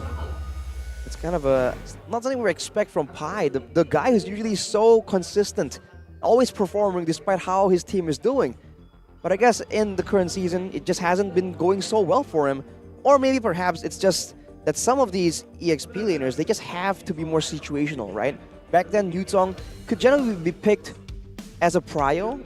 Now it's a bit more situational. When you have good targets, when you have teams that really want to clump up so they can use all your spells and get big combos, I think that's where the Yu Zhong really shine. Who's used the Yu Zhong with a flashy play? There's one player. Was it Kars? Dawn did that. Yu Zhong, Kars, Aran, Dawn. I think Kars and Dawn really stand out among the rest, I would say. Aran got the player of the game as well just yesterday. Oh, right. Yeah, it's weird. What, I don't Yu know. Zhong? No, Pi. Yeah. Yu Zhong has been finding a lot of success That's just why. recently. I mean, because like earlier on in the season when we had to Fluffy choose won our. on Yu Zhong. There you go. Yeah. Because early on in the season, I thought Pi was like my top pick for EXP. But things are looking great. It's not Danang, but it's okay. He's gonna shoot us into the land of dawn, back into the game. The second thoughts coming in from Eterna. Oh, never mind. Whoa. Oh no, Pi, what the heck? This is unfair. Oh we were no. just talking about him. We're just, no. That was brutal, man. I guess. See you, Pi. Oh, is there going to be a trade back, though? Oh, beautifully done by Chadera. Not even the Purify used up, but he still has it right now. Pops in a Purify. Chadera with the outplay. 3v1, no problem. That was just a very aggressive dive, and seems like Alter Ego, they're trying to go for some more, but won't be allowed by Geek. Despite the fact that the initial engage did not work out, they just dove straight under the turret against a Natan with Entropy, with a Purify. Definitely a weird call right there, but I guess that's how desperate Altrigo is for some kind of value around the map. Yeah, They thought they had a Brody, not a Claude. they wanted to trade, but they couldn't find it. And it was a really good disengage, by the way, from Krite earlier on to make sure that Geek didn't find any more value on the map. But remember, Alter Ego still hold the objective takes. It looks like they want to look for another, as they're starting to set up a boy NOD. Is that his first item? Yes, it is. It's the penetration boots along with the NOD. Trying to limit down the healing, especially from Rasi on the Carmilla, and the Revitalize that actually applies onto everyone on the side of Altrigo if they're clumped together. So not a bad item pickup, but it will lower the burst threat potential from this mid lane. And against Altrigo, we already talked about how important it is to have some prio in that mid lane. You see how we kind of been able to utilize this shortcut? They're actually not just utilizing it for ganks, they're also just using it for added map pressure. They had 4 members rotate up top, then teleport back towards the bottom lane, so that Geek Fam can actually get more pressure there. And now they're gonna go for a team fight. Beloyski in the back range, still with the Retribution, securing the orange buff. Taz going on to Beloyski, that's a good stun, but Beloyski flickers out to safety. Alter Ego not able to find a trade, not just yet. Man, Alter Ego, they're really trying their best to really find some value right here, but Geek is doing a good job matching it. But you can see the difference in the mindset. For Alter Ego, they're really forced to really stick together, whereas for Geek, they can go with a portal play. As Rasi here, they might go for something. Spear's dive on the Beloy, no flicker for him, but he's still gonna be able to jump in, put the portal down, and that might just be the re-engage. Luke has entered the fray now with a flicker forward, or not just a flicker, just a dash with the I'm Offended takes Rasi down. Roam for Rome. Roam for Rome. I mean, it's still a great trade for both right now. But man, with Geek actually holding the gold advantage, coming into the mid game, where I think that they really want to try and get all these plays starting to roll, it's gonna be so much more difficult for Alter Ego. Even Nino here, he's trying to find some of his items. He's still farming up a storm, but he's falling behind and looking for opportunities to really come back into the game. And with that being said, we're gonna take a little bit of a recap here. 7 minutes in, we do see that Geek holds a little bit of the gold lead. It looks like they're trying to funnel out in some gold for Nino. Let's see if that works out for him, because obviously Alter Ego's plan is to make sure that Nino gets that power spike way before Chidera does. Well, right now with the turtle spawning, you already see Geek setting up for something. You had to ask about the weakness finder earlier, Eterna. It helps in dueling 1v1 against a Claude as well, because it lowers its attack speed. You can see Chidera here not really fearing for the all-in coming in from Nino, as the whole team really sets up for the turtle right here. This is Geek just getting this whole chip setup. Luke now in front, Exodus welcome. Finding Taz, and that's a free turtle for Ray. Secures it with absolute class. Geek Fam now backing away as they've gone in. Ray gonna be caught in the Furious Dive and the Petrify. Taz now with the shield unity as well, but Luke is dealing with Chidera as well. The Entropy plays out, but Lois through the flank now. Walking 2 members down, but Rasi has been isolated. Somehow, some way, Ray has survived. That's an amazing outcome coming in from Geek Fam. And it was so fortunate. Oh no, Nino. Ooh. Okay, he gets out. Oh no, Luke! Given the playmaking picks, and this is what he does! Luke with the Ruby, finding 2 on the board, and Nino falls. Now another pull back as Beloyski shoves Taz with a crash course and a stun. Mid lane siege possible. Taz pops into Poissons. Luke goes in. Going around Woking stuns him up, and the Eternal Guard locks him down. A boy is on a killing spree. And in the bottom lane, they are shoving that as well. Tier 2 threatened now as Geek Fam go for the purple buff, and they give it to Chad Era. They're picking up all the scraps left, right, top, and bottom. This mid tower should surely fall, especially with how much damage Chidera is already doing in his siege. Hello? No way. No way, Beloy. Okay. Beloy? Rasi's coming. Rasi is coming. Oh, Rasi took the kill. Not ideal. Unnecessary. Unfortunate. Unfortunate for Nino. But what are you doing, Beloy? He's just doing his thing, man. It's Beloy things, going for more objectives. Alter Ego now, though, they're trying to make a play, trying to go for the trades while that chipped portal just isn't available just yet. Yeah, Eternal, you spoke a bit too soon right here, and Taz might be jumped on, might be picked off. Nom nom nom, the Dino says as he puts Taz and chomps him up. The damage not enough just yet, never mind. My God! Another burst of damage coming down from the Geeks to take Taz down. Meanwhile, Mr. Chad Era still in the side lane farming and getting turrets. 3.2k gold lead. And he also just obtained a Holy Crystal, Arashi. Yep. He just has a lot of damage right here. No penetration just yet, but he also doesn't have a Wind of Nature. So in the middle of a big fight, the Yutong and the Prod can still make big plays happen. But for now, with all the control, Geek just immediately rushed down the first free Lord. Look at Beloy. Could this be the BBB? The big brain Beloy play? No, wait. He's just chilling there. He's Vision. That's what he is right now. He's just a He's a portal. He's an arrival. He's a battle spell. So he's everything. He is everything. You're literally giving him all the labels available. Look at the boy with the glowing wand as well right now. In the middle of a fight where both teams are just trying to poke each other down, it's gonna be so valuable to have the glowing wand to just stop all that regeneration, especially with the regenerations they can pop for themselves. Now it's back to a slow game for Geek Fam. All you need to do is shove the wave in together, and that's what they are planning to do. Wave, bottom, top, crashing together. Luke gonna be the one sent into the mid lane to clear it out, as Ray is actually sieging down that mid tier 2. Final tier 2 of this game will be taken down for the side of Alter Ego. Oh, good pull by Luke with I'm Offended into the Nom Nom Chomp. Ray pulled back as well. But now it's going to be Rossi who's still able to survive for now. In the back line, Jadero with the Purify still able to kite back, and Taz is caught in no man's land. Terrify and more damage to come through from Chidera. Right now, caught on the I'm Offended, still able to dash away for now. Nino with a blazing duet, but no damage just yet. Chidera, Entropy, zoning Nino back away again. Up top, Rossi looking for the defense. Geek Fam want to go for this base turret, and Luke will provide some safety. Quite gets pulled in again, and Chidera cleans it up. Mega kill for Chidera. And they don't stop there. They want to go for more in the mid lane. They go. 2 base turrets. Absolutely no solutions coming through from Alter Ego whatsoever. And you can see from the team fight that they did try their best.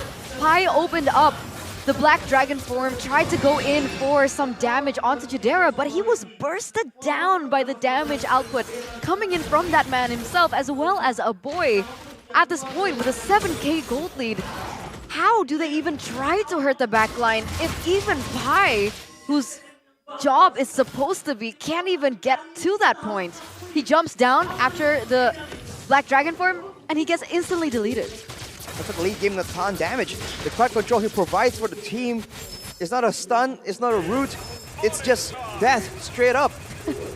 So Chidera right now can just stand there and just trade blow to blow unless he gets hit by multiple members just diving in together. Nino as well isn't really winning out when it comes to damage output. So he just finished a Malefic Roar after that fight. So hopefully if he comes in together with maybe Taz and Rossi and jumps on Chidera, they can find something. You know usually how it's a journey, a great journey, to see a Natan farm from early game to get to the late game, to get to the power spike.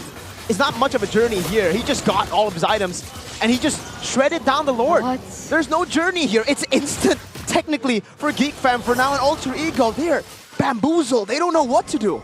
Did he get the Blood Wings as well? He went for Blood Wings. No Wind of Nature. That is his build right now. He doesn't care about the physical damage. Nope. He will trade it back with more. That is what he's aiming to do. As right now, Beloyski just really gaining some confidence, moving around, knowing that whatever happens, if he gets jumped on, his team will be there to trade it back.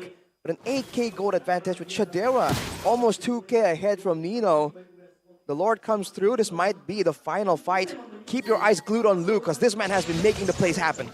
Again, just zoning for now. He has the I'm Offended, can pop it, whatever. He still goes in onto Rossi, and look at the damage from Chidera! He's melting down, Rossi! That's the tank! That's the tank! Even the Dragon who's flying by gets absolutely deleted! When the Natan gets full items at 12 minutes, it's GG. And Geek Fam will take game 1 convincingly. They strike first with that damage output again, right? I mean, we thought that maybe with the mid trio from Alter Ego, in the Carmilla, in the Valentina, in the Boxia, the fact that they're able to clear really quick, they have the movement speed that maybe they have a bit more to say when it comes down to the neutral objective takes, the fights, the skirmishes, the ganks. But it was absolutely not true. I mean, nobody was able to shut down the Natan. There was a moment where Alter Ego was trying to, but even then Chidera was able to sidestep out of it, completely negating that pressure. What a beautiful, beautiful game by Geek. They just have all the tools right there. They don't allow Alter Ego to get the ball rolling. They try to go with the sustained route, but Geek don't bite, man. They just keep dodging away from the unfavorable fights. They get what they need using the portals, and once they do have the goal lead, the advantage, the item power spikes, it was just over, man. None of the members of Alter Ego can stay in the fight for more than 1 or 2 seconds. That was an insane amount of damage just coming out the side of Geek Fam. How the mighty have fallen. 4-0 start to Season 13. What looked to be a very promising season for Alter Ego after not making it to playoffs last season, and right now they are at the brink of not making it to playoffs. They're and dangling. if they don't, Taz will be, will he be the first person? But like, the facts show that if Taz isn't able to make it with Alter Ego into the playoffs, it's going to be his 3rd time. So it was with Evos Season 10, and then Evos Season 12, and now Alter Ego Season 13. I mean, there's still a possibility for Alter Ego to come back, reverse sweep, of course, but big props to the man you see on screen. It's a Luke. It's Big Luke with the big plays, because he's a big man with big moments in this game for sure. Presented by the official tournament smartphone Samsung Galaxy S24 series. All this is the beginning. He's just matching out the Yutong in the lane, and afterwards, like we said, once he knows that, okay, I have enough regeneration, enough healing, enough tankiness, the plays just won't stop, man. He just keeps going in, and I believe the first big moment we witnessed was when Eternal was like, okay, he survives. Luke says, no, you spoke too soon, man. Scratch that. I was like, whoa, jump scare. That's what Luke does. When you give him playmaking heroes, it's almost like he's a different person. You give him Benedetta, right? A hero that needs to carry, needs to deal damage, and he's like, no, no, coach, take me back out. Give me CC, please. I need more.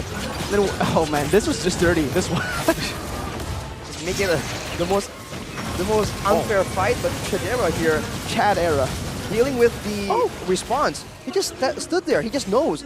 You know, this is a Natan without defensive emblems, and he just stood there like he knows. Right here, though, that's where Luke, I guess, continues the plays, and with him being so sustainable, he can just stay there for a prolonged time, and that's a bit of an advantage for Geek as well. The front line is having more ways to heal up after a small skirmish, and it just doesn't stop, man. And even though Rasi, part of the idea is probably to be able to tank up this much damage, look at how fast the damage is being outputted for Chadera. And Tai, before he can even reach the ground, I mean, a few seconds after he reached the ground in that fight, he gets completely melted down. And later on, we're going to see, before he can even touch the ground, right? It's almost like he shouldn't get close to Chadera before the Black Dragon form has expired and needs to go in afterwards. But there was big awareness coming in from Luke as well. Like, other than the fact when he knows he's done his job to initiate like that, he also is very aware of what is happening with Chadera. Because in that previous team fight in the jungle, he instantly went back to cover Chadera. That bought Chadera time to deal the damage to eliminate Pai in the process. So, GG. That's part of the problem for sure, man. The fact that there's a Ruby, there's a Vexana. You're trying your best to reach that Natan and stop him from doing damage. He has Purify, and you just stop by the Don't Run Wolf King. You're terrified, you're knocked up. You're offended. You're offended as well. So, Geek Fam has a very solid game plan here coming into this game. For Alter Ego, it's a lot more momentum heavy. If they were able to hardcore snowball using the very fast moving 3-man mid rotation we were talking about, maybe this game could have gone differently. But the fact that Geek Fam were able to dodge from the bulk of that and then match it using the chip, maybe now Alter Ego will have to respect this global presence a bit more, man. Yeah, I think I gotta give massive props to the way Geek Fam utilized the chip because we've seen it in a very one-dimensional way. Used in a very one-dimensional way. Chip. It's been used to gank. Gank and gank. And we did see that from Geek Fam. One time, they did gank Pi. But then after that, they completely just used the portals to have map pressure in both sides. And then they utilized it in a way where they kept on going back and forth. Like Ray teleported up, but when he knew, all right, there's nothing I can do here anyways, he goes back, takes a TP, walks up towards the turtle again, sees that it's being taken, and gives info for Luke to go to take the turret up top. So in a very new way, it's more of a passive chip compared to the other ways to utilize it. And I think that's just because BBB, Big Brain Beloy, adapted to the situation. Alter Ego had a better clumped up team fight with the Carmilla. They're like, all right, we're not going to team fight. We're just going to look for pickoffs, for ganks, and splits. We're only just waiting for the Natan. Once the Natan was ahead, all right, you want to fight? You want to clump up? Yeah. He has a Purify. He'll shred everyone. And shred everyone he did, man. 61,000 damage dealt, 900 gold per minute right there. Man was definitely a menace. And again, the audacity. We're looking kind of different there for just a bit.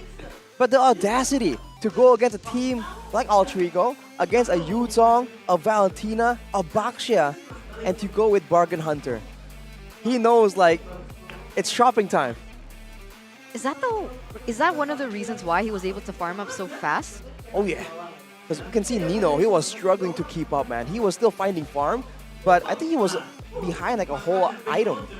And when that better 3 item power spikes, I think the fight's already beginning. So Nino did join a fight with 3 items, his core power spike. But even then, the threat of like damage being thrown back at the side of Alter Ego was just not enough. It was just too much for him to actually move forward and output the same kind of damage. So that's another advantage of an Natan. You do have range that you can play around with. Well done by Geek Fam, honestly. Played really well, the execution, and even the emblem choices, yeah. Because this, I would say, Chidera on the Natan, he plays it so well. We saw brands with the same emblem set, but he played to team fight. This guy knows what he's supposed to do, right? He just farms, wait for that item, Bargain Hunter, to farm. So before we get into game number 2 to see whether or not Geek Fam can go for a clean sweep, we are going to check out the activities of what's going on behind us at the stage. Bude Clara Mongstar, take it away.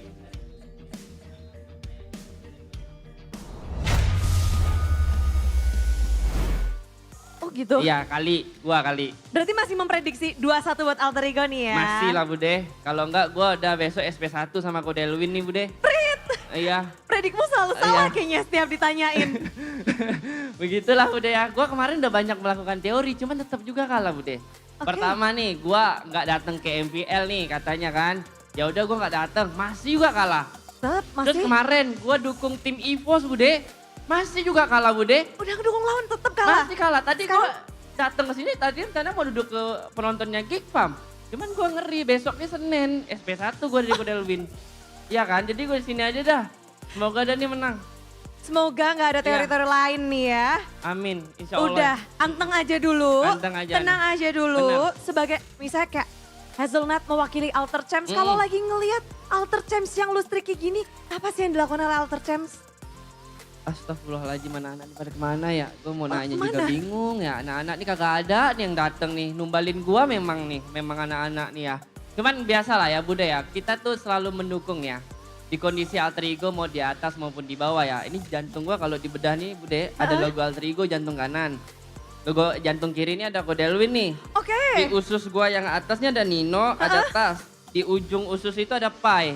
Nah, jadi gue tidak akan pernah membenci Alter Ego sampai kapanpun gue akan tetap mendukung Alter Ego ya, Buddha. Mantap, jeroannya udah isinya full Alter Ego. Udah. Apalagi luarannya di sini. Lihat, Alter Merch. Itu dia. Alter Merch semua ya. Jadi itu teman-teman semua ini sekalian aja nih Buddha ya.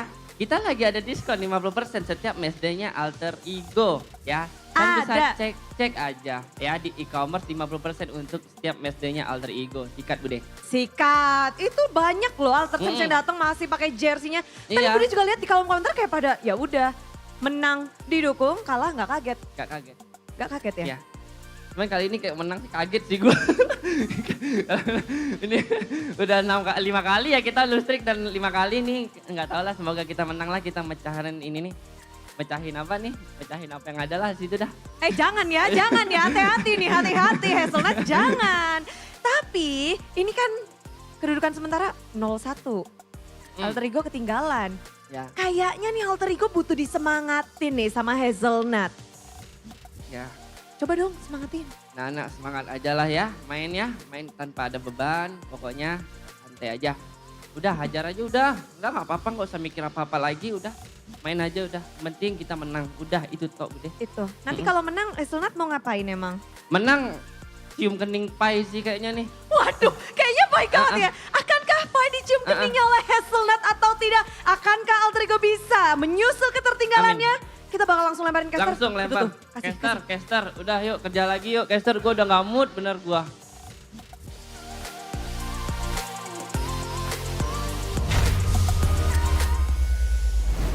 Hello, welcome back from that short break.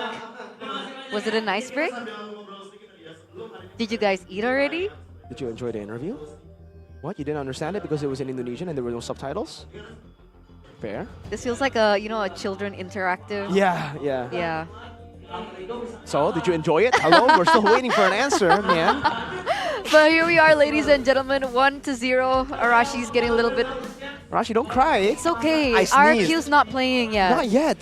What do you mean? After Not this, RRQ will play. I think it's a done deal. It's still a big maybe. We didn't say anything. We didn't say anything. It could be tears of joy, Arashi. Why are you assuming the tears are of despair?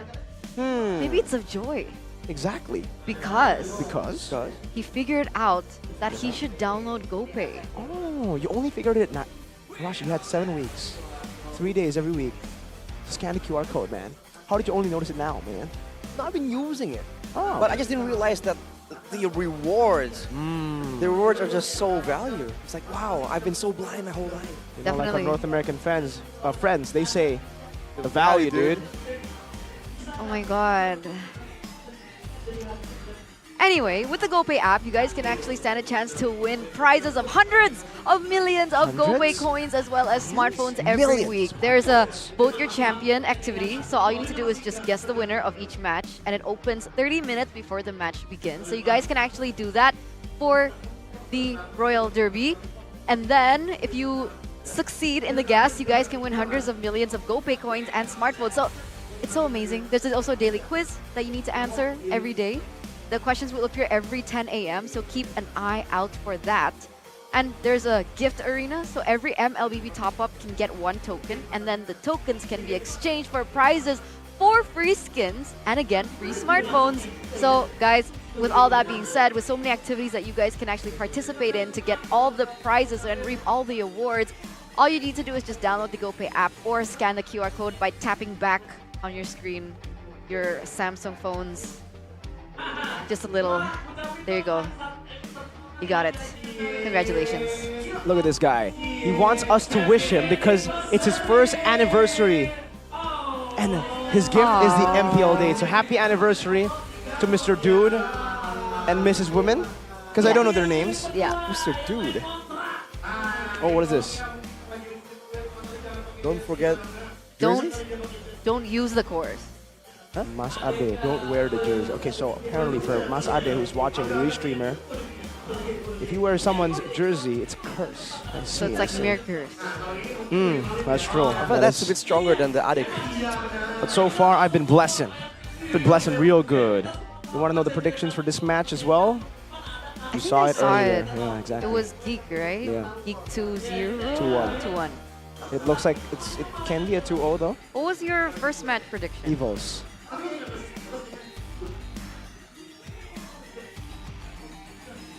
We're all correct this week, bro. Oh, okay. Let's focus on this game for now, right? Okay. Leave the audience in a bit of suspense. Here we go. Into game number 2, drafting phase, presented by our official tournament smartphone, where Geek Fam is once again first pick. We had a poster about that, right? Yes. Blue side. Blue zone, what? Blue zone. Blue side. To get out the red zone, they need the blue side. That's a poster. And it becomes a blue zone. Well, seems like... Wait, so who made the choice here to go for red side instead? Should be Alter Ego, right? The losing team. Alter Ego want to stay red. Interesting option for sure, and they've immediately banned away the chip. Will the Loyi also come through though? Some teams are content with are very averse to going up against one, but still content going up against the other global presence. So we'll have to see. I guess technically both these heroes are in different roles, and there are different ways to counter it in game, right? Outside of the drafting phase. Minotaur, Matilda. Gaze the Double M. stars and Okay, see. so Luyi gets prioritized in by Geek to ban out. Alter Ego should be forced to ban out the Matilda. Right? I think so. Unless they want to leave it open and trade. There you Wow. go. The Natan are gonna be the choice. They saw what it was able to do, especially in the hands of Chidera from game number 1. They don't want to go for the risk. Geek now have the opportunity to pick up the Matilda in the first phase if they want to, but they don't. They go for the Barats first. Barat's first pick right here instead of a Matilda. I feel like that would have been, the Matilda would have been so much more flexible. Yeah. But are Geek Fam just that intent on getting a Barat? Is it even flex? Because I don't think they want to put on Luke anyways. It's already locked in straight for Ray, I feel. I think at this point, right, for Alter Ego, they have to take the Matilda. They Fredrin gotta. Matilda is the obvious choice. That is the most popular choice, it seems, when the Matilda and the Fredrin is up for the grabs. Last game, Fredrin was completely ignored in the first phase, which is very, very new. They went for Valentina Carmilla Alter Ego. So if it's not Fredrin Matilda, do they want to Matilda Bruno? So an early Bruno pick here for the side of Alter Ego. I thought it might have been something more like a Claude, but I guess with a Matilda, they do want to be part of Brawls a bit earlier. We'll see what this means though, because for Geek, up against a Matilda, they must have had a plan to deal with this Matilda, man. There's no way they have it open without really prepping for some kind of response here. So already with a strong gold lane, with a great babysitting tool as well, they're going for Ruby that can technically still be flexed, and they're the ones taking the Claude. Okay, Minotaur is still an option if Geek want to flex the Ruby into the EXP lane. The CC gets picked up for Pi. Bruno can go Purify, right? Yep. Yes, Bruno can. So are they just anticipating that Geek wanted to go for heavy CC again? Maybe give him a bit of a better time, especially when the Matilda gives him a little bit more of an advantage in the early game? I think they were anticipating a Minotaur pick because they didn't ban it out this time, Alter Ego.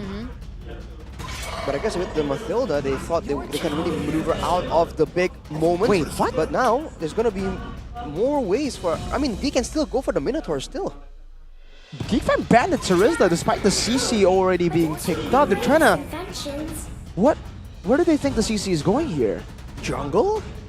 Never seen Gold that. lane CC? The gold lane CC, maybe? Bruno. No, but there's Bruno. Yeah, exactly. wait. Hang on a minute.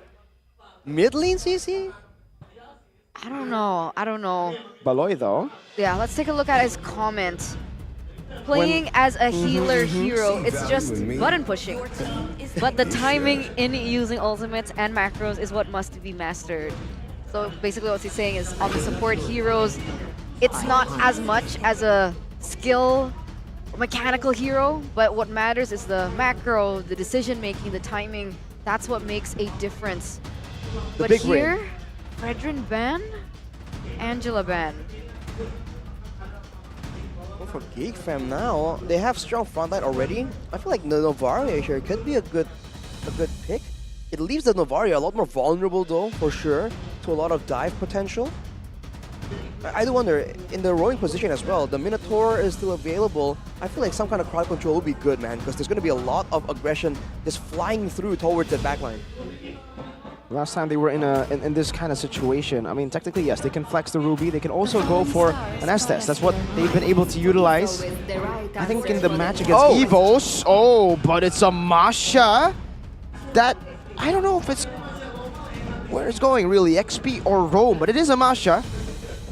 Masha was actually banned out by Alter Ego. Last ban for them in game number 1, so anticipating this kind of pick. So yeah, there you have it. Wow.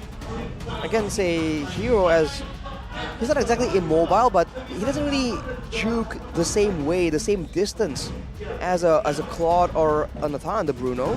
So I guess the Matilda could be a big problem. But oh, they bring in an Akai to try and solve that issue perhaps. And set in stone, very aggressive teamfight composition coming in from Alter Ego. A lot of crowd control tools. But for Geek, they do have the range advantage. But when it comes down to the neutral objectives, it's all going to be close range. That is where Alter Ego definitely have a bit of an edge unless Geek can poke them down or send a Masha on an assassination mission. But if we're talking about range, what range does Alter Ego have? Bruno, kind of. Valen, kind of. Yeah, they only Matilda, have kind of. And I think that's heavily punishable by the Ruby. That is going... Okay. Oh, Luke XP Masha. Yeah. Oh, wow. So that's the first time we've seen Masha in the EXP lane this season. Yes, right? First time. We usually see it in Rome for Drian. All right, here we go, ladies and gentlemen. Alter Ego's fate hangs in the balance. With the Masha being picked up, flexed into the EXP lane, a debut for the Masha. Will it work out or will it not? Will Geek look for a 2-0 clean sweep? So many questions. Let's see them being answered one by one as we get into the game. Geek versus Alter Ego, game number 2. A potential clean sweep for Geek Fam to send Alter Ego even further down the depths of the red zone. But Alter Ego have a chance to possibly level the playing field now. Now you have to think immediately, Luke on the Masha. We talked about this. The fact that he needs crowd control, playmaking to really feel himself. Now on a damage dealer, a bit more of an assassin pick. Full damage, look at that. To see how it goes. Yeah, Luke going in for all the aggression. He wants all that smoke. And Beloyski though, with the pull yourself together, he's gonna be trying to make plays as much as possible here. And that flicker will be a tool that the members of Alter Ego will have to take into consideration. You can definitely see the change of playstyle that these players are looking towards with Beloyski's choice of emblems as well. Look at Chidera, Master Assassin against this Bruno. Whereas Nino's going for the tenacity, so bit of difference in focus. That's going to give Chidera a bit more influence in that gold lane, but now look at Taz. A level ahead, Ray. Datsun is welcome into Beloyski. Instantly don't run Wolf King. First blood. Wow, Geek Fam, straight up the bat. It's not just Luke. They all want smoke. Definitely 1-0 already with a 1k gold lead. It is shrinking just a bit because of how these lanes and waves have been pushing. But again, already very aggressive from Geek Fam in the early stage of the game with 2 debut picks. And the fact they went for that play on the top side of the map where Pi on the CC, that usually is a lot more aggressive in the early game, wasn't really, was actually in the area, but he wasn't able to extend his influence all the way there. That's a free turtle for Geek, and Alter Ego, they just seem kind of lost. They're not really trading it for anything. Taz is 2 levels below of Ray right now, with Beloyski constantly being a disruption. Stolenheim offended onto Beloyski. Heavy spin used up to kill the roamer. 4-man rotation as well to get Beloy. Well, they get Beloy and they get the kill in the hands of Nino, so double value right there. But they have to try and make sure that Nino can get to snowballing. They do want to make use of that mid-game power spike due to the itemization between that's different between a crit-based marksman like a Bruno than like a shred-based marksman like a Claude. And with that being said, there's not much pressure being put onto the Bruno in the gold lane with the Matilda babysit from Rasi, but here we go, Ray. This kill squad, oh, I'm offended into the damage, my god, now Luke! Thunderclap, say goodbye to Taz! Oh! Trying to pull back up, Beloy and Ray brought all the way under the turret. But even then, Geek are happy with the trade in the bottom lane again. Chidera, 2v1, no problem. Nino just munching on that gold turret, but loses a lot of HP. I think he just wants the gold as much as possible. He has the Has clause though, so getting low in HP won't be that big of a problem. He can heal it all back up. But man, in that EXP lane, we talk about Pi in game 1. Pi in game 2, able to get 1 kill, but for the most part, Luke is seemingly just a lot more aggressive and having a lot more pressure. And that's due to the backup coming in from his team, man. Geek Fam are trying to do their best to be as active around the map, and they're trying to pressure Taz away, get him behind before the turtle contest.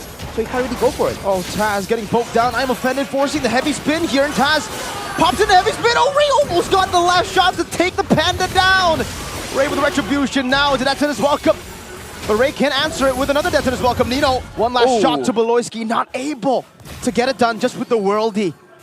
And Geek, oh my god, absolute dominance here. 3 levels ahead, Ray, compared to Taz. It's insane. Taz still level 5, Ray already at level 8, but the problem is he's utilized that retribution, needs to buy a little bit more time to be able to go for the contest on the neutral objective. And it's actually worked out perfectly in terms of timing.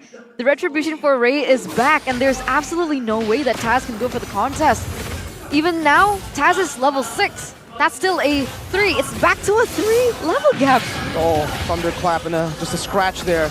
Luke can go for more right now. He has another thunderclap. It's always going to be resetted as his HP bar gets depleted. Another onto Taz, a pullback from Ray. Luke can go for another. Pi is chasing him down. Now Luke goes in.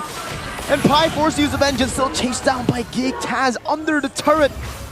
Oh, a shot from a boy not connecting, but Ray will utilize his advantage even more. Into the enemy jungle he goes. Still 3 whole levels ahead of the Panda. The Dino. Walking in solo, just undeterred. Despite having a Mathilda in the mix, they just can't match up. Look at this go. So, that's some damage coming in from Krite. That's a really good punish, actually. With him being taken off the board, Beloyski should be the next one. And I'm offended now. Don't run Wolf King. Krite brings him back. One last shot should do it, Beloy! It's scratched by Rossi. Those booms able to secure another kill. 2 kills over to Alter Egos. They look to siege down his turret in the bottom lane. Nino gets it done. That's the guiding win as well to get out.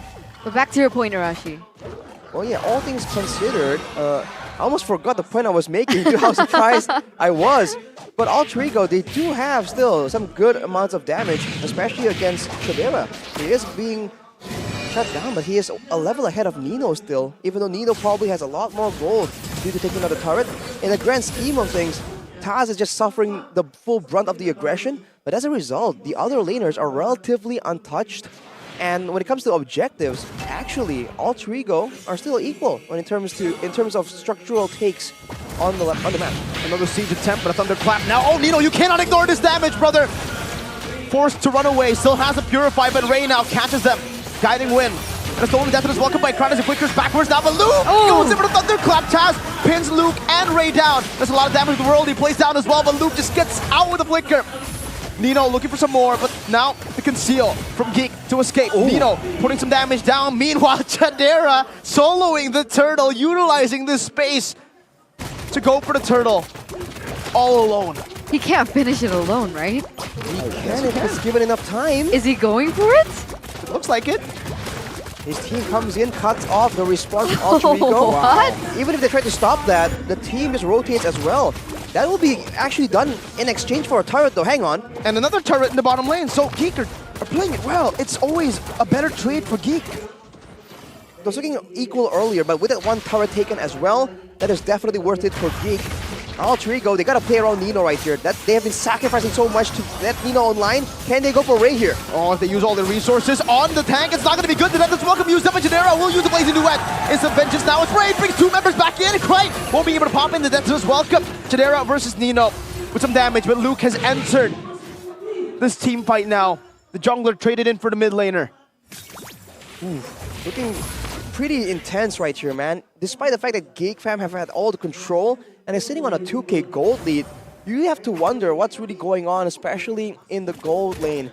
Dewa now, with the sequence of events, have the Demon Hunter Sword as well, but Nino with the Berserker's Fury, he'll have a lot more burst threat against squishy targets though. Uh-oh, boys, gotta be careful. Flickers back towards Chadera. And the Circling Eagle will get Rossi out as well. It's crazy that Alter Ego are falling behind, and yet they're still committing to these fights. They're still committing to these trades, and it looks like every time they go for it, Geek gets something a little bit more favorable. I don't know what they're trying to do. Are they looking for a miracle in these team fights? I mean, they're so far behind. We'll go on to Taz. He's still saving the He's gonna die. Oh, the heavy spin used up now. Oh. Taz, one last shot. Gets out. But no heavy spin for a few seconds. Another window for Geek. There's just so much damage on such low commitment from Geek Fam. They didn't really use too much. They weren't really forcing any battle spells, and they still were able to just slowly but surely melt Taz down. And that's a big problem right here. Taz is always denied with very minimal resource usage from the side of Geek. And look at the gold lane. Despite the fact that Chidera has been hard farming, the fact that Nino has 2 kills, they're actually equal in gold. So Geek Fam with more turrets, more kills, or not more kills, but more control around the map, and yet they're still getting Chidera a lot of farm on curve. 2-man, I'm offended, is now the Circling Eagle will be placed down onto a boil! Ray almost got CC'd, and it was almost bad for Geek Fam. Pai gets chomped up, nom nom nom, the vengeance. Not useful here in this particular situation. Luke. Now it's Luke who dives in deep, quite very low, and another shot onto Nino. Luke waiting for an opportunity, gets the health bar back, losing Beloy and Ray, trading it for Pai and a Lord. But that was really good heavy spin cover from Taz to deny Luke that kill pressure that he ought to have earlier on. And that denied a little bit more away from Geek. But in the grand scheme of things, with the Lord already marching in the bottom side as well, it looks like they found their jam here, especially Chidera already has his core items, right? Yep. Yeah, Chidera is sitting already on the 3 main items, the Corrosion Scythe, Demon Hunter Sword, and Golden Staff. So he can't be left alone. And the problem right now is, look at that damage, man. That's the problem. Taz is responsible for the heavy spin cover to deal with the Masha. He's responsible for looking for information, and he's also responsible for trying to contest with the retributions. They're putting so much responsibility in the hands of one player right here. The rest of the team needs to try and have more impact in the game right now. Talking about the items though, Nino also has a Malefic Roar, so he's going to be chunking, but he's also, of course, threatened a lot more than Chidera in these fights. Is that a power spike for him? Has Nino reached a power spike yet? I think the main power spike is the Berserker's Fury. He reaches an earlier power spike, but with the Malefic Roar, that's definitely still a big power spike, especially dealing with the main front lines, like Ray or Beloyski, when they really walk up to try and gain positioning in these fights. Okay, so technically Alter Ego are ready. No. No. No. Not ready yet. Not quite. It's all about the timing, right? Yes. You should have secured the Berserker's Fury way earlier. You should have secured the Malefic Roar way earlier. Because now, yeah, he has a Malefic Roar, but Chidera just finished a Wind of Nature. The timing is just not right on that power spike. So Geek Fam have basically closed that window from AE. We're talking about Chidera on the other hand. Chidera becomes the most, oh wait a minute. Are they going for, oh, what? Wow, Rossi, where did he go? Krite gets poked too. My god, that damage. What? They deleted him before we can even talk, man. Whose damage was that? A boy, Ray, Chidera, and Beloy. I mean, so it's a group effort. It wasn't like a 1v1 deletion. But man, that's supposed to be the person that's annoying, the person that can just stay in the front. Going with the Enchanted Talisman and the Flask of the Oasis, a lot more utility-based build for Rossi. It means though he does not participate in the frontline contest. Again, the only person that can do it is Taz and maybe Pai. Even this. Even the damage from a boy. Just secure Divine Glaive, right? If I'm not mistaken. From a boy? Yeah. He has the Divine Glaive, yes, along with the Lightning Truncheon and the Enchanted Talisman. So like the damage is already ramping up. The penetration, you can already see him being able to chunk from such a distance. There you go, half health almost on Krite. Oh! What? I'm offended. And the flicker now to Thunderclap. Krite going to be deleted. Chidera in the midst of it all, just doing some damage, not even using the Blazing Duet yet. And Alter Ego are forced back. Luke is just recalling in the face of Alter Ego, and Geek get another uncontested neutral objective. They're just not ready for it, man. They even used the heavy spin to try and stop Luke from getting that playoff, but it doesn't matter. Look at the taunting from Ray. He knows. He knows that the audience will appreciate that for sure, but Alter Ego, now they just force a turtle, and with the next Lord coming through right here, this should be several base turrets.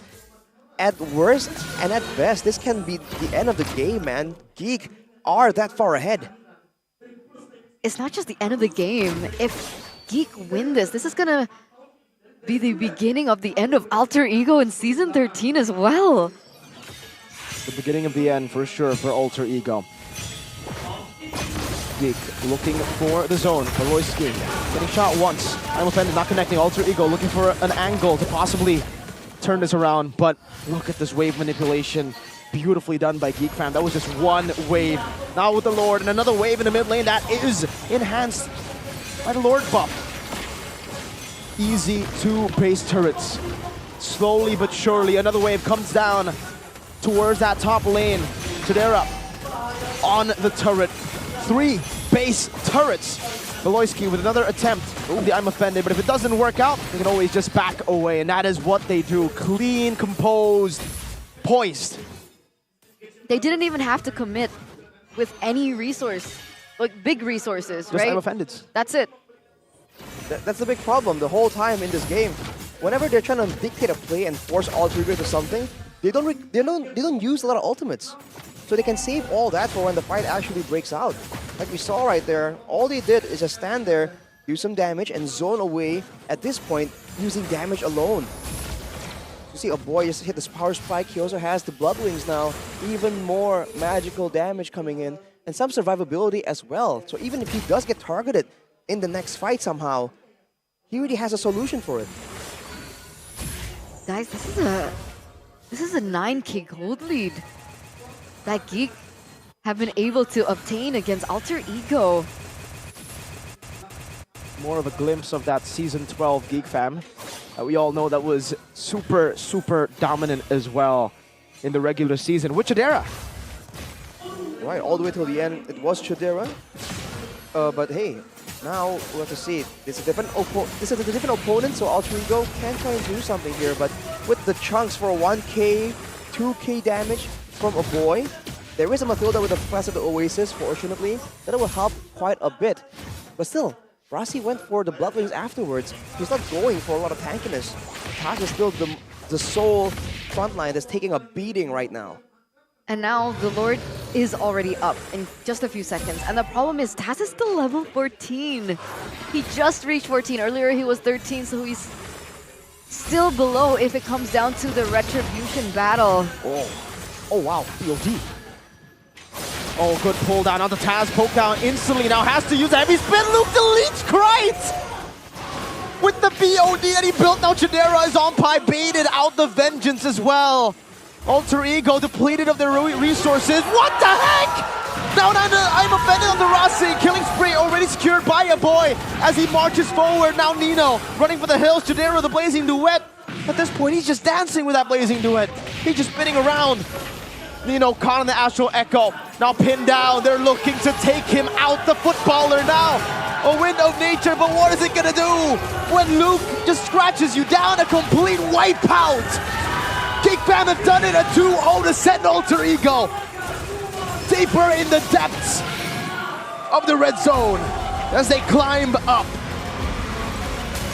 The Gilded Hands favor the Geeks today, pulling them up in the hopes that their playoff dream stays alive. A 2-0 clean sweep by the Geeks today. Wow. Luke wants it, man. He is absolutely angry. Setting up for his team in Game 1, deleting everyone in Game 2 with a double BOD Masha. Geek Fam just make a statement, man. They're on the bottom, but they will not plan to stay there. Clean sweep. Geek extends Alter Ego's losing streak to 6. The highest loss streak this season.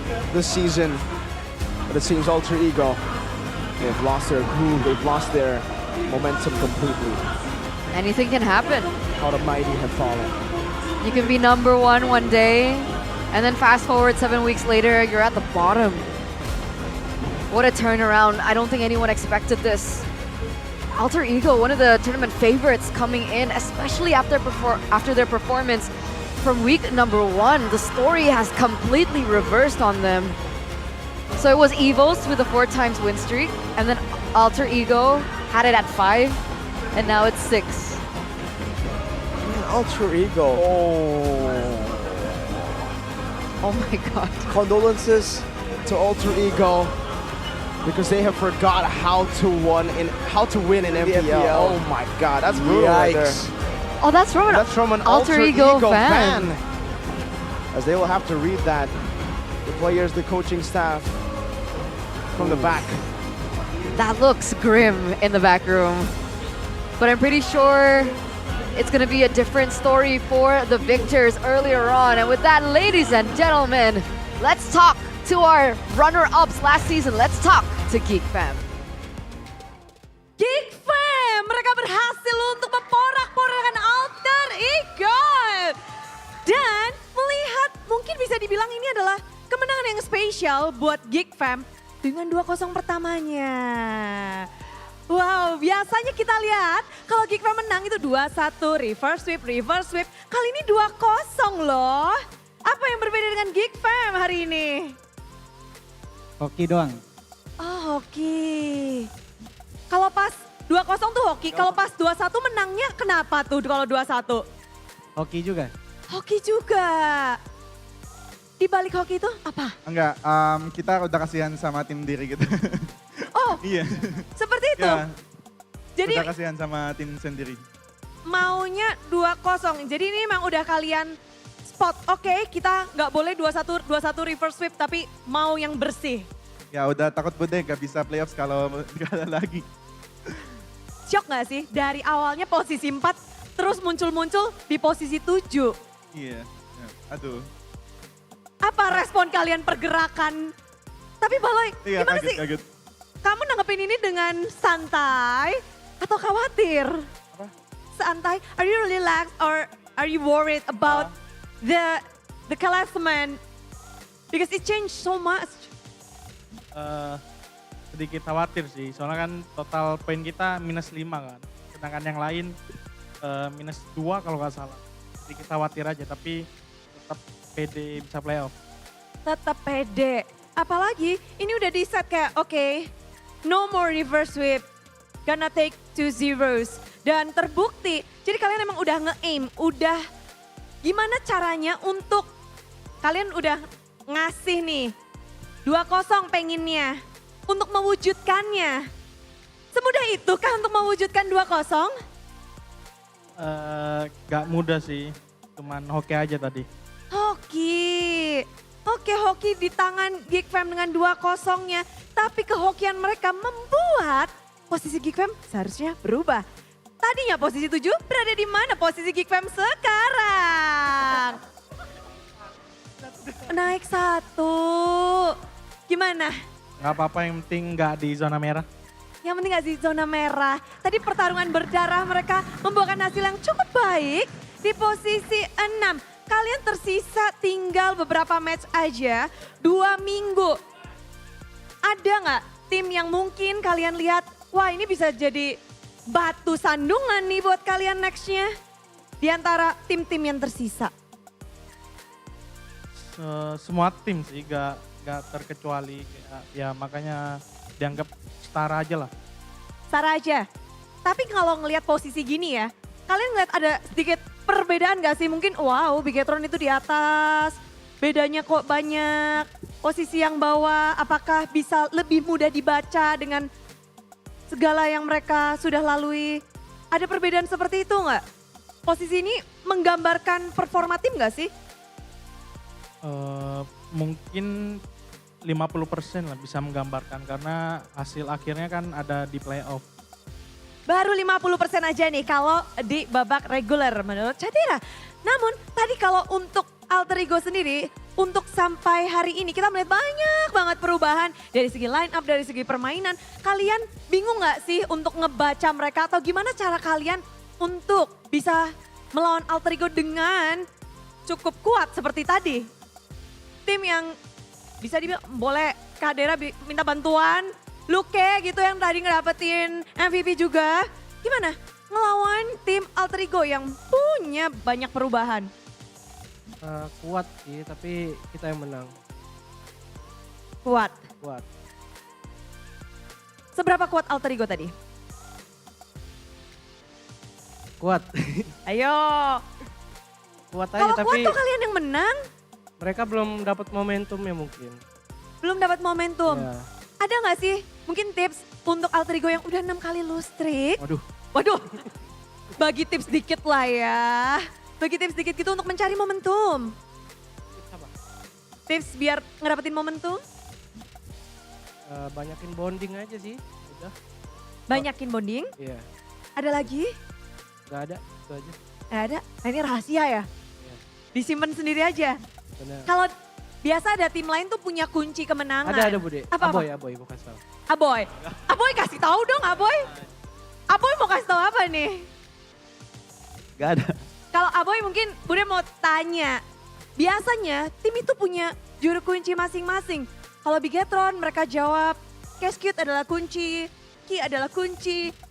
Namanya memang. Tapi kalau dari Geek Fam ada nggak kunci? Ray udah marah mainnya. Wih Ya, udah on fire lah, udah on fire. On fire. Gimana cara ngebakar Ray nih sampai jadi kayak gini Baloy? Dia mau prove himself aja, terus kita percaya aja dia. Coba deh. Percaya kepada Ray. Dan ngelihat seperti ini hasilnya cukup baik untuk Geek Fam yang akhirnya bisa 2-0 juga. Untuk next week-nya apa yang kita harus tunggu nih dari Geek Fam? Tunggu kemenangan Geek Fam selanjutnya.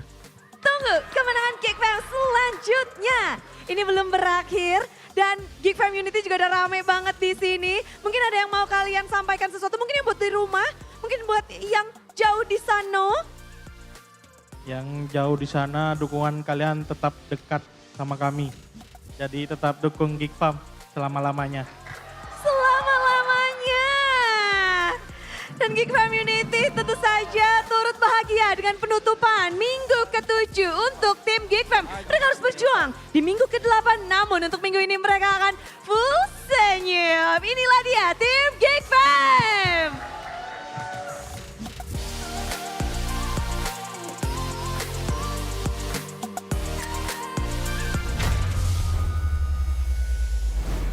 It's a good day to be a part of the Geek Fammunity. Rising back up to 6th place out of the red zone. Just be like, whoo, whoo. They can't just be too relieved yet. You know, RRQ still have a match to play, and if they do win, they will rise back up, and Geek Fam will have to drop down. But yeah, I guess you could give them a bit of the joy, the Geek Fam fans, because you know RRQ will be facing off against Onic later on. It's a tough matchup. Speaking of though, by the way, Geek Fam having the thrill, amazing, very joyful. On the other side, we definitely still have the altered champs who unfortunately will have to accept the loss today. And Alter Ego, a whole lot of things to fix, a whole lot. And I think it might be too late to fix because it's been clumping up since week 1, these mistakes. Right. And these swaps, even from the rosters. Who's the best roster at this point? I don't know. Exactly. Right, Selivoy, Rek, Rasi.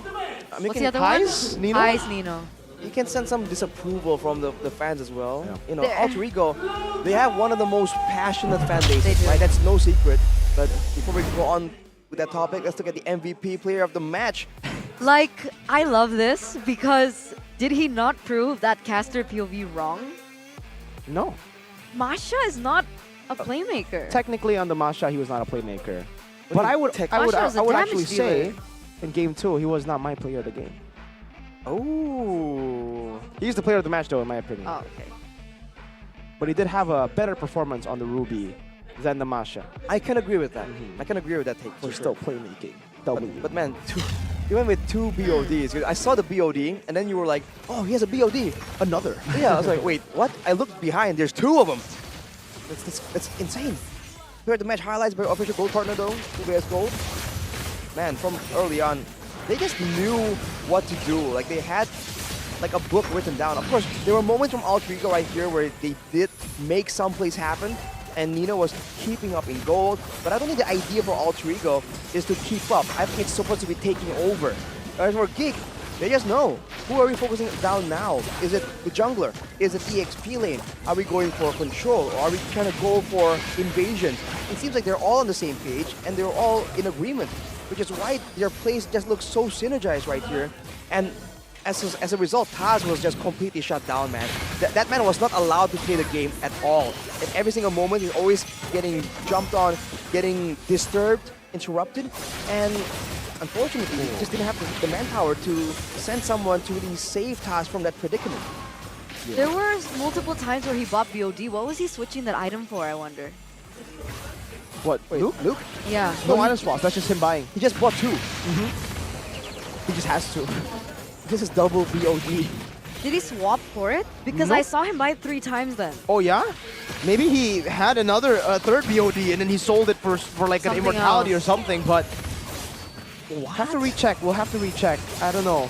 It doesn't look like he did here, but yeah. Because there was one before the pickoff when you were like, he just bought a BOD. Remember when you said that? Yeah, There was right. once before that. And then he bought the BOD again. Oh my god. And there was like another BOD after that. But I don't know what he swapped it for. I guess he's 3 BODs. All to despair for Alter Ego. He's trying to like figuratively and literally bring despair to Alter Ego. And man, no neutral objectives given, and even on the buffs, only 4 orange and 4 purples for Alter Ego, So man. yeah, here. Barats, you know how it's like super good against assassins? Look what he did to Wadakai. With strong side laners, bro, and a strong trio mid. Right. Yikes. Yeah, you gotta, you know, agree that the Barats is just so menacing. That's why it was first picked, yeah? Oppressive. I guess that is why it's first picked. I guess they had a game plan in mind, right? We stopped Taz from playing the game, and we win. And it seems like, honestly, for Alter Ego, Taz is one of the, I can call him a star player, one of the main members that does make plays in the Line of Dawn, but he just was in so much trouble. Even in the end there, he wasn't even level 15, remember? There was a moment where Eterna just went like, he's still 14. It was like 13, and then he just hit 14. He was down 3 levels against Ray for like 80% of the game. Yeah. Oh boy. I've never seen Taz that punished, that behind. Never. Ray literally stomped on him. He did. Never once did you see Ray on the Barats with 0 big guy sacks. He was always 10. Like he never really was in any point of like, oh yeah, I'm threatened. No, he was just like, yeah, stomp, stomp, stomp, chomp, chomp, chomp. Greedy boy. Big man Ray. BMR. New mythical creature. The carry though is gonna be a boy, and I do agree. Again, a boy on the Novaria is just always so good somehow. It was an easy game technically for him as well. There are some moments here where he got threatened, he got low. Everything seems to always be within the scope of his calculations. So giving the Novaria up, that's part of why in the drafting phase I was like, Novaria just seems kind of good here. I think that's just specifically for Geek though.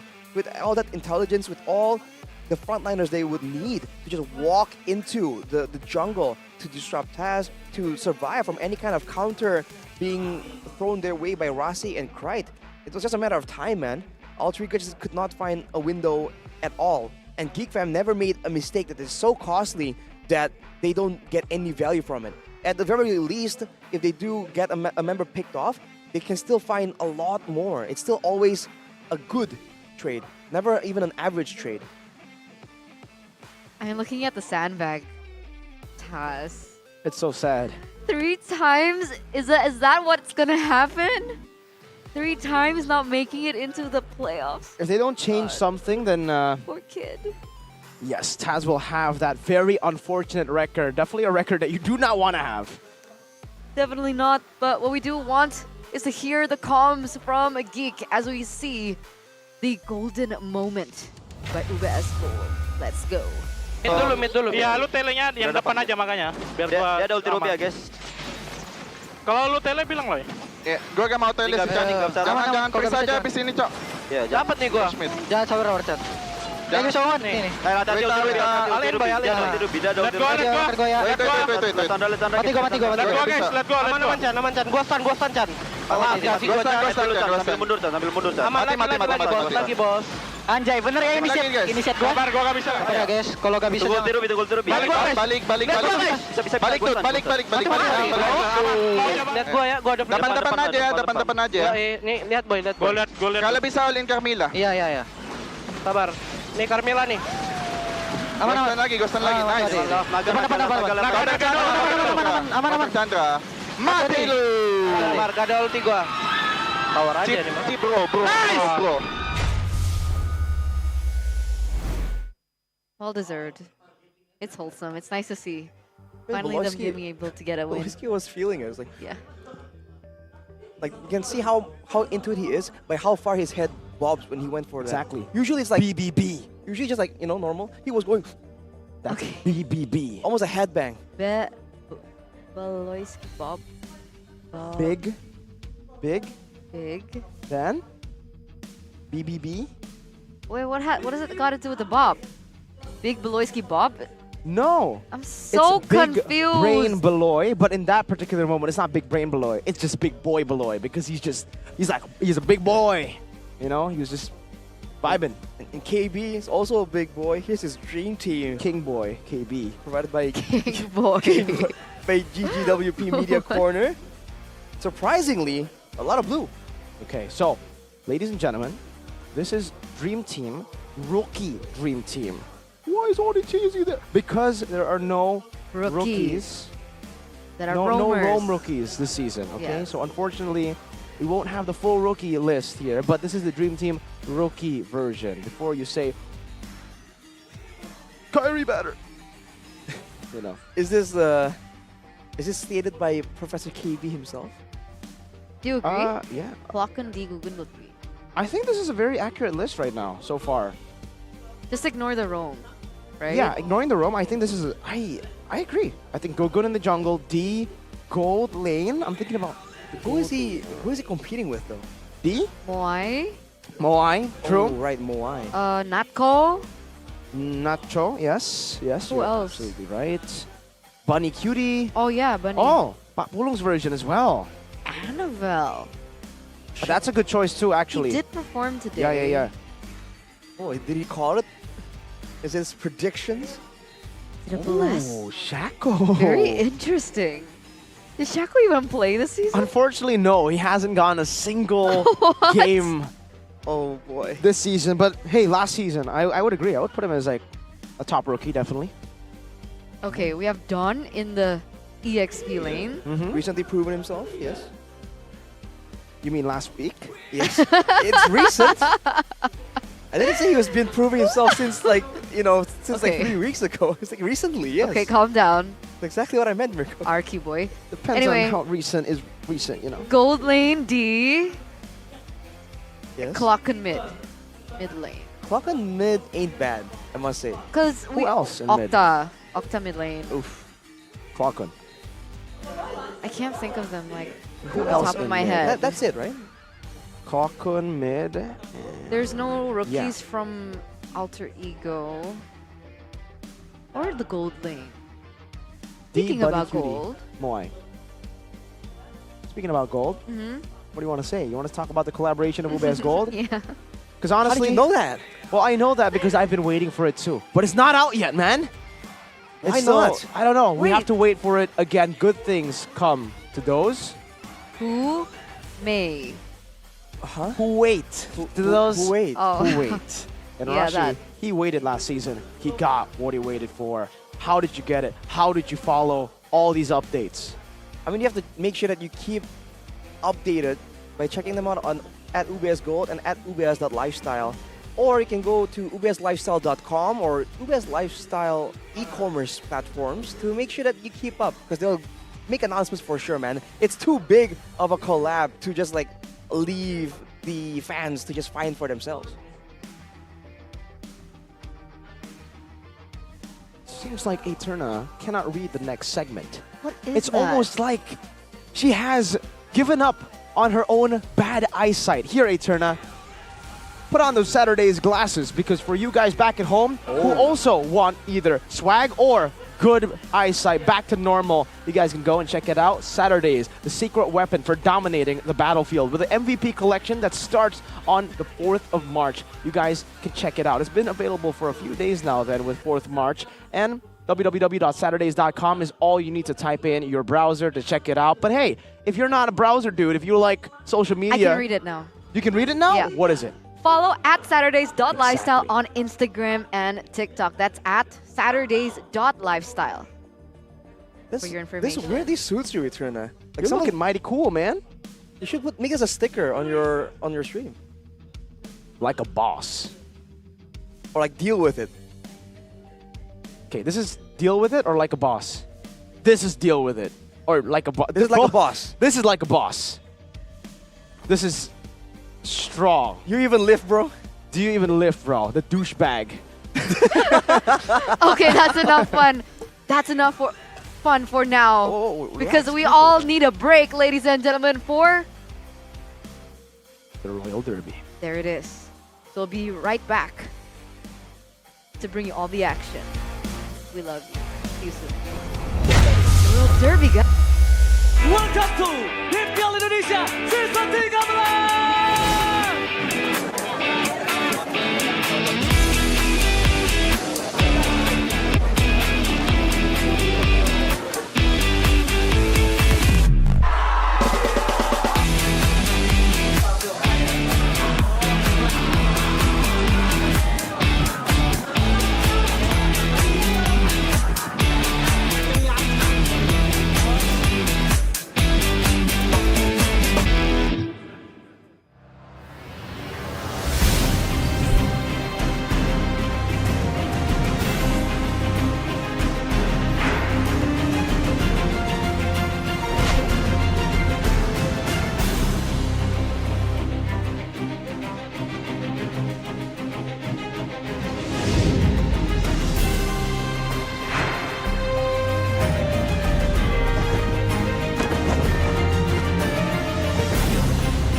Kalau bisa musuhnya di situ, jadi kamu langsung terbangin kayak.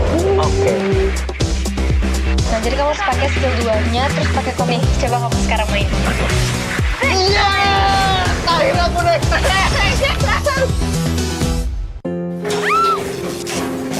바로 출동하겠습니다. 네. 직원이 곧 와요. 걱정 마세요. Staff akan segera datang. Jangan khawatir.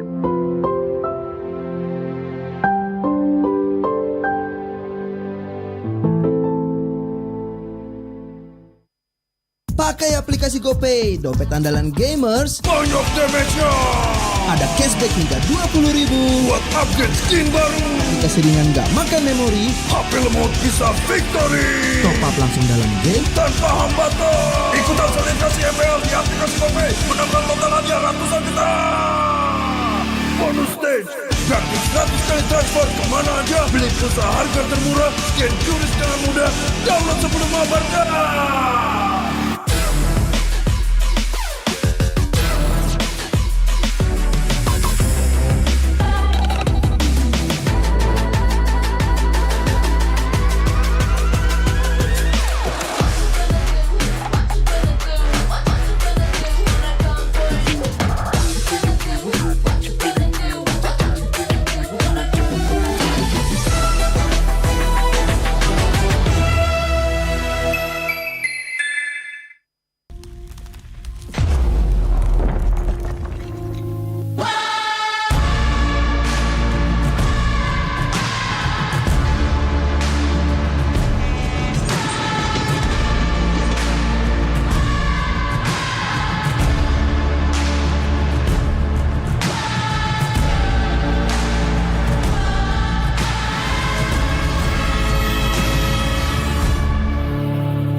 mudah di dunia games. Pilih game, masukkan game ID. Pilih Diamond, masukkan kode promo, dan pilih metode pembayaran. Masukkan kode OTP, Selamat, kamu dapat tambahan kuota. Upgrade gameplaymu sekarang. Game smash andalanku bikin mainku semakin hebat. Tukar DG rings, diamond dan voucher game kau dapat. Main MOBA apa aja win streak di tanganmu. Cuma game smash makin no debat. Beli paketnya dan aktifkan boosternya sekarang. Tuh, kalau misalnya musuhnya di situ, jadi kamu langsung berbagi kayak Oke. Nah, jadi kamu harus pakai skill 2-nya, terus pakai komik. Coba kamu sekarang main. Iya, akhirnya aku naik.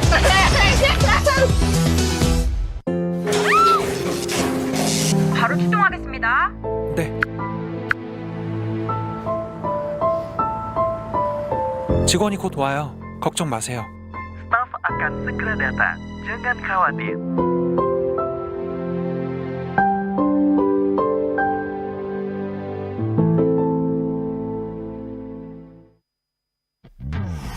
Character select. Better. You lapper.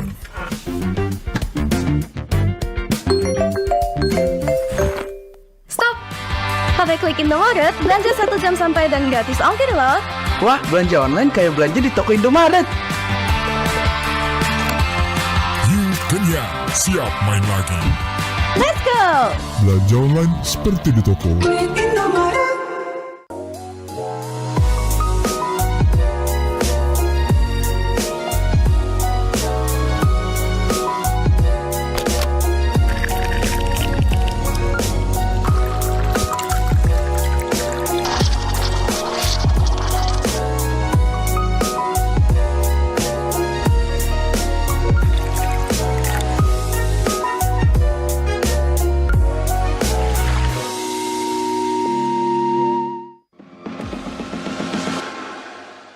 It's only you who rocks my world.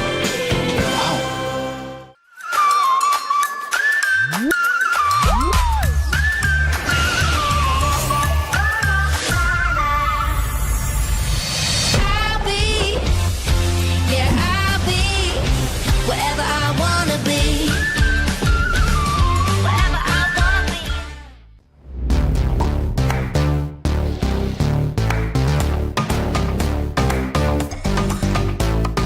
We don't need no sleep because the party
익세.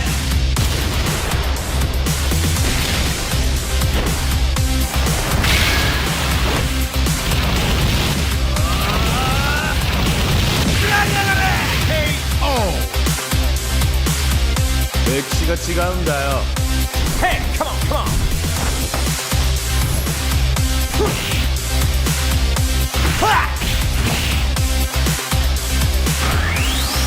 오케이.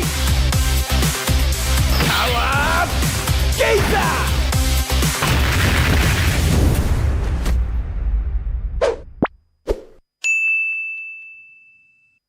Tuh, kalau misalnya musuhnya di situ, jadi kamu langsung berbagi kayak Oke.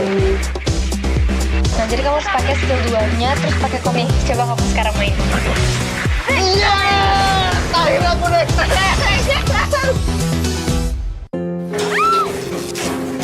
바로 출동하겠습니다. 네. 직원이 곧 와요. 걱정 마세요. Staff akan segera datang. Jangan khawatir.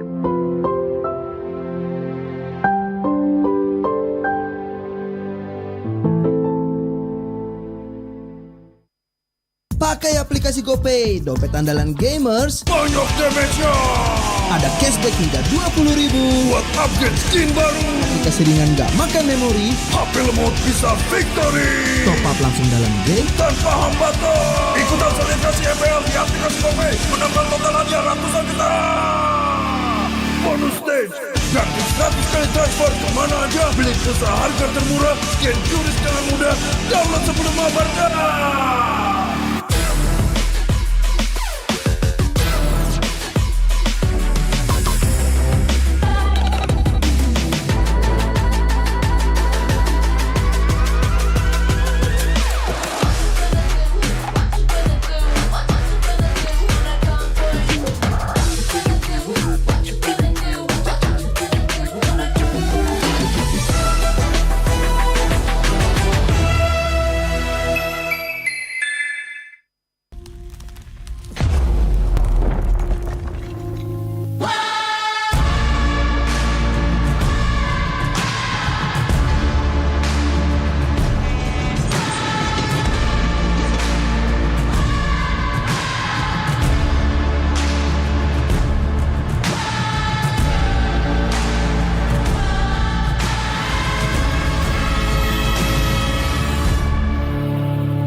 mudah di dunia games. Pilih game, masukkan game ID. Pilih Diamond, masukkan kode promo, dan pilih metode pembayaran. Masukkan kode OTP. Selamat, kamu dapat tambahan kuota. Upgrade gameplaymu sekarang. Game flash andalanku bikin mainku semakin hebat. Tukar DG rings, diamond dan voucher game kau dapat. Main MOBA apa aja, win streak di tanganmu. Cuma games max, makin no debat. Beli paketnya dan aktifkan boosternya sekarang. Tuh, kalau misalnya musuhnya di situ, jadi kamu langsung berbagi ide. Oke. Nah, jadi kamu harus pakai skill 2-nya, terus pakai komik. Coba kamu sekarang main. Iya! Akhirnya aku naik.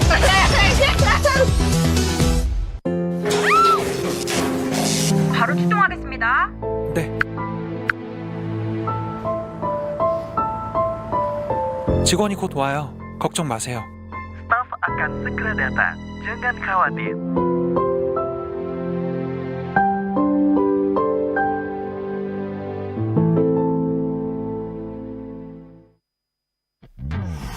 Character select.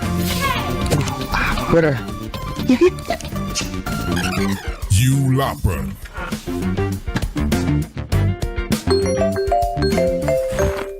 Stop! Pakai klik Indomaret, belanja 1 jam sampai dan gratis ongkir loh. Wah, belanja online kayak belanja di toko Indomaret. You kenyang, siap main lagi. Let's go! Belanja online seperti di toko.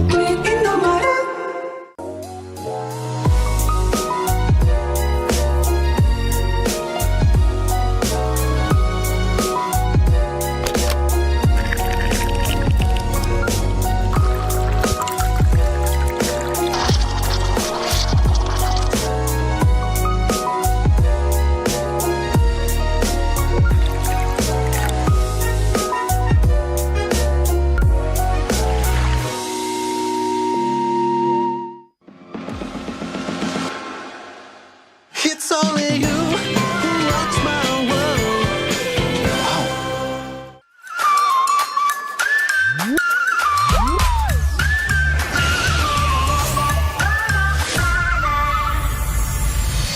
I'll be, yeah, I'll be wherever I wanna be. Wherever I wanna be.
멸치같이가 온다요. Hey, come on, come on.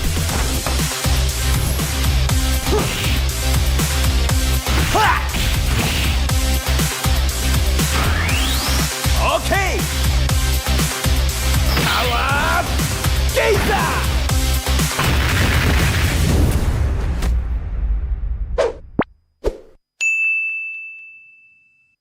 Tuh, kalau misalnya musuhnya di situ, jadi kamu langsung terbangin kayak. Oke. Nah, jadi kamu harus pakai skill 2-nya, terus pakai komik. Coba kamu sekarang main. Iya! Akhirnya aku naik.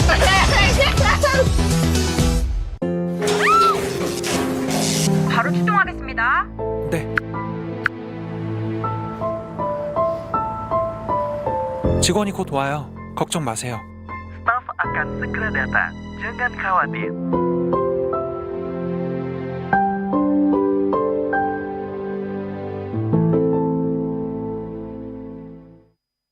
Pakai aplikasi GoPay, dompet andalan gamers. Banyak damage-nya. Ada cashback hingga 20.000 buat upgrade skin baru. Jika seringan nggak makan memori, HP lemot bisa victory. Top up langsung dalam game tanpa hambatan. Ikutan selebrasi MPL di aplikasi GoPay. Menangkan total hadiah ratusan juta. Bonus stage.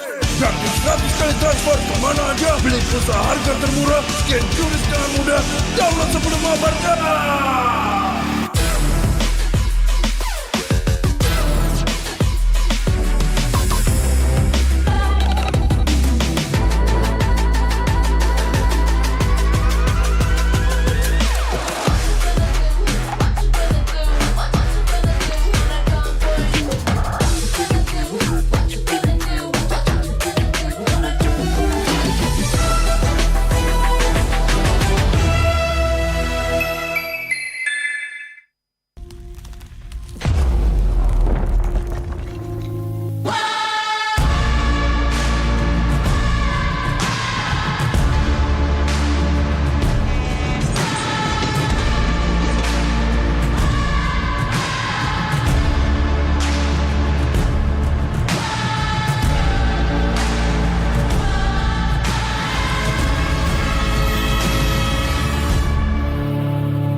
Mudah di dunia games. Pilih game, masukkan game ID.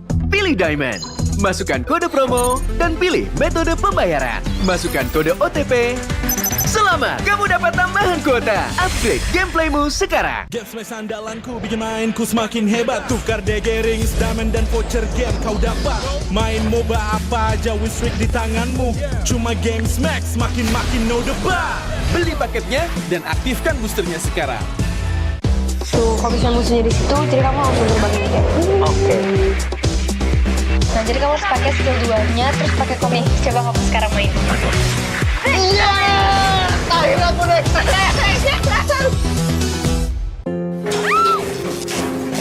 바로 출동하겠습니다. 네. 직원이 곧 와요. 걱정 마세요. Staff akan segera datang. Jangan khawatir.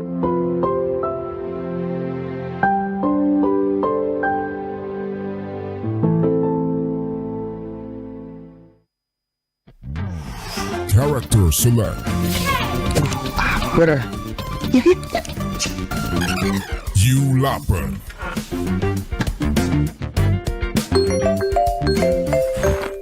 Stop! Pakai klik Indomaret, belanja 1 jam sampai dan gratis ongkir loh. Wah, belanja online kayak belanja di toko Indomaret. You kenyang, siap main lagi. Let's go! Belanja online seperti di toko.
맥시가 온다요. Hey, come on, come on.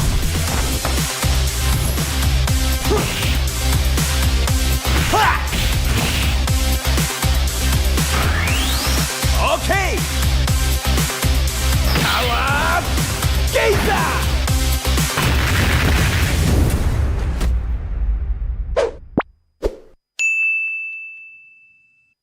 Tuh, kalau misalnya musuhnya di situ, jadi kamu langsung terbangin kayak. Oke. Nah, jadi kamu harus pakai skill 2-nya, terus pakai komik. Coba kamu sekarang main. Iya! Akhirnya aku naik.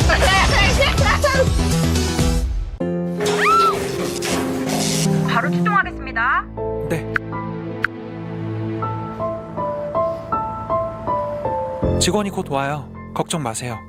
Staff akan segera datang. Jangan khawatir.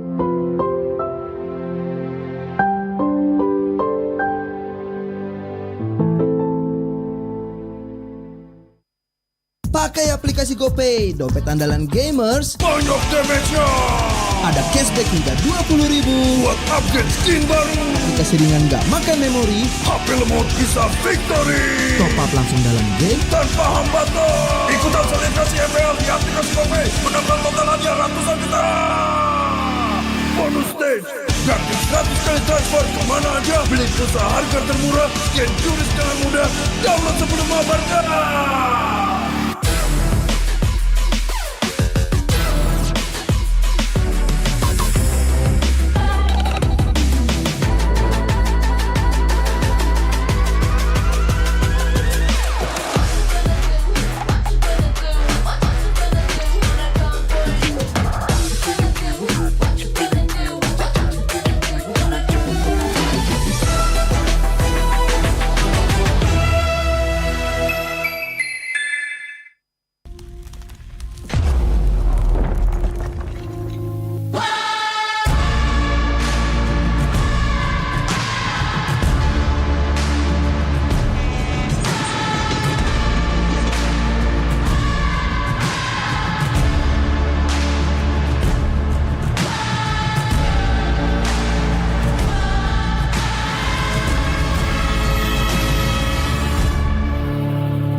mudah di dunia games. Pilih game, masukkan game ID. Pilih Diamond, masukkan kode promo, dan pilih metode pembayaran. Masukkan kode OTP. Selamat, kamu dapat tambahan kuota. Upgrade gameplaymu sekarang. Game Smash andalanku bikin mainku semakin hebat. Tukar DG rings, diamond dan voucher game kau dapat. Main MOBA apa aja, win streak di tanganmu. Cuma Game Smash makin no debat. Beli paketnya dan aktifkan boosternya sekarang. Tuh, kalau misalnya musuhnya di situ, jadi kamu langsung terbangin kayak. Oke. Nah, jadi kamu harus pakai skill 2-nya, terus pakai komik. Coba kamu sekarang main. Iya! Akhirnya aku naik.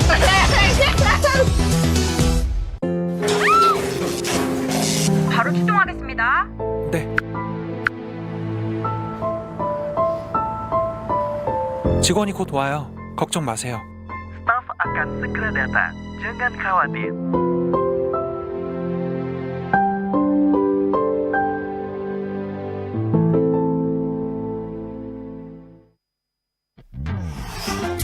Player select. Better. You lapper.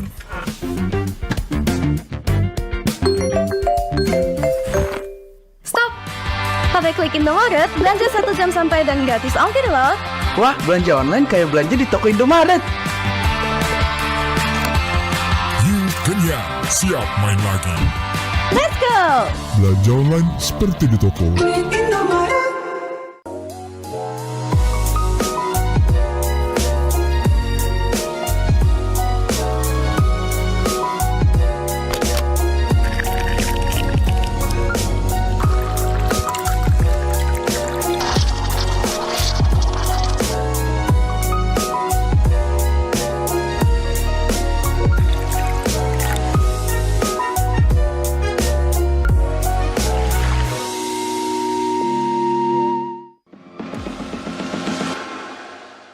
It's only you who rocks my world.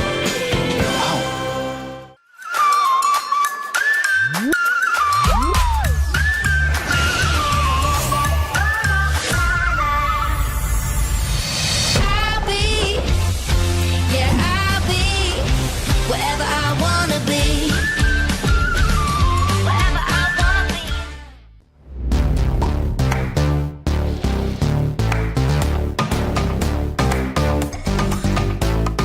We don't need no sleep because the party.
익세.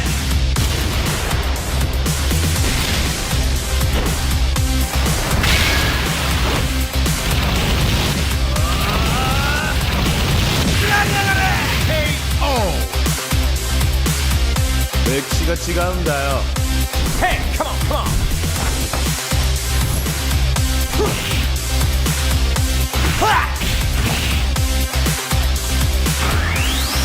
오케이. 나와 게이다.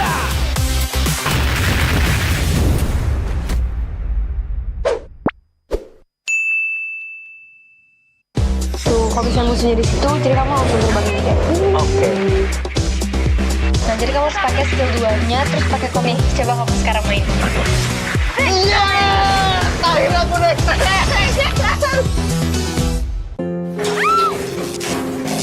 바로 출동하겠습니다. 네. 직원이 곧 와요. 걱정 마세요. Staff akan segera datang. Jangan khawatir.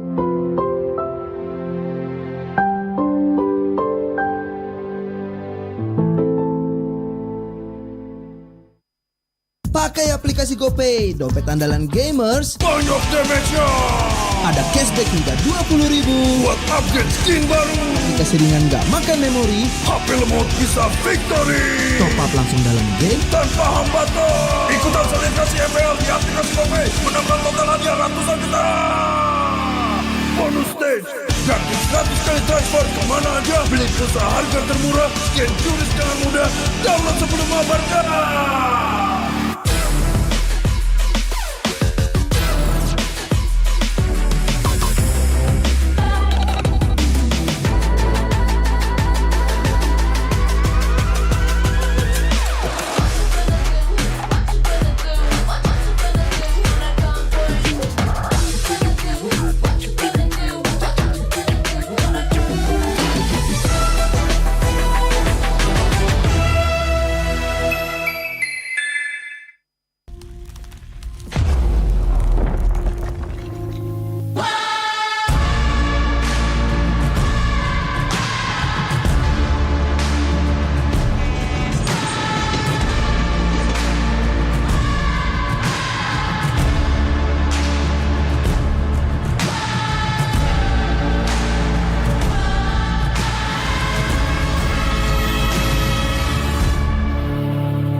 di dunia games. Pilih game, masukkan game ID.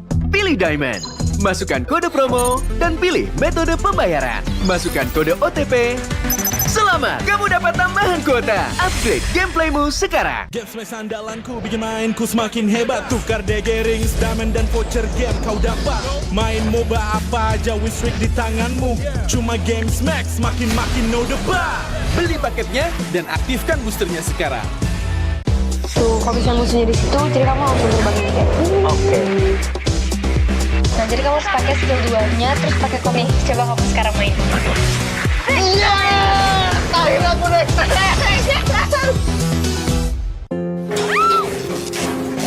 바로 출동하겠습니다. 네. 직원이 곧 와요. 걱정 마세요. Staff akan segera datang. Jangan khawatir.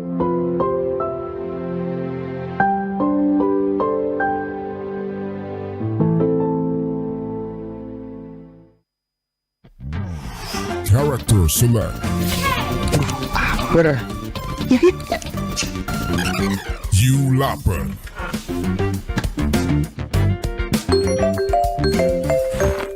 Stop! Pakai klik Indomaret, belanja 1 jam sampai dan gratis ongkir loh. Wah, belanja online kayak belanja di toko Indomaret.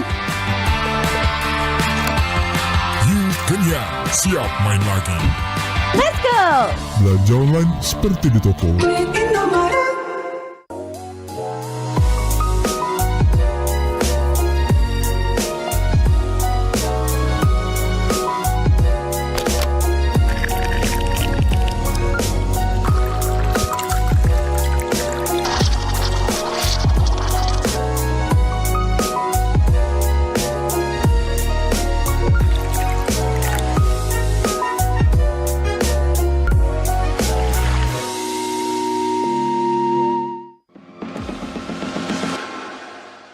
It's only you who rocks my world.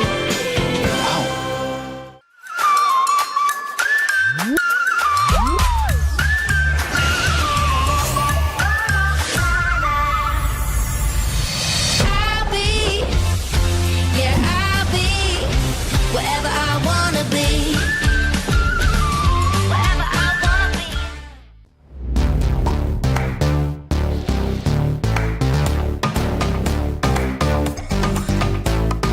We don't need no sleep because the party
익세.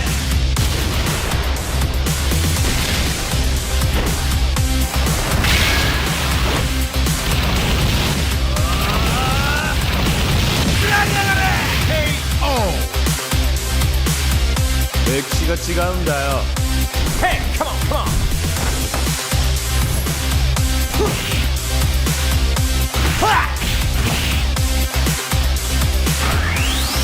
오케이. 파워 게이다.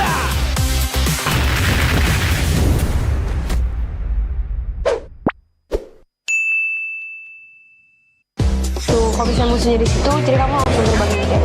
Oke. Nah, jadi kamu harus pakai skill 2-nya, terus pakai komik. Coba kamu sekarang main. Iya! Akhirnya aku naik.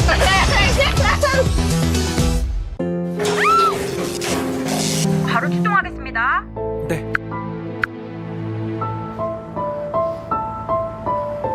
직원이 곧 와요. 걱정 마세요. Staf akan segera datang. Jangan khawatir.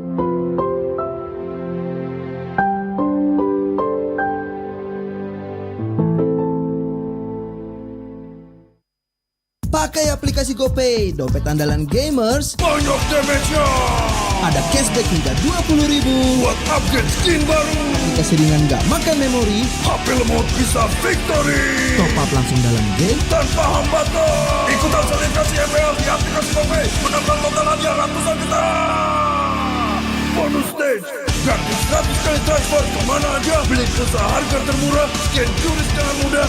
Download sebelum mabarkan.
mudah di dunia games. Pilih game, masukkan game ID. Pilih Diamond, masukkan kode promo, dan pilih metode pembayaran. Masukkan kode OTP. Selamat, kamu dapat tambahan kuota. Upgrade gameplaymu sekarang. Game smash andalanku bikin mainku semakin hebat. Tukar DG rings, diamond dan voucher game kau dapat. Main MOBA apa aja, win streak di tanganmu. Cuma game smash, makin no debat. Beli paketnya dan aktifkan boosternya sekarang. Tuh, kalau bisa musuhnya di situ, jadi kamu langsung terbangin aja. Oke. Nah, jadi kamu harus pakai skill 2-nya, terus pakai komik. Coba kamu sekarang main. Iya! Akhirnya aku naik.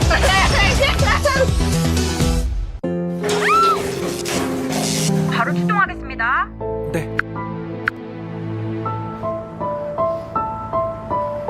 직원이 곧 와요. 걱정 마세요. Staf akan segera datang. Jangan khawatir.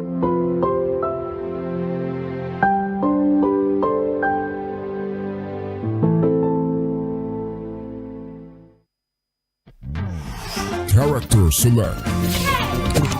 Bener. You lapar.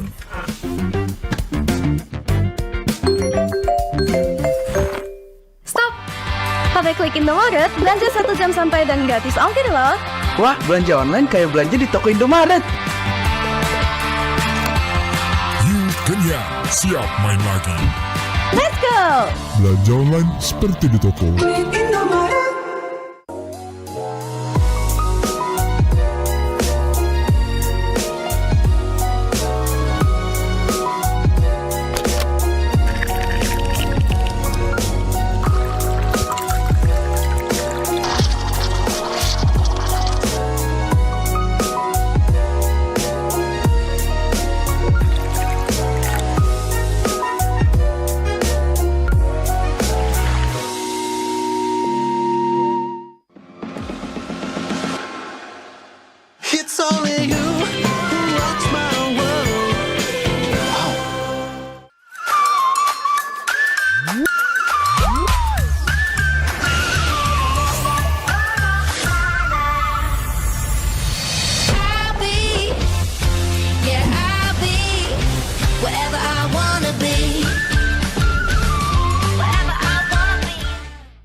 terus berlari, terus ke arah puncak tertinggi.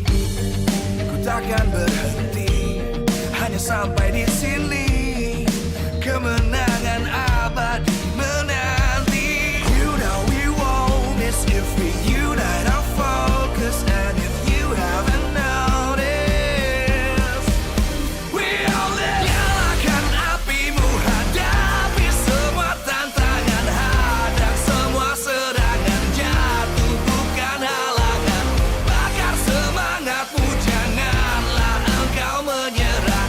Kita akan buat sejarah. We all this, we won't miss. We all this, we won't miss. Saatnya beraksi, jalani ambisi. Aku kan menyawakan hari ini. You know we won't miss if we unite our focus. And if you haven't noticed, we all live. Nyalakan apimu, hadapi semua tantangan, hadang semua serangan, jatuh bukan halangan. Bakar semangatmu, janganlah engkau menyerah. Kita akan buat sejarah. We all this, we won't miss. We all this, we won't miss. We all this.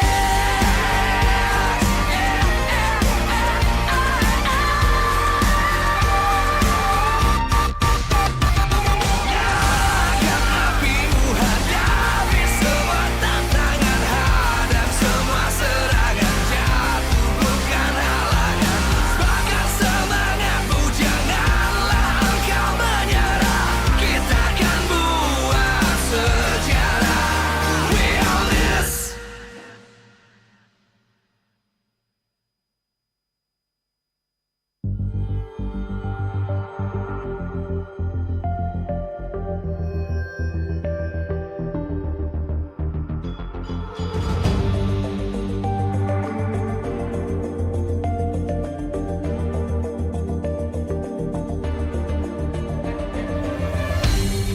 Aku kan berdiri dan terus berlari, terus ke arah puncak tertinggi.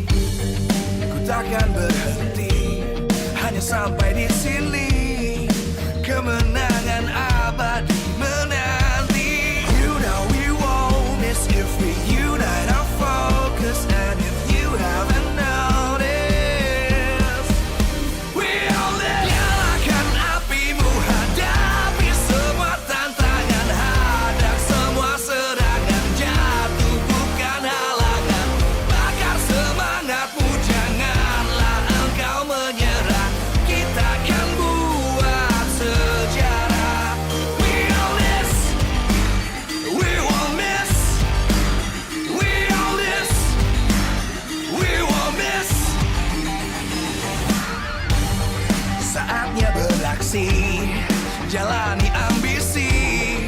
Aku kan menyawakan hari ini. You know we won't miss if we unite our focus. And if you haven't noticed, we all live. Nyalakan apimu, hadapi semua tantangan, hadang semua serangan, jatuh bukan halangan.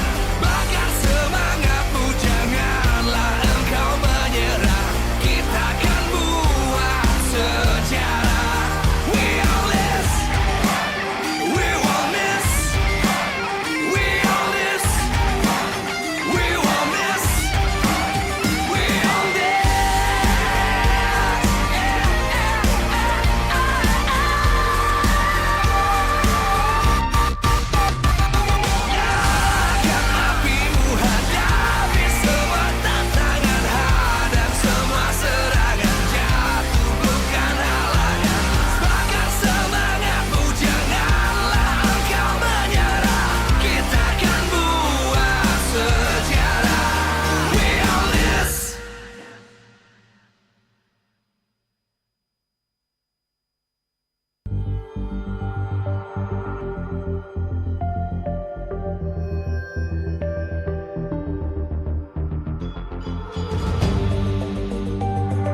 terus berlari, terus ke arah puncak tertinggi.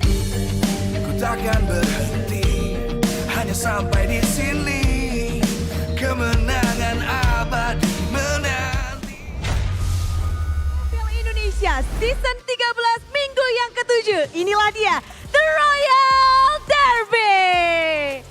Begitu bahagia tentunya hari ini kita menantikan momen pertemuan antara sang raja, Raja Langit dan Raja dari segala raja akan bertemu di leg kedua. Untuk pertemuan ini tentu saja sangat berarti untuk kedua tim. Dari tim RRQ Hoshi, mereka membutuhkan kemenangan untuk lari dari zona merah. Sedangkan untuk tim Onic, mereka membutuhkan kemenangan untuk mendapatkan 1 tiket babak playoff. Masih ada 5 tiket tersisa untuk babak playoff sehingga begitu mendebarkan untuk tim-tim yang belum punya tiket playoff. Semuanya menginginkan slot, hanya 6 saja total. Jadi semuanya harus bisa memberikan yang terbaik.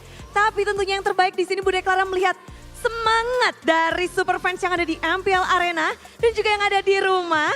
Karena untuk hari ini Bunda Clara ingin melihat semangat kalian. Tapi kemeriahan ini tentu tidak lepas dari dukungan para sponsor. Karena MPL Indonesia Season 13 powered by Moonton. Presented by Official Tournament Smartphone Samsung Galaxy. Presented by Official Tournament Smartphone Samsung Galaxy, Official e-wallet GoPay, Official Gold Partner UBS Gold. Dan kita juga punya partner in esports, ada Dunia Games, Games Max, Ora Imo dan juga Telkomsel. Bersama dengan supplier kita ada Indomaret Point Coffee, Samsung Neo QLED Super Smart TV Plus dan juga Saturday. Last but not least, our government partner PBSI. Hari ini semangat dari Superfans Bri udah melihat. Mana nih? Kingdomnya mana nih ya? Kita lihat ya. Kingdom! Wow, itu dia Kingdom. Kalau Sonic mana nih? Sonic! Yuk kita langsung aja ya. Kita langsung Budi akan masuk ke tengah-tengah dari kedua tim Superfans. Karena Budi akan bermain bersama mereka. Loh, udah siap aja nih. Loh. Jadi Budi akan bermain pop quiz bersama dengan dua Superfans ini. Dan tentu saja yang menang akan mendapatkan hadiah. Gampang banget pokoknya dari 1 menit jawab pertanyaan sebanyak-banyaknya. Siap ya Kingdom ya? Siap, mereka udah ngambil posisi dengan sangat gercep. Jadi kita akan mulai timing dari pertanyaan ketika disebutkan. Siap ya? Pertanyaan pertama. Siapa player RRQ yang baru masuk dalam roster di Week 7 MPL Indonesia Season 13? Persik. Betul. Next. Berapa piala MPL yang dimiliki oleh RRQ? 4. Cepetnya. Dari total 13 musim, sudah berapa kali RRQ lolos di posisi top 2 di akhir regular season? 6. Net not. 9 kali. Mau jawab berapa kali? Net not 2 kali kesempatan salah. 9 kali. Banyak sekali. Siapa legenda dari RRQ yang telah bermain dari season 1 dan masih bermain sampai sekarang? Lemon. Nice. Dan waktu habis. 3 poin untuk Kingdom. Gak apa-apa. Tenang ya. Kita akan melihat bagaimana dari Sonic untuk beradu cepat menjawab. Weh, Sonicnya udah buru-buru nih. Maju, siap. Biar cepet, biar nggak kejauhan nih. Untuk Sonic, dari season berapa Onic selalu mendapatkan upper bracket di regular season? 8. Net not. Berapa? 9. Net not. 7. Di season berapa Suns mulai memperkuat Onic? 5. Net not. 7. Net not. 6. Siapa player Onic yang berasal dari Medan? Kenapa? Siapa player Onic yang berasal dari Medan? Cewek. Betul. Di season berapa saja Onic menjadi juara? Waduh. Abis ya. Sonic ngedapetin 1 poin dan ternyata 3 poin menang loh. Oke, bentar ya. Kalian hold dulu di sini. Ini hadiahnya ada 5 untuk Kingdom. Ini emang jagoan ya Kingdom. Kenapa? Hoki. Jawabannya bener semua hoki itu ya. Jangan kemana-mana dulu. Bude penasaran soalnya ini kan akan Royal Derby yang kedua. Kalian ngarepin gak sih ada Battle of Assassin? Pastinya Bude, kita pokoknya pengen yang seru banget hari ini. Pengen seru banget. Kepengin pada pakai apa nih Battle Assassin-nya? Assassin-nya Vanilling kayaknya lucu tuh ya. Vanilling. Kalau buat RRQ apa? Lancelot oke sih. Jadi banyak ya pengennya ya. Bisa. Battle of Assassin. Mereka kepenginnya hero itu. Kalau dari Sonic gimana nih? Sonic kepengin gak ada Battle of Assassin? Enggak. Loh, kenapa kamu bilang gak pengen? Ada Kairi loh. Kenapa? Pengennya Baxi atau nge-Fredin. Lah, ini agak lain ya. Ini temennya bukan. Bukan. Pada pengen gak? Kalian pengen gak? Oh, oke. Ini menarik. Ini agak lain memang ya. Tapi ada satu pertanyaan lagi untuk tim Sonic. Tahu nggak playoff MPL season 13 di mana? Nggak tahu. Nggak tahu. Oke. Terima kasih ya Sonic. Coba Kingdom. Tahu nggak playoff akan ada di mana season 13? Di Veldrome bukan? Apakah betul? Yuk kita lihat bersama-sama, inilah dia. Stage Playoff MPL Indonesia Season 13. Wow, betul. Yes. Hebat, tadi bener sekarang bener lagi. Betul. Udah dapat tiket playoff udah. Halo. Ini nih ya, tapi congratulations. Benar jawabannya, tapi menarik. Dari hint-hintnya kamu bisa dapetin jawaban ini. Betul, karena kan dari WA channelnya RRQ tuh sering banget di-share kayak gitu Bude. Menarik ya. Ini betul sekali. Ini playoff MPL Indonesia Season 13 yaitu Jakarta International Velodrome. Jangan sampai kalian kelewatan karena pada tanggal 5-9 Juni 2024 kita akan berkumpul bersama di Velodrome Jakarta. Jangan lupa kita akan war tiket juga nih.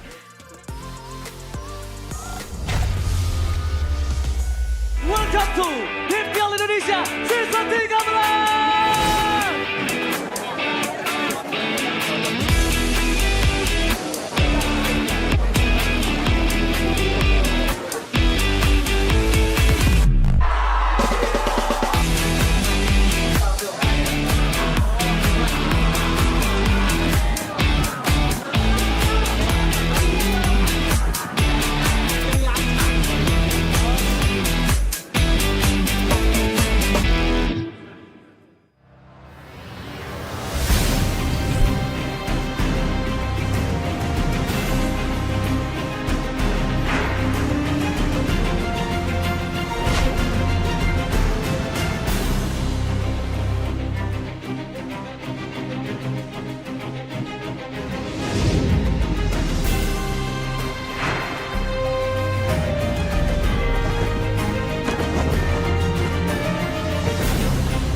Live from MPL Arena, Jakarta. MPL Season 13 is powered by Moontalk. Presented by official tournament smartphone, Samsung Galaxy. Official e-wallet, GoPay. Official gold partner, UBS Gold. We own this.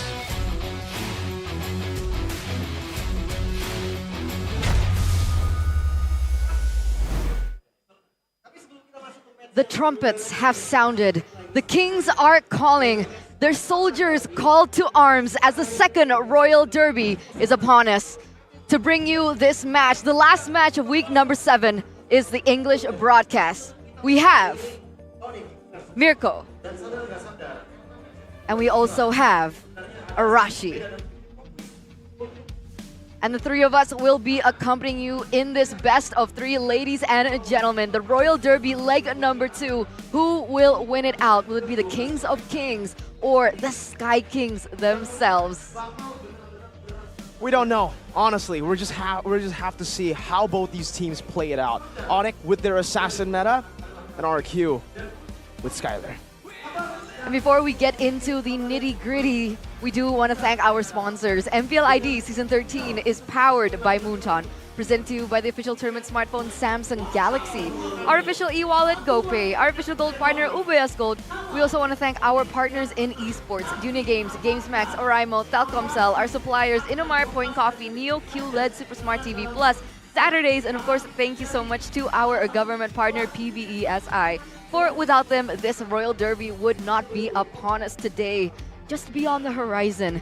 And will it be RRQ falling down to the red zone beyond the horizon, or will it be a different outcome? Looking at the standings right here, RRQ already down below Geek Fam after the results of match number 2. But that doesn't mean that they're stuck there right now, because this is where they can prove that they can climb upwards.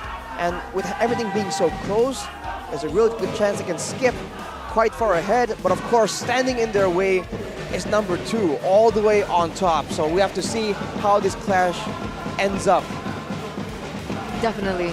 And to remind you guys at home, for those of you who don't know or aren't aware, Onic need one more win to be able to secure the playoffs, to become the second team to 100% secure the playoffs along with Bigatron Alpha. Very close from getting there, but then now we can hear, even here, while we're still at the caster desk, the calls from the Kingdom, the chants from the Kingdom, and this is what really has empowered RRQ this season. Even when they were at 9th, they always had the support of the Kingdom that shines through. I believe with that support, they've been able to rise many, many times. It still gives me the goosebumps, the we will not go down. But ladies and gentlemen, here it is, the Royal Derby. The question is, when we're looking at both of these junglers, Kyrie and Irad, will we be seeing the assassins today? The stats really favor Kyrie when it comes to those assassin picks. Everything about 70%, Irad a lot lower, but we'll have to see. Right now for Onic, Lutpi, Kyrie, Sans, Keyboy, and CW going up against... They mean business here with RRQ picking up Dawn, Irad, Clay, Brusco, as well as a Skylar. This is the latest formation we've seen from RRQ. Let's welcome both of the Kings onto the stage. The Kingdom was destroyed, stomped down, burnt down by the Red Robots, the Red Raider. Yesterday, the Crown Prince and his soldiers set to rebuild back to make it to playoffs. One hope as the Kingdom chants. Ladies and gentlemen, RRQ Hoshi! Rex, Regum, Kaon onto the stage right now. If we take a look at the standings, they are currently sitting at number 7. Last time when they met Onic, it was a 2-0. But it doesn't matter for the Kingdom. It doesn't matter for their people. They want answers, they want results, and they want to taste victory. A familiar foe. Another Kingdom that sets forth to strike the Kingdom down once again, this time to perhaps end the Kingdom once and for all. The Thunderbolt from the skies, the Thunderstruck, the Sky Kings, the defending, the reigning champions of Indonesia. It's Onic! Here they are to make a statement. Number 2 on the standings right now. Their choice of the Sky King in CW instead of Albert. The one we saw last time they went head-to-head against the Kings of Kings. Can they prove once again?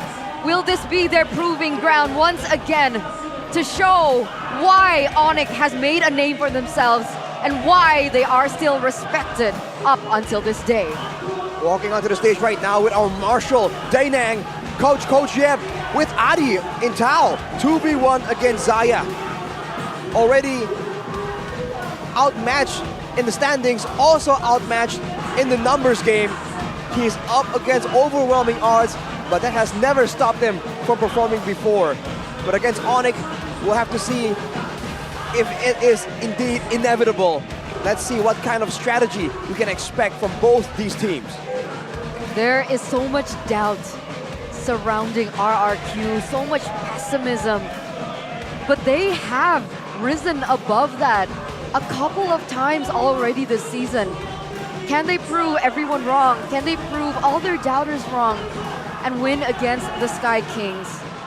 If we're talking about strategy, we have to look at this, the VT. Let's take a look, ladies and gentlemen.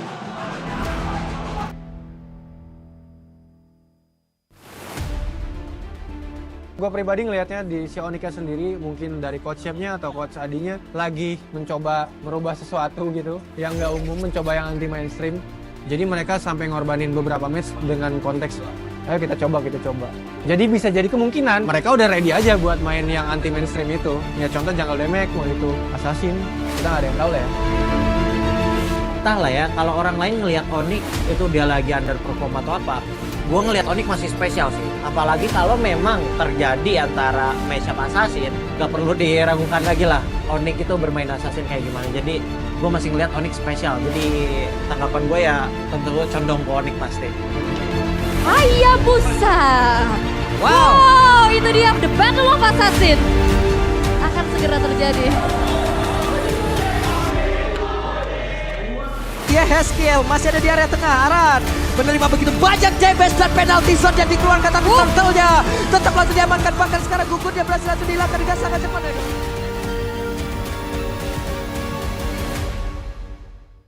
Kalau untuk RRQ-nya menurut gue tetap bakal main di jungle tank. Kecil kemungkinan RRQ main jungle damage, terutama kalau ya ada Skylar. Kalau RRQ udah bukan rahasia umum lah. Kita semua ngelihatnya emang kayak gitu. Skylar ini kayak ngelakuin semua job desk teman-temannya yang lain. Dia poking iya, dia di objektif iya, dia juga yang kayak finishing, dia juga yang ngatur lane supaya bagus gitu. Kayak satu orang untuk ngelakuin hal itu terlalu gila sih. Kalau bilang kurang stabil sih, menurut gua belum terima itu sih. Mungkin kita struggle tuh gara-gara patch di udah kayak ubah-ubah lah segala macam. Terus kita harus mencari strategi ini itu, lumayan berat di kita juga.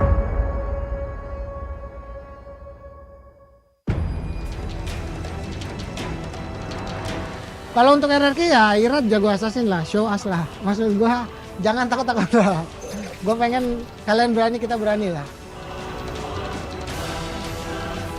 Kalau adu assassin sih mungkin iya ya. Irat juga kayak gue lihat dia pengen adu assassin sama Kairi. Ya. Kalau gue mungkin lihatnya lebih menarik lah, karena kan itu termasuk skill kan. Mungkin di sana lah letak fun-nya dan mungkin kayak itu yang menjadi entertain menurut gue pribadi ya, dan itu udah pasti bagus. Gue bukan bilang hyper assassin jelek, tapi bakal lebih nge-entertain. Gue berani jamin.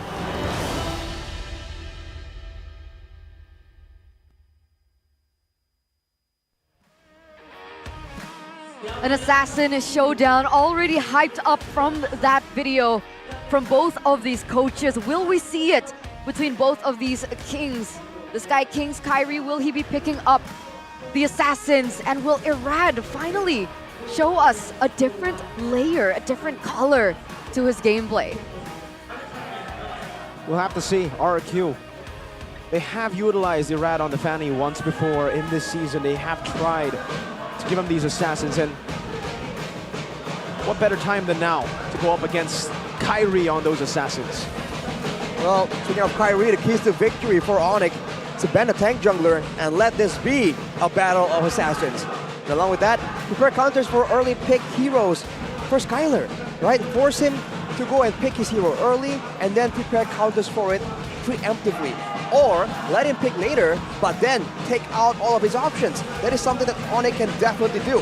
For RRQ, prioritize comfort heroes over counter picks at this point, because they have to focus on damage output and playmaking heroes to go all in. They can't really match Onic when it comes to that slow gameplay, the slow, calculative, strategical gameplay, because Onic is the best at doing that for the longest time, all this time. So for RRQ, they gotta break the pattern, they gotta do something crazy. A lot of people don't think they can pull it off, but maybe if they just go crazy, they go for the comfort picks and make it absolute chaos, they do have a chance. I actually do have a fun fact on the keys to victory for Onic. So far, RRQ has a 100% win rate when Skylar's hero is prioritized in the first phase of the bans and drafts. So with that being said, if Onic understand this, there's definitely room to go for the counterplay, like you mentioned. Well, we did see the Lolita come through for Bigatron, and against any marksman or any hero with good projectiles, the Lolita has always been a solid option. With that already highlighted and explored by Bigatron, now you have to wonder if some teams are taking notes. We're definitely in for an eventful match. What? Oh no. The Ling has already been banned by RRQ as we enter the drafting phase for game number 1, presented to you by the official tournament smartphone Samsung Galaxy. Fluoyi going to be the choice of ban alongside the Ling from the side of RRQ, and Onic instantly take away Skylar's Claude as well as the Barons. Has the challenge been refused by RRQ, the Kings? It seems they do not want to challenge the Assassins of Kyrie. We'll have to see. Maybe they're trying to push him towards a different pick. Still an Assassin. That is yet. We have to wait and see if that does get revealed to be the case. But for now, the Claude is banned away, but the Natan is still a possibility if they want to go for it. But that's where the counters start coming through in your mind, right? Do you think you want to go for the Natan when you know that there's some kind of trap, some kind of preparation already from your opposition? That is what Coach Zaya is dealing with right now. I think before the match against Bigatron, when they were able to counter the Natan from Skylar, I think before that we'd be like, sure, for sure the Natan has to be banned out away from this man. But the fact that we've seen it having a loophole, definitely Onic understands this, but not so much for the Harith. So the Harith has been eliminated from that gold lane, and now RRQ have the first pick. We've seen some junglers show up, and you know, you can't really pressure the side lanes already immediately. You go usually for the junglers, and then you translate that pressure towards the sides. But it's gonna be an Angela first pick for RRQ. Sets up for possibly a hyper carry in the gold lane, that Natan. But for Onic, it's the Fredrin and the Natan. They take it away from RRQ, saying they can play it too with CW. Oh, this isn't great. Not at now, all. Onic have the Fredrin that can still be flexed. We've seen Lutfi play it before, so there is still a layer of flexibility in Onic, but of course we've seen that Kyrie on this Fredrin has amounted to a lot of success as well, so even if they want to leave in the jungle, it is a viable choice for Onic to take. RRQ, with the response, they need to be able to secure a hero for Skylar before that lane gets a little bit too difficult for him. As we all know, RRQ, one of the main pillars is Skylar. That's no secret at all. I believe they have that in mind, but when they show the Roger, it can deflect to the jungle, but chances are it's going to be put in the gold lane. If it's already shown out this early, maybe they're also trying to just throw a curveball. They go for a jungle Roger, act like it's a gold lane, so that later on they can still pick that marksman. It's a bit of a risky play to try and play these mind games against Coach Yev as well as Coach Adi. But with the Mathilda still open, it is secured as well. I thought the Angela with a gold laner is going to be dangerous, but Natan and the Mathilda, that's also absolutely menacing. But remember, technically this Angela and the Arlet still can be flexed. Yep. So can the Fredrin though, technically for Onic. They can still pick up a cheesy assassin or maybe perhaps even a Hayabusa towards the end. So we have a comment here from Emperor Jonathan Liandi. This is Kyrie already back to his prime when he picked up the Hayabusa. Yeah. Yeah. Yeah. We can't forget the yeah. I think everyone yelled out the same thing when we saw the Hayabusa pick up for Onic, for Kyrie. It was a synchronized yeah from around the world. Well, look at that. It's going to be a Kadita ban for RRQ. So they're really worried that there's going to be an all-in prio in the drafting phase to try and get heroes that can one-shot the backline members. Remember, it's not just Skylar, it's also Clay, who is known to play these high-ground, squishy, vulnerable heroes that the Kadita can absolutely punish. Remember, yeah, the Eve, still an option, Novaria as well. But again, this Angela could still be a mid laner, so not really sure what to expect so far. Onic, however, have the last ban. Looking at everything that's going on, any predictions to the ban? The ban's it's kind of tough right now for Onic. The safe one would just be to take away some of these, I would say, roamers earlier over the Minotaur as well. Technically, they have an Arlet and an Angela, so that's flex too. But they decide to take away the Akai, so already setting up for a possible assassin pick. The Fanny is usually what we, expect after an Akai ban like that, something that can just dive through without the threat of a heavy spin. And RRQ, they have a chance to ban that away as well. Unless they have a plan to go head-to-head. They just don't want to go up against Ling, maybe. They want the assassin battle, but just not against Ling. I guess the Ling is just a bit too mobile. We've seen what Annabelle was able to do on it in the earlier matches. But it's definitely not something you want to leave open. And so is the Fanny, apparently. Now we'll see, finally, is it going to be a reveal? Is it still going to be the last pick hidden, potentially an assassin for the side of Onic? That's a strategy they've used extensively. Okay. Oh okay, boy. we're gonna set up with the Faramis first for Sans, I believe. Yep. So we have the Matilda and the Faramis age-old combo in their mid trio. Just waiting to see the next two picks coming from RRQ before they make a decision whether or not this Fredrin will be in the jungle or whether it will be flexed into the EXP lane. Meanwhile, for the side of RRQ, wait, technically, no. You can't flex in a ton in the jungle, right? You can. We have seen it. We have seen it from, I believe, not in Indonesia, but we have seen it in the Philippines. It's rare. Blacklist Sensui. Did it work? Natan in the jungle and a gold lane Ruby. Yes, it did. They were able to come back in that game, and RRQ, they decide to not go for the assassins. A Valentina pickup to be able to withstand the Netherrealm and take it away also for themselves. But here it is, the decider. Will we see an assassin? Will we see a flex of the Natan? Or will the Fredrin just go to its natural place, the jungle, for now? I feel like going to the natural spot is great, and now they have a chance to just pick a winning matchup to really shut down that EXP lane. I mean, I thought earlier that an X-Borg in these conditions, everyone clumping together can be so valuable. And against the strategic playstyle that both teams can bring through, that extra opportunity by sacrificing the Firaga armor could be used for great value. But it wasn't picked up by RRQ. It won't be picked up by Onic either. It's going to be a Paquito. Okay. Power wave, question mark. Power wave. It is. There you go. Paquito in the EXP lane. We have the Natan in the gold lane and Fredrin in the jungle. No assassin showdown for game number 1. But it's okay, ladies and gentlemen. There still could potentially be 2 more games ahead of us. But what do you think in general about the composition that both of these teams brought? I feel like Onic has a lot more flexibility in how they want to approach things. So when the game is straightforward, it's just fights and fights, one team with a gold lead, the general stuff, I think RRQ still has options and they have the Angela playmaking potential. But once it becomes strategic, once you can feint out, once you can flank on the sides, I feel like Onic has ways to do that even better.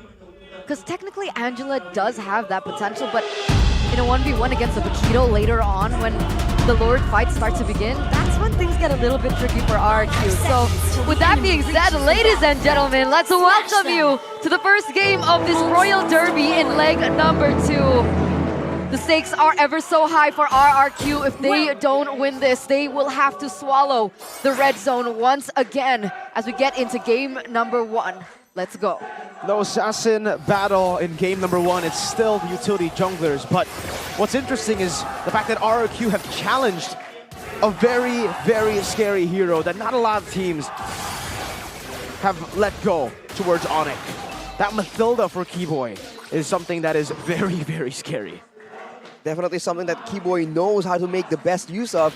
Looking at the emblems here, Sans and Keyboy going for the full agility Witness Blessing, trying to match the mobility from RRQ.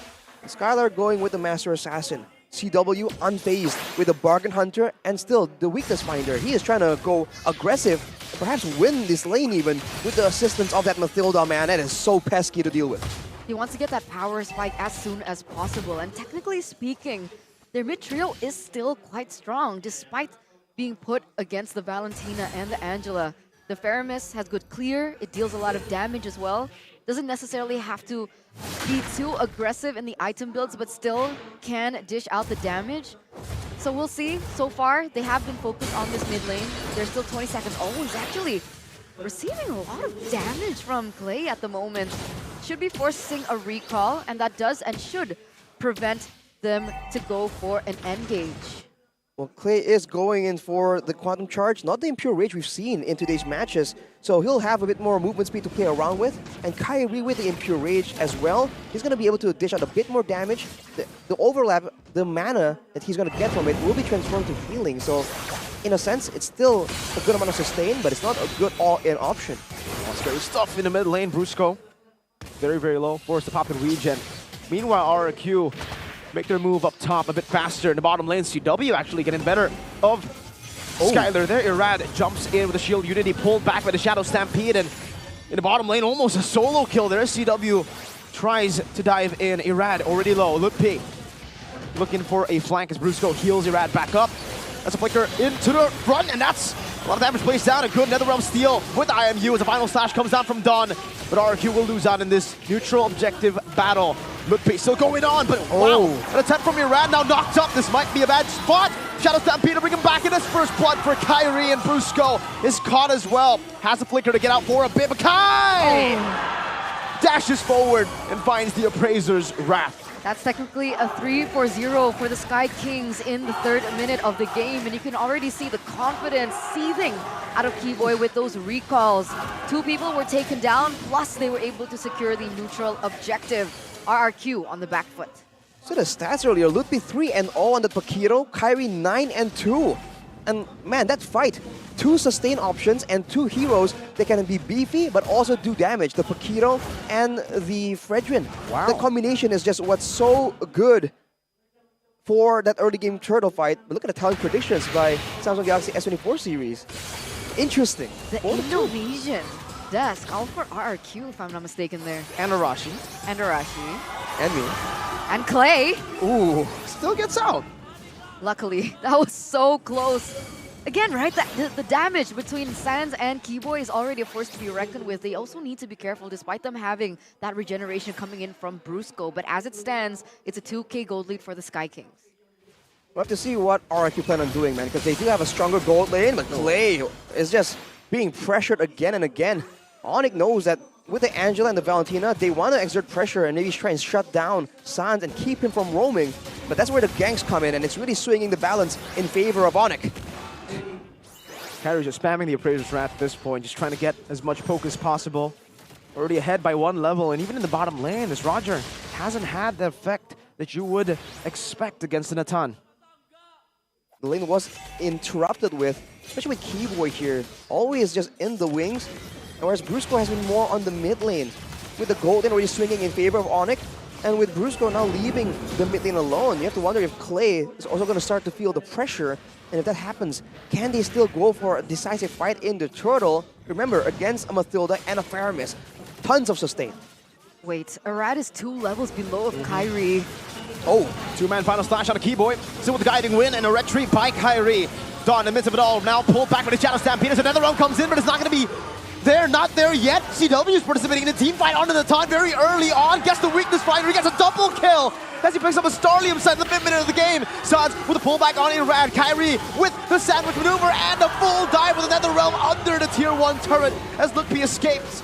And Onic get an all-out win. It's 5-0 in 5 minutes. They utilize the Netherrealm at the last possible moment to create miscalculation from the side of RRQ. Sure, RRQ was able to get a tower in the bottom side, but that gets instantly traded back with this mid-side turret, and that means that Onic have better control over the jungle as well as the side lanes from the side of RRQ. They're just ruthless with it, and of course they're trying to bait using the Netherrealm, but it wasn't even required. That's why it wasn't really used in that fight. The fact that Keyboy alone is just managing everything is just so difficult to deal with. You see Sans here with the Necklace of Durance, lowering that healing coming from the Angela even more, whereas for CW, already with the Starlium and the Feather of Heaven, he has a lot of shred if he's left to his own devices. Now a desperate attempt at Lutpi's life in the bottom lane, but he just gets out. RRQ scratching the turret down, but now Kyrie enters the team fight with Keyboy, brings someone back as well. Brusco out of it, and gets caught by the circling eagle. Irad with the shield unity to escape. Brusco is down. Another time this game. 2 times. 6-0 start. 3-0 for the Natan that needs to scale. It's a snowballing Natan. That was a very, very desperate play. Understandably, RRQ want to look for a pick. They need to look for a trade on the map to prevent the snowball coming in from the Sky Kings. However, that timing couldn't have been more ill. The fact that the Heart Guard popped off, and then they waited until the point where they had to separate, and now they're going in for another. An Entropy CW is melting the RRQ front line. Without the Holy Crystal, and they're going for more. He ran in the midst of it all, now caught by the CC, and the damage in CW is melting him. Again, it's a double kill for CW. 5-0 for Natan. Who says Natan is a late game carry? Says CW. But man, already joining with the fights, already reaching the power spikes. It's a 7k gold lead in 7 minutes, man. Onic is winning in the fights, giving no kills to RRQ, and they're still winning out in the objective game, in the farming game. RRQ just confused on what to do. They have the mobility, they have the tools to roll around with Iran on the Baxia, but at who? Towards what? Oh man, I mean, we were already impressed with Chidera's Natan earlier on. 13 minutes, already a good build for him, but now CW in 8 minutes, wait a minute. Finding Keyboy there with a stun as well, but now look at CW! Oh, he's free-hitting in the midst of it all, even with another realm! It's late! They can't calculate the damage enough! Kyrie dives on the Brazers, Wrath in the back, and a double kill for CW, who's looking for more, he's chasing them down! Calvin Winata! That's a triple kill! That was a triple kill, nearly a maniac, nearly a savage. Literally only Clay was the one left standing. Right before that occurred, he was able to secure that Holy Crystal.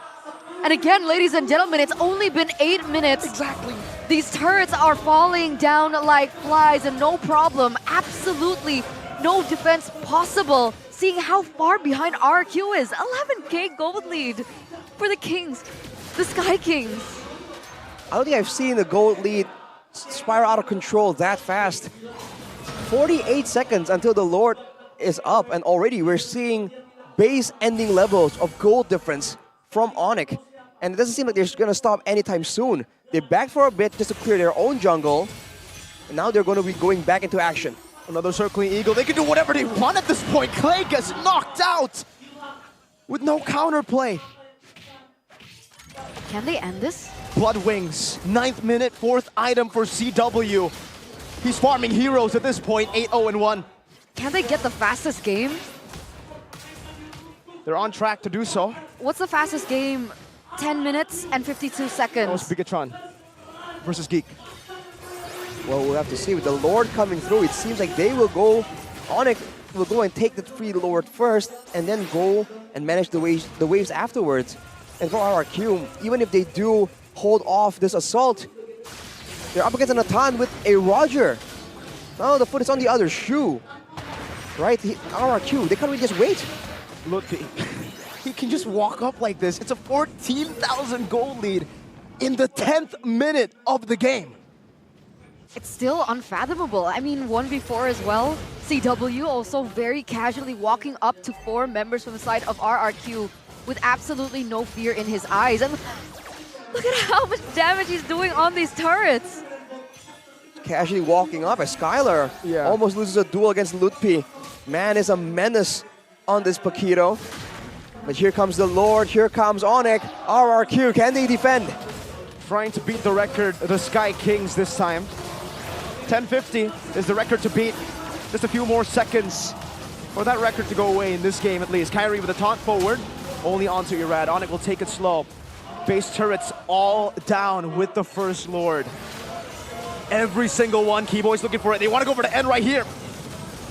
CW still waiting. Final slash not connected on the CW. Now he goes for the entropy. My goodness gracious! What an absolute monster! 11 minutes and 4 seconds for Onic to dismantle the Kings of Kings. 10 seconds shy of breaking a new record. Even though they don't break that record, man, they broke the hearts of the kingdom with that first game. Absolutely clean, absolutely calculated. No mistakes whatsoever, not giving the Kings of Kings, even a fighting chance. What a game by Onic. Man, you can say that again, Eterna. It sure is a very sad sight, especially for the Kingdom, who are really wanting the best for RRQ. But against Onic right now, they just seem a little too clean with it. The match isn't over just yet, and there is still room for adjustments. Is what I would like to say as well, but damn. Onic. What a stomp. They beat the clock, they beat everything. How much was the goal lead by the end of it? It was a 16,000 goal lead. 16.3. Is that a record? That has to be a record. I think they beat their own record where they had a 15,000 gold lead. 16.3k gold lead. One-sided. I mean, there's not a lot of ways to really explain how that game looked, but one-sided, I think, fits it quite well. Despite all the efforts, man, the changes, we saw some new strategies, new play attempts by RRQ. Onic were just ready for every single one. I don't think a single play really worked for RRQ in that game. No, they tried, we saw them try, but even that was turned around by Onic. It's like as if they were already anticipating that move. CW he wasn't Calvin Winata that game, man. He was what I would usually call him, cracked Winata. Even in the final moment. These dudes, bro, I swear to God, CW and Boots. But bro, that final moment, we'll get to see it in the replay again, Arashi, but he was waiting for that final slash from Don. He was anticipating the flicker final slash, and then he popped the entropy forward. Well, we were talking earlier about playmaking tools, right, in the previous match. It's almost the same thing, sort of, for... Oh, hang on, wait a minute. Okay. Before we continue with that point, 1,079 GPM. Yeah. Is it the new record? Yes, it is. Wow. And Man held it at 1,028. We've crossed another 1,000. Oh boy. And it's cracked Winata who did it. It is cracked Winata. What can you say? No defensive items. I get the Blood Wings if you want to count it. But overall, he wasn't in a lot of danger at all. Considering the RRQ, he is the danger. He is the danger, right? He wasn't the one playing defensive, and maybe he saw through that all the way since the beginning. Remember, no defensive emblems. Bargain Hunter with the Weakness Finder. Here's our player of the game highlights by our official code partner, Ubez Gold. And man, the early game was just brutal. And that first fight, I get RRQ wants to fight, but against a friggin' Paquito with all the shielding and another realm that you would require, that was just difficult. I think Onic really knew exactly how they want to play this out. And RRQ were the ones kind of taking chances here. There's some moments where it seems like they thought that, okay, it can be done. There are some odds here. But Onic were just playing the more calculated game the whole time, man. I just cannot understand the fact that they got a CW, a Holy Crystal at the 8th minute of the game. It's usually like a 2-item power spike, 3-item power spike range, but he needed the Holy Crystal, and look at that damage, man. And there's no way for RRQ to stop it, by the way. No. They engage using Dawn, right? So there's no final slash, there's nothing left for them to really deter CW from just walking up like this. 5th item at 10 minutes. 5th item, that was the Divine Grace with the Blood Wings, and that was the moment, by the way. CW waited for the final slash, and entropy forward. Got the final slash, there's nothing left. When you only leave one problem to be solved, that is what top tier players can do. CW is no different. Once again, just with the comedy and the respect in the same frame. It's funny that both of them are in the same frame because I kind of wanted to talk about both of them. In Season 9, who do you think was the weakest link from Onic? They were really strong, but who was their weakest link? You would say CW. Exactly. CW has definitely stepped up this season, and now they replaced Boots with Ludwig. So they really are trying to iron out the weaknesses and the loopholes. I can't really say how I feel about Ludwig just yet. Maybe Arashi and Mirko has a little bit more to say about him, but the facts are Onic are looking so strong. 11 minutes, 16k gold lead. Like, what? What do we... I mean, Fredrian, I think Kyrie and the Fredrian was gonna go for a Skygunner helmet next. That would be what I would be assuming. But that's just even more damage on top of the survivability. And all that was done without Onic really investing everything into aggression. Faramis, in the hands of Sans, was still going with the Necklace of Durance first item. So they were still respecting every single way that RRQ can maybe come back or find moments, and that is just all denied again and again. All right, so we said it was 16.3 because that's what it said during the end game portions. But if you do the maths here, it's 16.9k gold lead. Yikes. I guess there's some delay, from when the game ends and we can see the gold difference. They beat their own record. Basically 17,000. Have we ever even seen it that high? 15,000 gold lead? Yes. I think we have seen 15K, yes. I think 15 was M5, AP Brand versus Onic, game 1, where but this high. Onic were able to come back. Indo this season we've seen a 15K. No, I don't think we've seen this. 16.9. But 16, almost 17, I'm not sure. That might be all time. That's just an unfortunate situation here. And the rich guy, the carry, that's Calvin Winata, man. Just showing everyone, you were talking about me being a passive gold laner, a weak lane gold laner with a weak hero. He just comes on and just shows everyone why he is someone to be feared, man. You can't take Calvin Winata lightly. I have to say, Calvin Winata definitely took the spotlight here, but letting the Mathilda go has got to be stopped. You gotta stop from letting the Mathilda go, because in the early game as well, how CW was able to farm against the Roger, was able to stay in lane and actually win, was because of Keyboy of Mathilda. This guy in Mathilda is disgusting. Say no to Matilda. Keyboy Mathilda, say no to ban it Mathilda. out. Keyboy. But what do they sacrifice? Luoyik, Ling Kaja? Or do they take it first pick? Because the Matilda was quite... Yeah. That was last pick of the first phase. Exactly, they could have taken it, but I think the whole point was they wanted the Angela as a mid laner. Or actually as Ro, my bad, sorry. That's why they didn't want to take the Mathilda. They were scared of using, or basically making the flex potential, erasing the flex potential in the first phase. But is the Angela worth the Mathilda trade? Exactly, right? At what cost? They were able to do that, but I think they have to reassess, the trade-offs here. And let's leave them to reassess that as we do see some... Oh, it's an interview with Onic? Oh, yes, it is. All right, we'll just cut to that. Bude Clara Mongstar, take it away.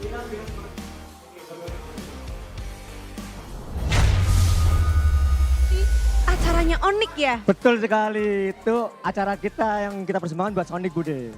Ada acara apa sih? Banyak, kita ada giveaway tiket. Tiket giveaway? Ada. Oke. Ada Sonic Trivia, bagi-bagi kaos ini kita bagiin ke Sonic. Ada. Kemudian juga ada turnamen, Bude. Turnamen buat ngembangin komunitas MLBB. Oh gitu? Iya. Jadi boleh ikut semua nih? Boleh ikut semua, khusus semuanya boleh ikut join turnamen atau Onic Trivia atau giveaway tiket. Tinggal join Discordnya Onic, Bude. Join Discordnya Onic. Oke, Betul. kalau kita mau tahu informasi untuk ngedapetin banyak sekali yang kalian mau bagiin itu, kemana tuh? Bisa cek di postingannya Onic atau Sonic atau paling mudah join di salurannya Onic. Saluran WA, WhatsApp. Oh, saluran WhatsApp. Dapat linknya atau gimana cara joinnya itu? Ada di deskripsinya Sobat di Sonic. Jadi langsung ke sosial medianya aja? Semua kita kasihkan. Mau join Discord, mau join saluran, mau join grup juga ada. Wow, nanti dari situ bisa bagi-bagi tiket, ada mabar bareng, ada turnamen. Ada mabar bareng, ada turnamen. Kita kemarin juga ada coaching klinik sama tim MDL kita, ada main bareng sama player, gitu di Discord semua. Gak ada habisnya nih acara Onic kemarin. THR dari Onic. Betul. Sekarang acara, kalau di sini nih ada apa nih di boothnya Onic? Ini kita banyak, Bude, ada beberapa merchandise baru yang kupakai ini udah hampir sold out. Jadi ini harus cek di sosmednya Onic ya buat beli. Oke, Kalau semuanya. yang ini ada di sini, tinggal beli. Jadi yang lagi di MPL Arena, boleh langsung ke boothnya Onic, yang ada di rumah boleh langsung ke sosial medianya Onic. Iya. Ada yang mau disampaikan nggak sih buat Sonic di luar sana sebelum kita masuk ke game yang kedua? Oke, untuk Sonic yang di rumah jangan lupa berikan dukungannya positif dan juga menarik buat Onic. Biar kita bisa menang dan juga damai di mana-mana. memberikan dampak positif juga ya. Betul sekali. Damai itu indah. Tapi kita juga akan melanjutkan ke game kedua. Siapa yang akan mendapatkan hasil yang indah? Apakah RRQ atau Onic? So caster, mari kita cari tahu.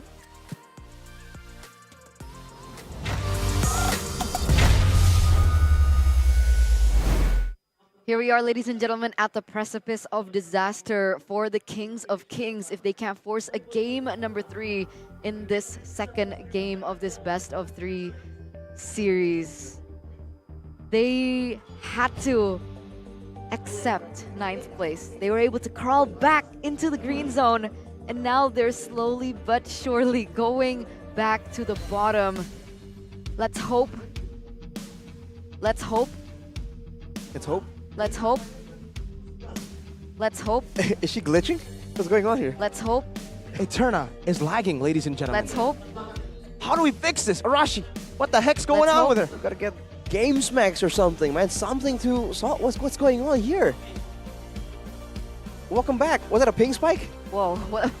You gotta. Sorry, what was that? Eterna, you gotta avoid it, man. Not in MPL. This is not acceptable. I'm so sorry. We've been going through the season for 7 weeks now, bro. What happened? You lagged out. This is something you will never experience with Games Max, and that's why you don't see me and Arashi lag out. Eterna, I can't believe this. I'm disappointed. You should go and check out the crazy Games Max boosters that start at the prices as low as 25,000 IDR. You can get up to 36 gigabytes of data. Hurry up, buy the package right now. Scan the QR code. It's only 25K? Click that website. But yes, it starts at 25K. You can go for even better packages. That's the starter, the starting kit, right? And that's plenty. Super affordable. Yeah, 236 gigs. That's fine. How did you lag on Broad? That's embarrassing, man. I'm sorry. I didn't even realize. No, I think I topped up and then I forgot to rebuy the package. Yeah. It happens. It happens. I'm sorry, guys. Don't make the same mistake I do. You guys have to help Eterna out, man. He needs some help, bro. What? He needs some help, especially when it comes to her hearing in game. I think she's got like really bad. I didn't condone this audio one. quality. Usually, we really gotta set her up for success, and I think Arashi has the right package to give her, which is the Oraimo package with the Edith edition. Exactly. The Edith edition is what's important here, right? Okay. It's the ultimate choice for gamers with Edith's distinctive sound. Okay. See, it's Edith specifically. And that's the gaming mode as well, because you're a gamer, of course. Oh. That takes your gaming experience to the next level. And as an official partner of the MPL, there's no doubt, man. So you can get a 10% discount at the Oraimo's official store. Okay. Go to the orange store and go with the code OraimoMPL when you're checking out, making sure that you can get and unleash the unstoppable sound. All right. Thank you guys for the tip. So, Games Max, Oraimo. Okay. Yeah, you'll be playing a CW in no time. Okay, that. Thanks for the support. See, that's support, man. you gotta support your peers. It's support, and it's a bit of copium if you expect to play like CW that game, right? Because he broke records that game.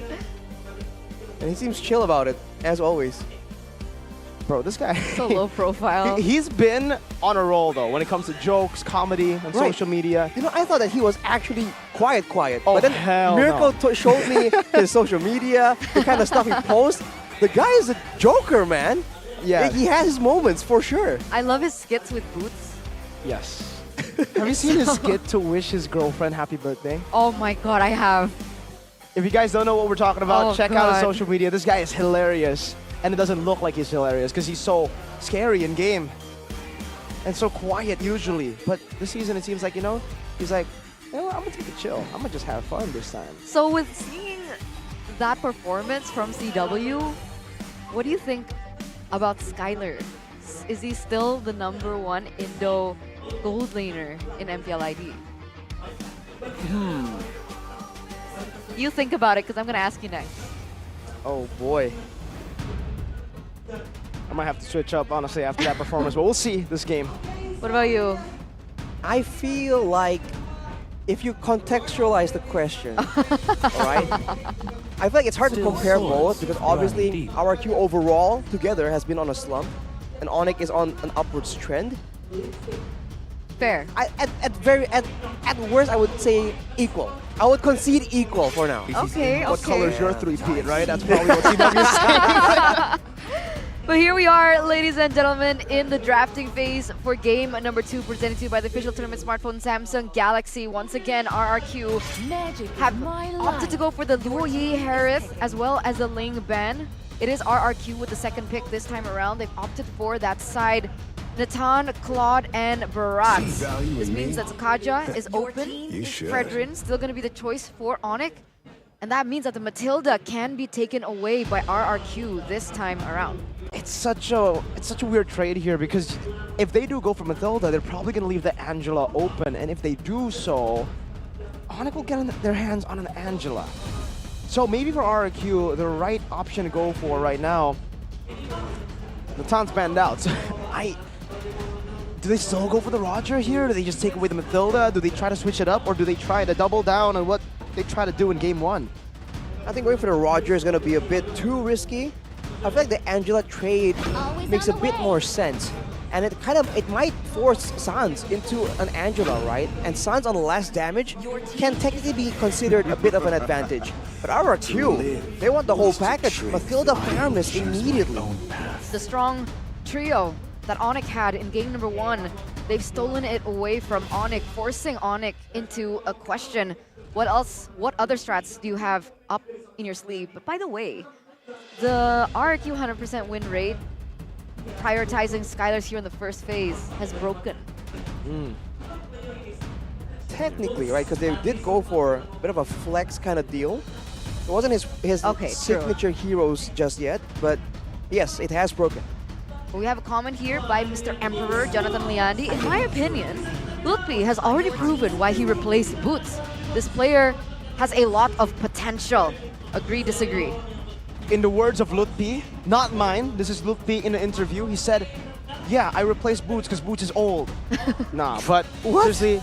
Did he actually say that? Yeah, Boots told him to say yeah, it. Boots Boots said told him to that, say yeah. He's a joker himself. I think, yeah, Lutfi has shown why he is starting for Onic. The potential is definitely very, very high as a newcomer. This is his first season, dude. That's And true. he's playing with an all-star lineup, and so far he's been able to match what the team needs him to match. Filling in roles, even going for, when he gets the Arla too, carrying the game. That's depend on what kind of tools he is given. But now with the Valentina taken to match that called the Netherrealm. So yeah, I'm reverting back to the old names because we're looking at a draft we would see a while back, man. Faramis, Matilda, Terizla. Yeah. This is such a nostalgic trip. What season is this? I'm better with history, Mirko. What season would you put this draft in so far? I would say it's kind of a season 9. No, wait, with the Arlet. Well, Arlet's new, relatively, right? Yeah, just ignore the Arlet. Ignore the Arlet, but like Matilda, the Faramis, Terizla. Yeah, season 10. Season 10, 3 seasons ago. It's been a while since we saw a draft like this, since we saw the Faramis and the Valentina come out so early. Now, Minotaur ban away for the side of RRQ, and I like banning away the Guinevere, actually. They are expecting RRQ to go all in with the crowd control, just get some domination in a full-blown 5v5. For it to be a full completion season 10, Yves and Barrett. And Farsa. Or Farsa. or Farsa, you're right. And technically both of these heroes have been buffed, right? Yeah. Yes. But we haven't seen the Farsa yet. Because the buff is so minor. It's like the second skill got buffed a bit. You're Oh. still so vulnerable when you use your ult especially, and you're very vulnerable. That's really about it. And now the meta isn't exactly like a pick-off meta, and that's where Farsa really shines, and so does Yves with the crowd control. But I believe it's after that, no? After that long-range meta, purple meta, is where we start seeing all these like the Netherrealm meta for a while was terrorizing the Land of Dawn. So we'll see. RRQ, knowing that they're going to be clumping up together here, ban away the X-Borg. Onic are the ones banning away the Fanny. Concerned about a curveball here. It is one of Irad's heroes if he wants to play those assassins. Another assassin, if you would consider this an assassin, is Joy. That's it. Joy and Fanny. Those are the two heroes that he's used that can be considered assassins. back in the Philippines. Hayabusa Lancelot also joined in the fray, so technically those two picks are still up for grabs. Bruno pick for Skylar. This is usually the go-to when the Claude and the Natan is banned out, so there you go. Skylar with Bruno. Now, what does CW play?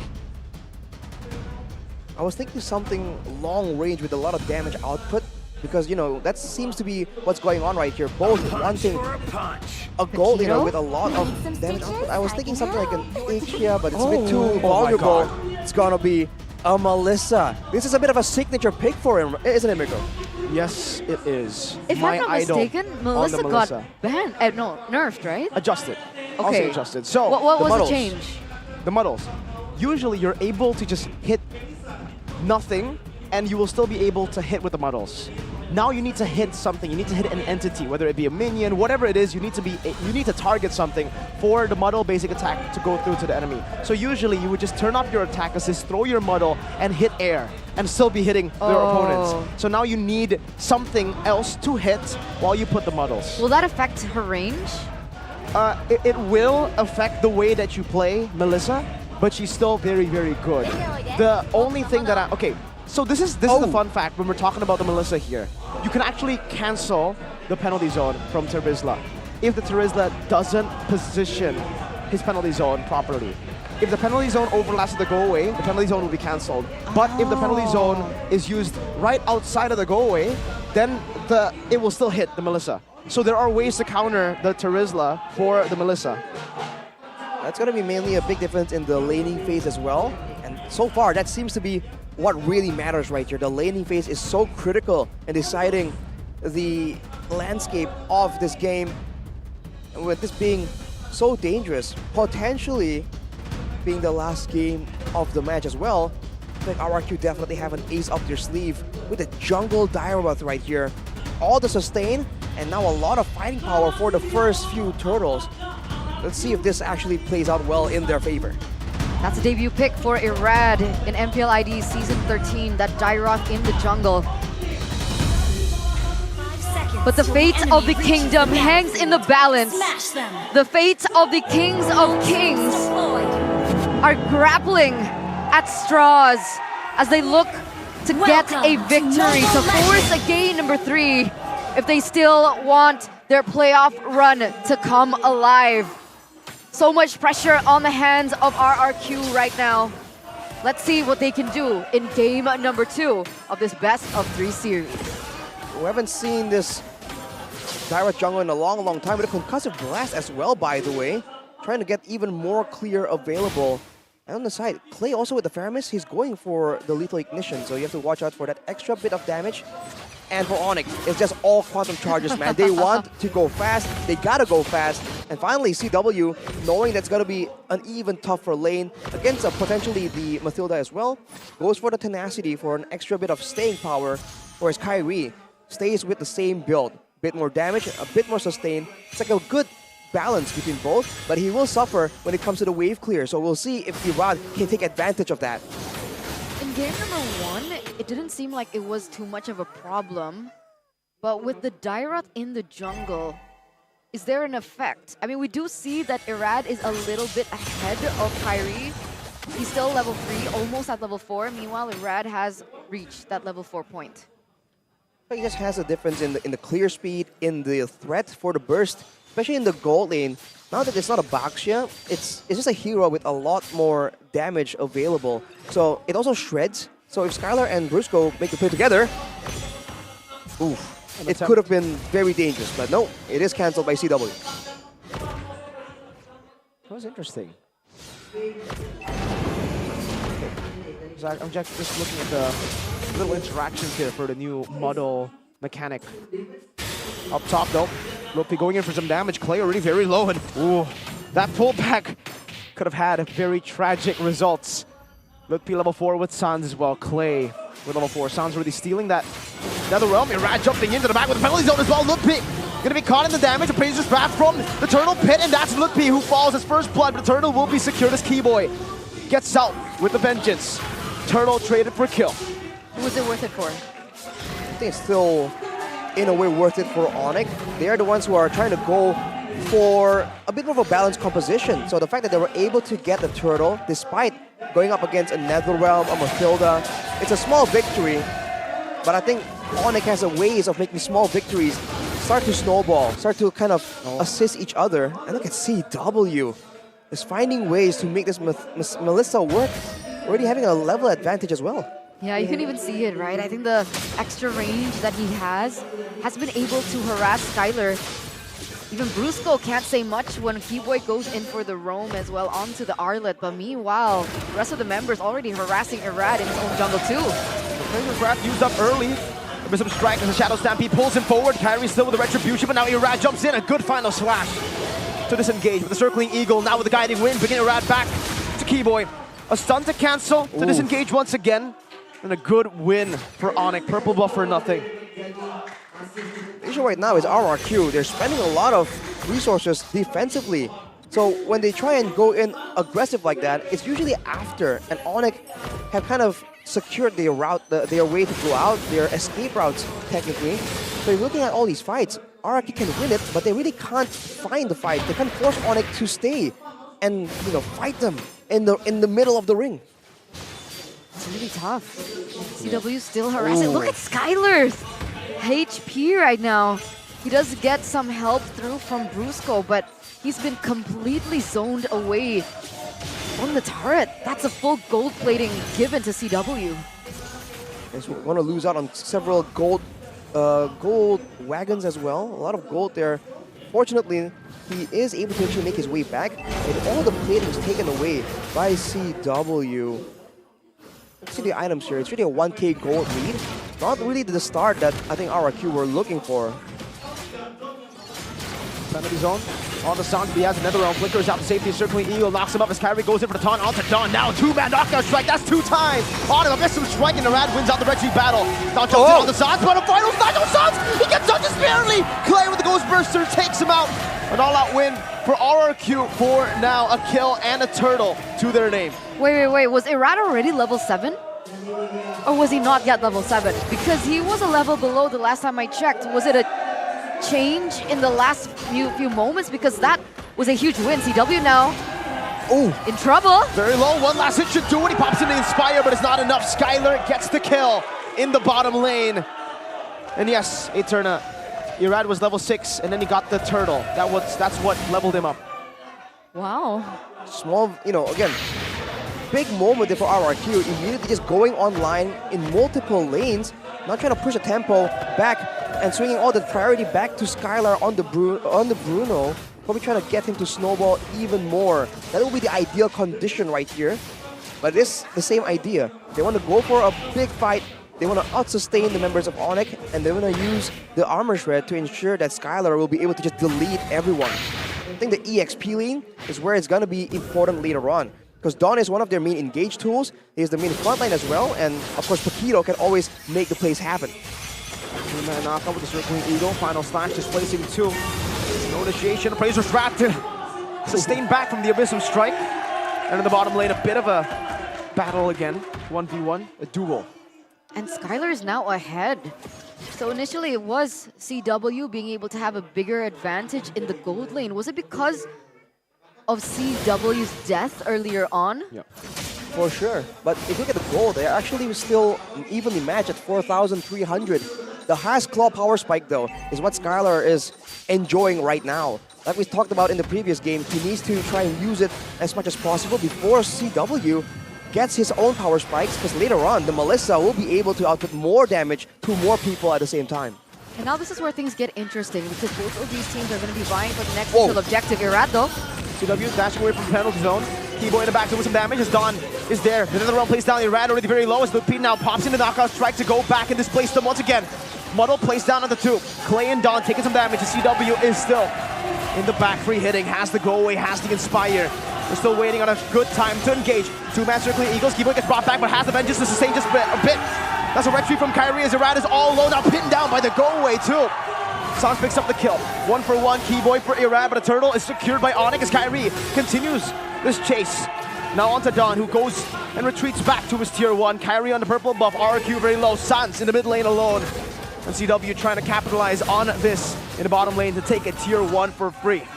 He's so low on mana, and yet he's still very, very aggressive. Kyrie now onto Dawn. He doesn't get caught out just yet, but he is going to be able to take away that buff from RRQ. That was a 1-for-1, but Onic was able to secure that neutral objective. So that's a 1.2k gold lead for Onic. We do see Skylar picking up another item. The Berserker's Fury, that's, I think, the faster power spike he can enjoy over the other marksmen. Now it's going to be critical. They tried to use it to fight earlier, but now, just making a play towards Lutpi here, without any setup. They're just trying to brute force the tower take. Shots, another knockout strike, and another jab in front. Displaced though, Shadow Stampede brings him back now with the final slash. Oh, Lutpi gets a shielding, and Missile Strike dodged away from Keyboy. Wow, with the vengeances. Just get out, and now Kyrie with full HP is just walking them down. 4v3 earlier. With Lutpi recalling, he goes to the bottom lane. Melissa, CW, walking up top. I think Irad is just being way too aggressive right here. I know that he needs to be in the front, he needs to apply that pressure and the shred, the armor shred as well. But man, he's always in the front, and in the previous turtle fight, he actually lost his life in exchange for Keyboy due to how he was positioning in the turtle dance, technically. So I think RRQ needs to try and make sure that he falls later on, because he still has a lot more to do in the middle of these fights as Onic pushed through. And now they're trying to widen the gold gap by going for all these objectives, while RRQ need to stick together to try and look for these big fights. By the way, with Melissa, we haven't seen her in so long. But what's her power spike? What's her item power spike? What items are we waiting for? What should RRQ be wary of? The item you saw. That's the it? Power spike. That's it. He has 3 items. She has 3 items already now. And now... Uh-oh. Play. Use another realm. That's a taunt from Kyrie as well. And that's before Onic even decides to go in. No Netherrealm right as the Lord spawns in. But yes, CW has hit his power spike. 9 minutes in, 3 items. And in contrast, Skylar with only 2 items. Now the fight will break out though. Withering out Sans. Final slash onto Irad, displacing. Muddle, placed down. Kyrie very low. Has to go back to sustain. And RRQ, despite not having the Netherrealm, will be able to walk away and reset. Yeah, they don't commit onto this. Lutpi going to be able to put some pressure in the bottom lane. But luckily, it's the bottom lane, so they are going to be able to access it very quickly. Dawn versus Lutpi right now. Paquito and the Terizla. The Paquito should have a better time in the far lanes. He should be more mobile, and as you say that, Chuna, he does make his way there because it was pushing for RRQ. But oh, look at that! Now with the go away, plays down, Abyssum Strike, getting rid of another realm, but CW is caught in the midst of it all. That's another Strictly Eagle to displace him. CW still doing damage as he survives all the way in the back. Now it's Lutpi, who flickers forward, gonna go for the assassination on the Skylar, but he has the sliding tackle to escape. Irad taken down, and Onic have won the prolonged team fight. Now it's Lutpi in the back still with a knockout strike. Keyboy trying to run away, a Strictly Eagle to knock 2 up. Kyrie there, and Sans picks up the double kill. How? Risk again, that's a dash forward. A terrified Keyboy with a conceal. One last shot is all he needs, but Skylar's light tackles to get him. Oh, Keyboy! Still able to assassinate one. Now Lutpi with a knockout strike with the shielding as well. One last shot should do it. Sans! Capitalizes on Lutpi's distraction, and meanwhile, Kyrie and CW stay busy, takes the Lord. How can you be that well coordinated, and how do you lose? Only one person in the midst of all that chaos. Clay? Bonked to death. Waka King is what they're playing right now. And they're playing it good. They're just in sync so well right here. And it's so unfortunate for RRQ that everyone that got low in that fight survived with a sliver of HP.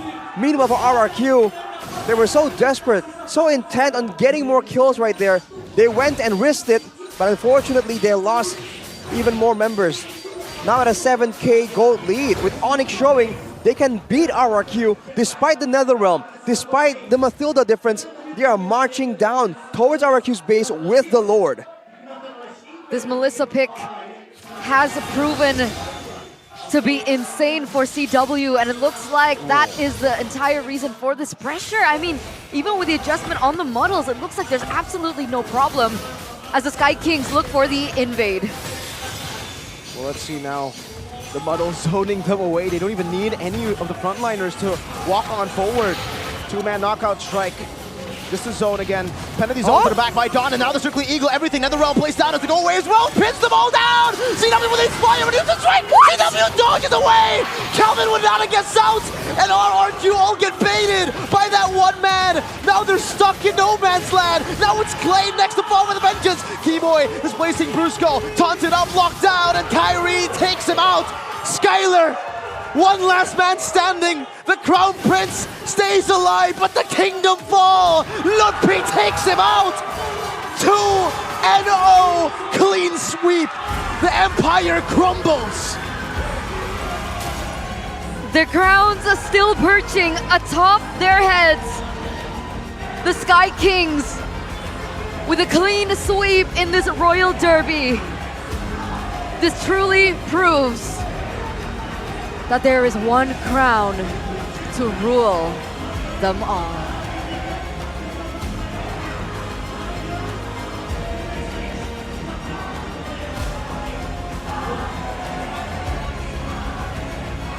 The thrill and the agony, man. The Onic fans just go wild. Whereas for the Kingdom, it's a completely different story. Expectations were high, but unfortunately, up against the Sky Kings, it is just not enough. The Thunderstruck prevail. And this makes it official, ladies and gentlemen.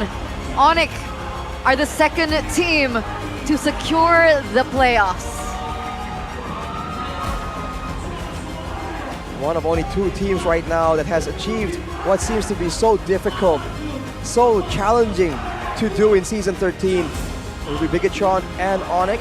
And for RRQ, it's once again a long journey from the bottom to crawl their way back up.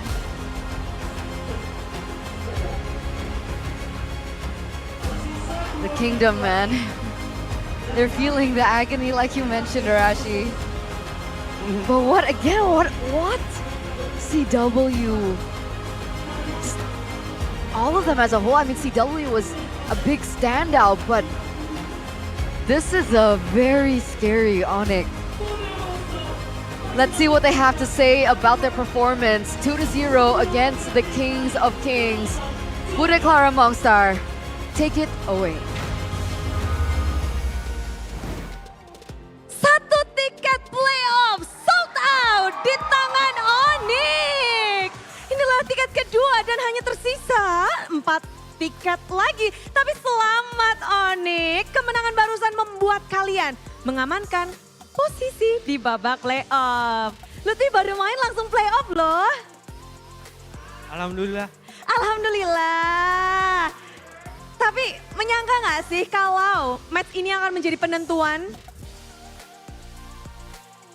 Match ini yang menjadi penentuanmu untuk masuk ke babak playoff dan kalian ngedapetinnya di sini. Ya, nyangka. Nyangka? Ya. Tapi ini kan Royal Derby pertamamu berarti ya? Ya, benar. Gimana kamu bermain di Royal Derby? Seneng sih, banyak banget yang nonton. Oh. Rame-rame. Rame? Ya, Kalau ketika rame kayak gitu bikin Lutfi gimana? ya seneng sih ditonton banyak orang langsung gini. Langsung ya, semuanya juga mata memandang Lutfi bagaimana dia tadi bermainnya. Tapi kalau kamu ditonton banyak orang tadi, ada groginya nggak? Enggak sih, biasa aja. Justru tambah seneng sih ditonton banyak orang gini. Tambah semangat. Nggak ada namanya demam panggung? Enggak, itu awal-awal aja, awal kemarin. Udah, sekarang benar-benar full potensial dari Lutfi sepertinya sudah terlihat. Kalau dari Coach Boots, ada ngomong apa nggak tentang Royal Derby ini? Buat ini nggak ada sih, nggak ada ngomong apa-apa. Wah, nggak kerja ini kayaknya Boots ya di belakang ya. Wah. Tapi menarik ya, tapi gimana lainnya? Tadi sih judulnya kita udah menggaung-gaungkan akan ada The Battle of Assassin. Assassin Battle. Where's the Assassin Hero, Kyrie? Halo. Gimana Royal Derby kali ini? Ya, gua kira bakal ada assassin. Ternyata Di band. di band. Tapi dari coach sendiri, Coach Adi mungkin atau Coach Shep ngomong nggak? Kyrie, be ready ya. Kyrie siap-siap ya. Jadi mereka udah siap mau first pick nih. Mau first pick link, namun tidak. Gak jadi kan di ban soalnya. Oh, oke. Tapi kamu ada omongan gak sih sama Irat? Have you talk about it with Irat? About Assassin, let's meet with Assassin Hero, Irat. Ya mungkin di playoffs bisa. Di playoff mungkin bisa.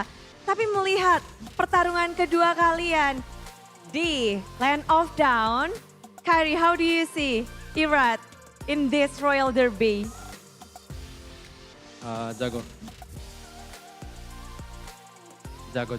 Jago. Jago.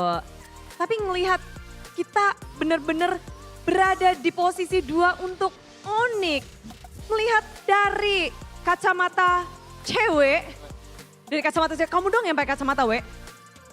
Ya, betul. Iya, betul. Cewek sendiri. Kalian sekarang berada di posisi 2, dapetin tiket kedua dan hari ini semuanya pada minta pantun nanti ya, nanti guys, nanti.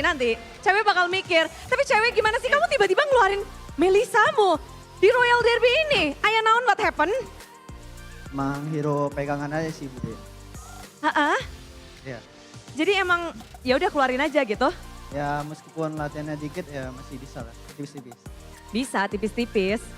Tapi gimana untuk perlawanan dengan Skylar tadi? Match up-nya gimana? Jago deh. Jago. Coba deskripsikan jagonya tuh gimana nih, biar Bude ngerti nih. Kayaknya semua orang jawabnya jago. Ya jago, ya bagus main. Bagus mainnya. Ada yang mungkin berkesan di game 1 atau 2?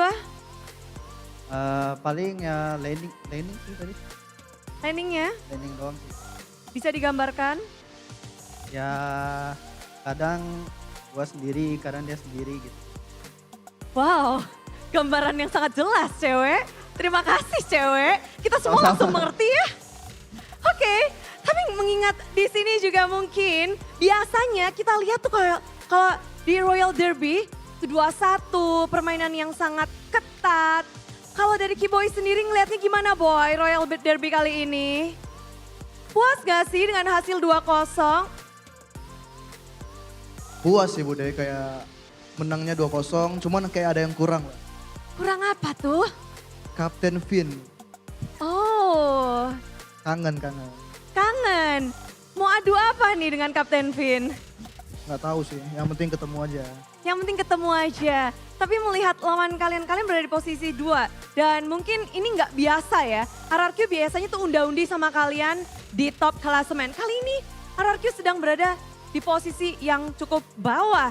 Gimana kamu ngelihat hal itu? Paling mereka lagi butuh adaptasi lah. Lagi butuh berbenah lagi, reset sih yang penting.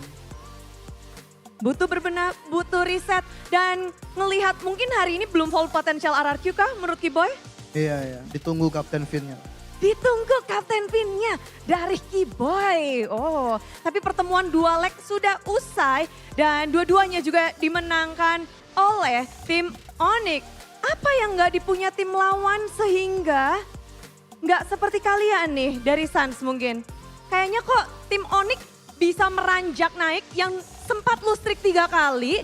Setelah itu win streak, sempat ada kala tapi menang terus dan kalian bisa terus berkembang. Apa yang nggak dipunya tim lain tapi kalian punya Suns? Apa ya? Sebenarnya kelebihannya nggak ada sih. Ya kita seperti biasa reset, terus maksimalin di scrim. Terus nggak ada sih, itu doang sih. Kayak reset dan scrimnya harus lebih bagus aja sih. Biar di turnamen bisa lebih bagus juga. Jadi fokus terhadap hal itu. Dan Budi jadi penasaran, kalian udah ngedapetin tiket babak playoff. Apakah di next week-nya kalian akan mencoba mengeksplorasi hero-hero atau gameplay-gameplay? Jadi lebih berani nggak sih atau berani melakukan sesuatu yang baru? Harusnya kalau di playoff harusnya bisa lebih bagus dan ada di-explore dikit lah nanti. Untuk tapi minggu, tunggu di playoff aja sih. Kalau minggu 7 dan ke-8 kalian bakal melakukan hal gebrakan baru nggak nih? Tiket playoff udah punya loh. Ya pastinya kita cari kemenangan terus. Menang dan menang. Menang dan menang. Yes, berarti sisa matchnya disapu bersih itu ya? Ya pasti dong. Pasti. Tapi Sans, Bude tadi lihat ya di story-nya cewek ya. Kamu punya ritual sebelum main ya? Oh ya, itu Iseng tadi mau bikin sama Lutfi. Joget berhasil tadi. Lutfi malu-malu Bude. Lutfi malu-malu? Iya, nggak mau dia. Wah, serius nih. Ini Sans loh. Apa? Minggu depan joget bareng. Oke, Lutfi, oke. Oke Lutfi, ini semuanya nungguin loh nanti Lutfi joget. Berarti hari ini baru Sans yang joget doang? Baru, masih latihan tadi. Minggu depan sama Lutfi. Latihannya nggak cuma di Mobile Legends ya, tapi latihan joget juga. Iya, pasti biar maksimal. Siapa paling jago joget di Onic? Gak tahu sih. Yang paling jago apa? Cewek, mungkin cewek. Cewek, tapi cewek katanya pantun. Cewek ditunggu pantunnya, udah siap pantun kan? Nggak boleh. Mumpung ini Bude ngobrol sama Sans biar kamu bisa nyiapin pantun loh. Oh, fokus main. Oke. Nggak ada ritual baru bagi Sans dan juga Onic sebelum memulai match? Nggak ada sih. Paling nonton bareng. Main game lain bareng gitu. Nggak ada sih. Yang penting bareng ya. Yang penting bareng. Yang penting bareng pastinya. Yang penting bersama. Seperti tak bisa terlepas satu sama lain. Namun kita harus melepas tim Onic dengan pantun dari cewek guys. Silahkan cewek. Nggak usah malu-malu, keluarkan saja. Keluarkan. Gak ada Bude. Nggak usah pantun deh, puisi boleh atau cerpen. Tebak-tebakan dari cewek. Pantun tipis lah ya. Boleh.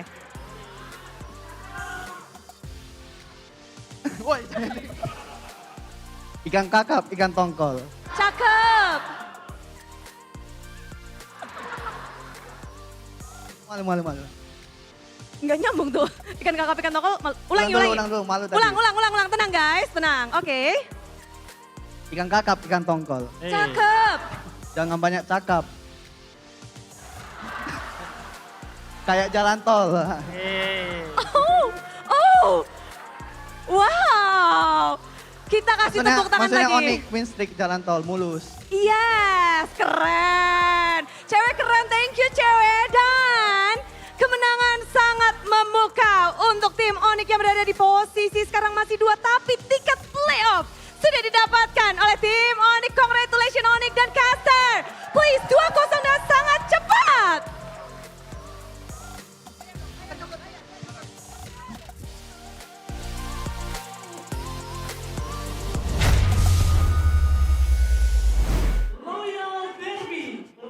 Give me that.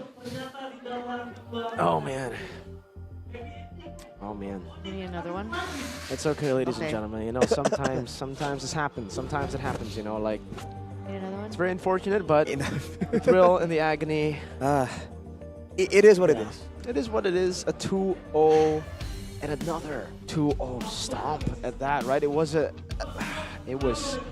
painful to watch if you were an RRQ fan. But if you're an Onic fan, I can already see Gaudy's smirk from here. Oh, absolutely, yeah. That can feel Gaudy it. smirk. His grin. Feeling it in the bones. In the bones. Bones. Ooh. Okay. Gives me the heebie-jeebies.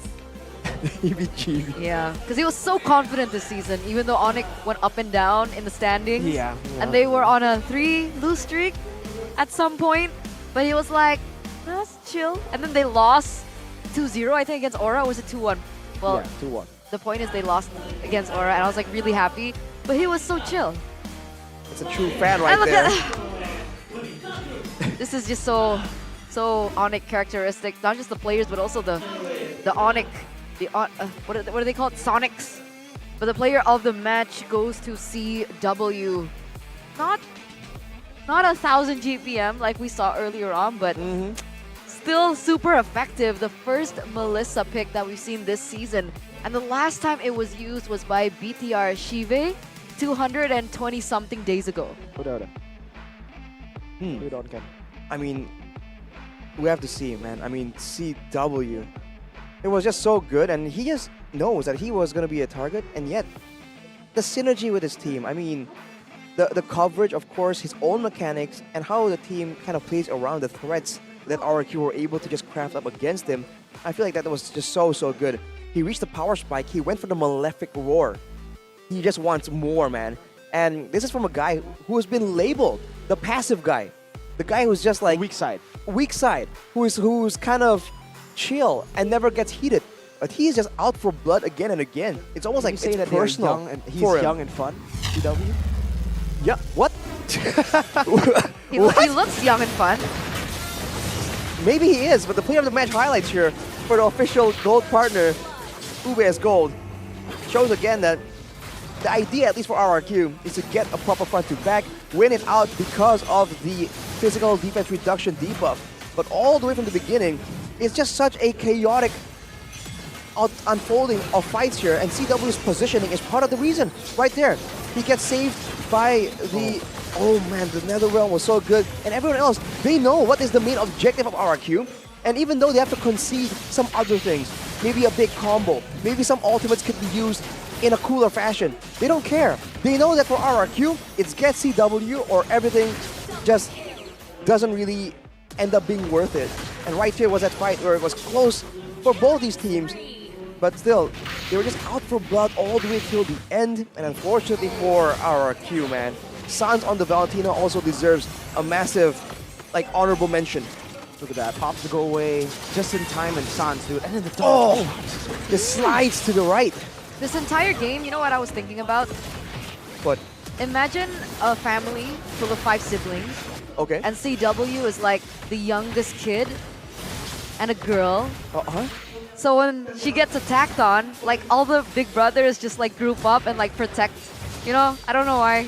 I don't know where that metaphor came from. I get the visual. I get the You get the visuals, right? It felt like that. Bro, I can't with this guy, dude. It's like... That came out of nowhere. Okay, like imagine Angela with like 4 other big brothers. Like and then Angela gets attacked or jumped on by a Charizla. We get it. We get the metaphor. It's just oddly specific. We just don't get how you got there. Because I don't know. for the longest time, we were just saying like, oh, Mr. President. Mr. Right? President, The yeah. whole day, No, it's we were talking about Mr. President. is what you mean, right? I don't know, it's specifically like that in my Maybe head. specifically Big Brother vibes. Yes. Family vibes. Yeah. Family vibes. I guess Okay. it's because Onic has It's an not- aura of Yeah. familiarity, if that's a real word. So everyone's like, hey, you bullying our guy or girl? Yeah. Right? Nah. You get through us first. You want to touch our younger sibling, you get through the big bros first. I think that's what Exactly, Eterna that's what is I talking meant. about. I get it. I get it. But moving back into the game, man, the fact that Irad on the Dairoth here, he was just struggling so much to get to the back line. It's so weird because it was supposed to be a proper front-to-back composition. But because CW was doing so well, it stopped being a winning front-to-back. So because of that, they adjusted, you know, and to the credit of RRQ, they went for more of a dive playstyle. They were burning flickers. They were going all in to try and dive in the backline to try and deny CW any kind of damage output. Because at that point, if you just did the same thing and just kept going for the proper front to back, they were just kept losing. And there were some moments where CW were just so low, and not only once, like multiple times. I have no idea how that's even possible to do, even intentionally, but he did it. And so for RRQ Hoshi, in the items, it's a tank build Dairoth initially just for the utility. Maybe if he went for more damage, he might have sealed the deal when they're diving for CW, but that was not the initial game plan. That wasn't an adaptation. So in that sense, you know, there was an attempt for sure, but for Onic, man, this was a relatively low kill game, 11-5. And he's still the rich guy, and the carry is going to be Sans on that Valentina. Even though the IMU is always used for the utility to take away the Netherrealm, Valentina's damage, like we kept talking about, is just so sneaky, so subtle. And in a proper front-to-back like that, the Valentina can actually constantly output all this AoE damage and utility right there next to CW and benefit as well from that go-away. So he played this really well, and he was always there when Onic required extra bit, you know, that last fight where it seems like Skylar was gonna secure one more kill, just comes out of nowhere and saves the day like a superhero. There were also like minor things that Sans did that was quite incredible, you know, because back in the KP day, the most damage dealt. that too, Yeah. that too, but other than that, yes. So Clay was notoriously great at playing the Faramis against Valentina, I think a season or 2 seasons ago. the way that he uses the Faramis, he's always in the bush. He doesn't want to show his face until Hiding he his ultimate. sees that the IMU has already been used for someone else's ultimate, and then he goes in. And he does that. He tries to do that, but for some reason, Sans always knows where he is. Yeah. I think initially it worked a bit better, but after a while it was just too difficult because they're forced to use it so early. Exactly. So I want to hear what the comms were like for Onic. Was it cold? Was it discipline? Or was it full of passion? Let's take a look at the golden moment by UBS Gold. Coba kalau ready kabarin ya. Dia mau skill dua nih. Aman gua aman. Udah ada. Aman. Aman kode di sini, Pi. Gua percaya guys. Bruno, Pi. Bruno guys. Bruno guys. Gua aman guys. Gua tunggu. Jangan lu, Pi. Kasih tahu dulu, Pi. Depan guys. Santai. Gua bisa live stream guys. Depan dulu guys. Taris no flicker. Taris kayak. Enggak ada flicker. Oke, kasih. Itu dia. Sabar. Bisa main di lot lagi guys. Aman gua. Dia masih ada Bruno. Nice boy, itu dia boy. Itu dia. Aman boy. Kita bisa di peringkat dunia guys. Aman charge. 12.50. Nah, itu loh. Keluar ya. Tinggal guys. Gua potong. Nice banget. Aman. Bantai aja. Ini guys, guys. Aman, santai. No flicker, Pi. Nice one. Baru dak. Ini guys, gua tong. Garis kedua. Nice. Bisa. Pulang. Aman. Mau coba ya? Aman.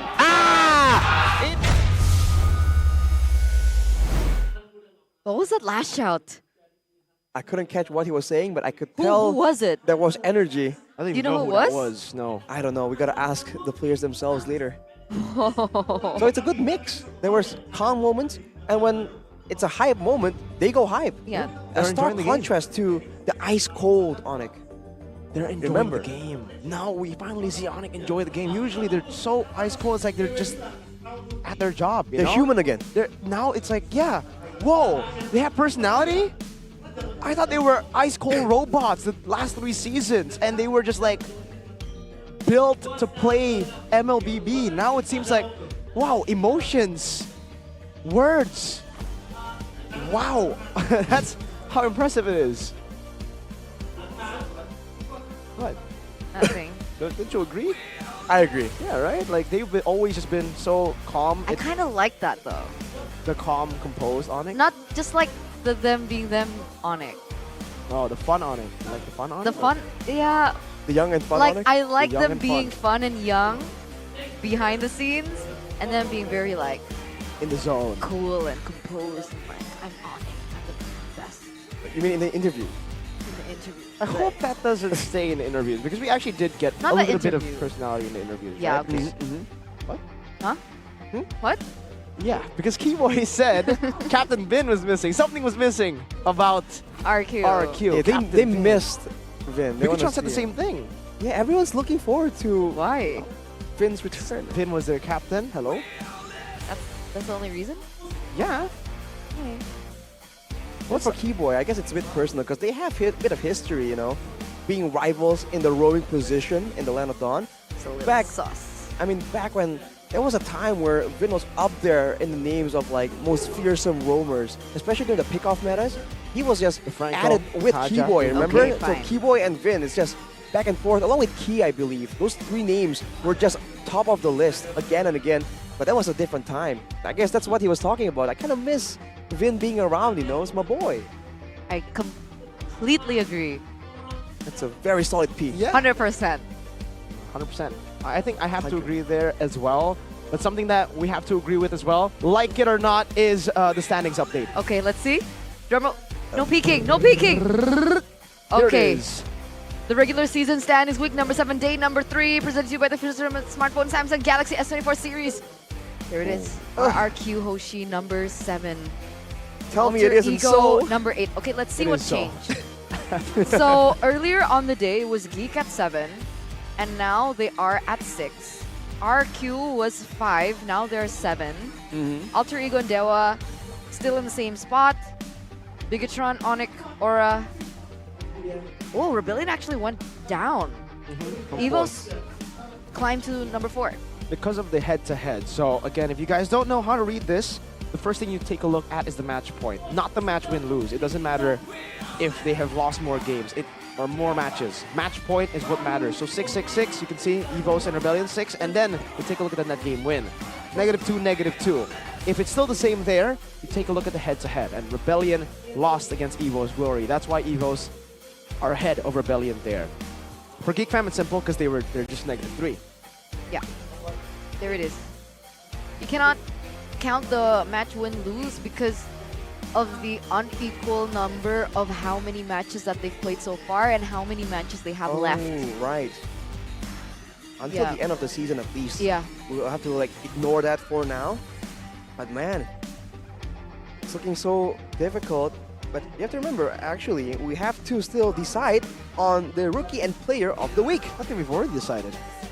I wonder who they are. I don't know who they are though, actually, because it was actually a close vote. Yes. We both, Indo and English, had a different player of the week, different rookie of the week as well. Spoilers. No spoilers because they don't know our choices. I also don't know my choice. So I don't even know. I don't even know what I voted for. Well, even if you do know, there's 2 votes from the observer team, right? For both these true. picks, so you have to wonder who actually is gonna get it. So total of 6 votes plus 2 observer teams. We'll see. Drum roll, please. Let's see who Rookie it is. of the week? Deep inhale. Rookie of the week. It's Lutfi! From Onic, we do have a quote from Mirko. Performing and carrying the team. Whenever he gets his hands on... Okay, I don't know what your quote was, but also can carries? fill whatever role the team needs. I mean, that's... Hang on a minute. Well, yes, he's been able to actually... If he gets his hand on carry heroes, he can definitely bring his team to success. Filling the whatever role, I think not whatever role, but he's been flexible and he's been able to actually perform even against tough opposition, against great laners still. Let's take a look at the player of the week though. Next, who's it gonna be? Eterna. Drum roll, please. Player of the week. It's a big title. Who's gonna get it for week number 7? It's Annabelle. Annabelle has proven himself as a new talented challenger in MPL Indonesia, who has succeeded in bringing Evos back from adversity. That is a quote from Ranger Amass. Ranger Amass. 50% Lord rate.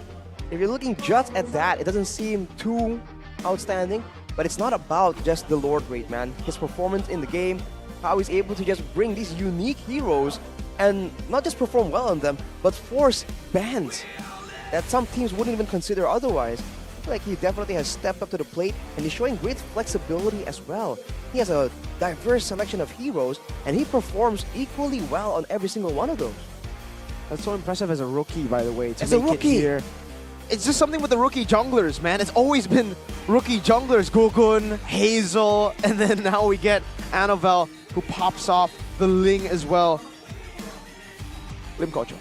They don't look alike. I don't understand. Maybe it's the hairstyle, is it not? I think it might be the hairstyle. Is it the hairstyle? And the way he plays Ling, you know, like his Ling is insane. The fact that... Lim Kocho's hair is spiky. Yeah, we're talking about the Ling now. We've moved on. Oh. Ling Kocho.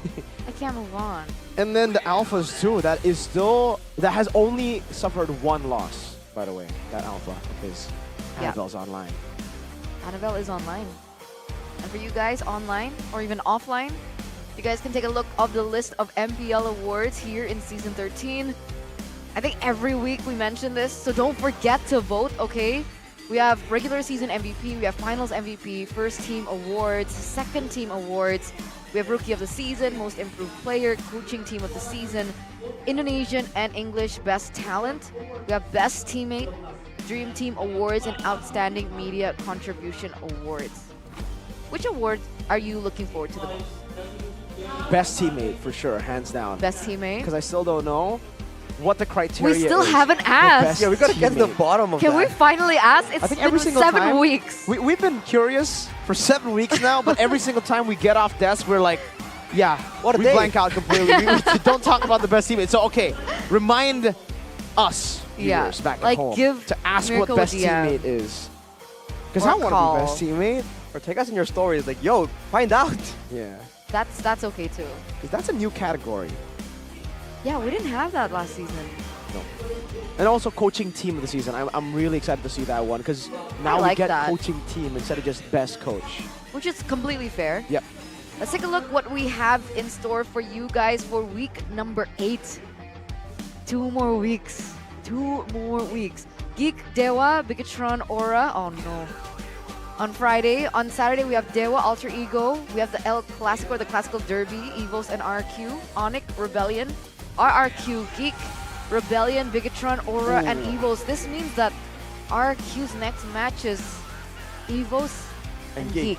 That will literally determine whether they make it to playoffs. Oh boy. Because Geek and RRQ, and then Evos too, they're all very, very close to each other. So if RRQ lose twice, I think it'll be very tough for them to make it to playoffs. They're going to have to hope that the other teams lose again and they continue to win. And also for Aura, technically they're not safe too. They're 6-6. And they're going to have to go up against Bigatron and Evos. Luckily for Onic and BTR, despite having tough matches, they've already secured playoffs. So more emphasis on the teams who have not secured playoffs, which is everyone else. 3rd to 9th, which is still, oh my, that's crazy. That's 6 teams. That's the fact that it's so close. How many 6-6 teams are there right now? I think 4? 4, I think. 4 6-6 teams? Oh no, I didn't take Aura, a picture. Rebellion, Evos, and Geek. 4. Oh man. Even last season, when everything was so close up to the last week, you at least knew, like, okay, it's close between some people, but some teams are already counted out, kind of, sort of. Yeah, This season is gonna be that much closer, man. I don't know how we keep doing it. It's just the wow factor. Is it not? Wow factor? The wow factor. Like when you go to your friend's house and you see the Neo QLED Samsung TV, Exactly. and go, what is that? Is that a window? It looks so basically realistic. Yeah, the Neo QLED makes it look like it's a window, especially when you have those wallpapers there where it's just the outside world, especially if you don't go outside much. You probably don't know if it's real or not, right? So you try to touch it and you're like, it's a screen? The screen is shutter-free, smooth gameplay. It basically looks like real life. Go get yourself the new experience WoW gaming Now. with Neo QLED Super Smart TV Plus from Samsung. You know, while you're at it, go ahead and get yourselves the battle emotes as well. Because when you're playing, you want to be able to flex. You want to be able to course. show dominance. Santai aja bro, santai. That's a Geek Fam one. Exactly. And you guys can do that with your emotes. Check it out. And it's available. Don't forget. And it's not only a limited time only. It's a permanent purchase now. So yes, you guys can get most value from that. I can hear the Indonesian desk emoting right now. Oh, can you? Yeah, they were saying ente, kadang-kadang ente, stuff like that. Can you do it, Arashi? What's the emote? Which one?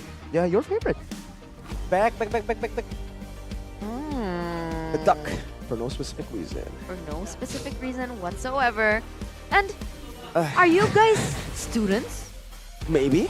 Potentially. Maybe. Maybe. Some of them. Okay. And if you guys are, and if you guys are interested in esports, Interested? you must be. You guys are watching MPL right now, right? Of course, obviously. Don't forget to register now for the MDL CSR program. All you need to do is scan the QR code over there because you guys can get opportunities for mentorship with expert mentors in esports, internship opportunities at partner companies of MLBB Esports Indonesia, as well as internship opportunities from Muntan Cares.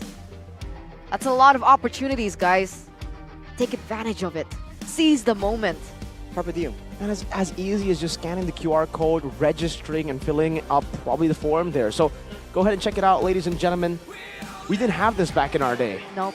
No, we didn't. That sounds so... Old? Yeah. Sounds like What did you an pause? old person It sounds would so... say. What are you looking for? You know what they say, I guys. don't know how to say it. only I don't want to feels hear it. old I don't when want to you're hear it. actually I don't want to old, hear it. right? I don't want to hear it. I don't want to hear it. You have a I know it's headset on. coming. You're forced I to can't. hear I can't. Unfortunately- back. Ente kadang-kadang ente. You have to hear it. No. That's why the emotes are just so useful, man. Back. Drown out the Santai aja lah. haters. What's your favorite emote?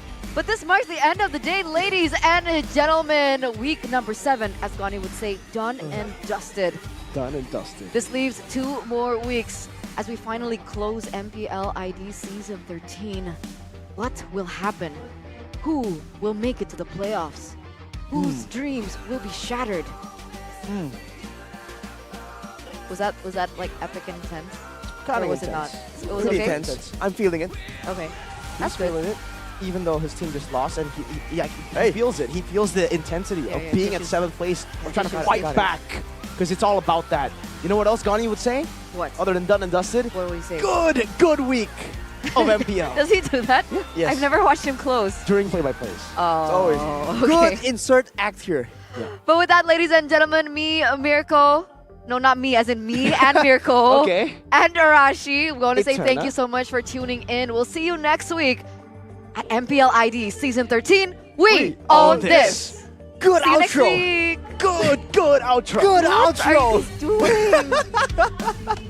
Supposed to make it epic. It is epic. Okay. Good, epic. Epic. Yeah. Dari 6 tiket.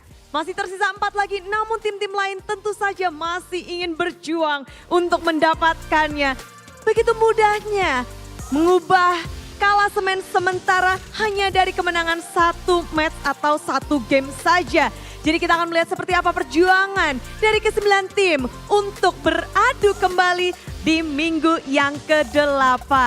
Semuanya masih bisa berubah, semuanya masih ada kemungkinan. Tiada yang mustahil. Namun di sini Bude Clara mau saling mengucapkan terima kasih buat kalian semua yang terus memberi dukungan positif hingga hari ini. Lanjutkan dukungan kalian sampai ke minggu 8 dan juga minggu yang ke-9. Dan sepertinya hari ini kita harus berpisah. Sebelumnya Bude ingin mengucapkan terima kasih kepada para sponsor karena MPL Indonesia Season 13 powered by Moonton. Presented by Official Turnamen Smartphone Samsung Galaxy. Official e-wallet GoPay, official gold partner UBS Gold, dan kita juga punya partner in esports, ada Dunia Games, GamesMax, Ora Imo, dan juga Telkomsel bersama dengan supplier Indomaret, Point Coffee, Samsung Neo QLED Super Smart TV Plus, dan juga Saturday. Last but not least, our government partner PBSI. Semua super fans, hari ini telah usai dengan kemenangan yang ditutup oleh beberapa tim. Beberapa tim namun harus mendapatkan pelajaran. Akan seperti apa kembalinya 9 tim yang berjuang di minggu ke-8? Jangan sampai melewatkan epic battle dari 9 tim dan juga perebutan tiket babak playoff. Bude Clara Mongstar mengucapkan selamat malam, selamat beristirahat, matur nuwun. See you di minggu 8 MPL Indonesia Season 13. We own this!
dan terus berlari terus ke arah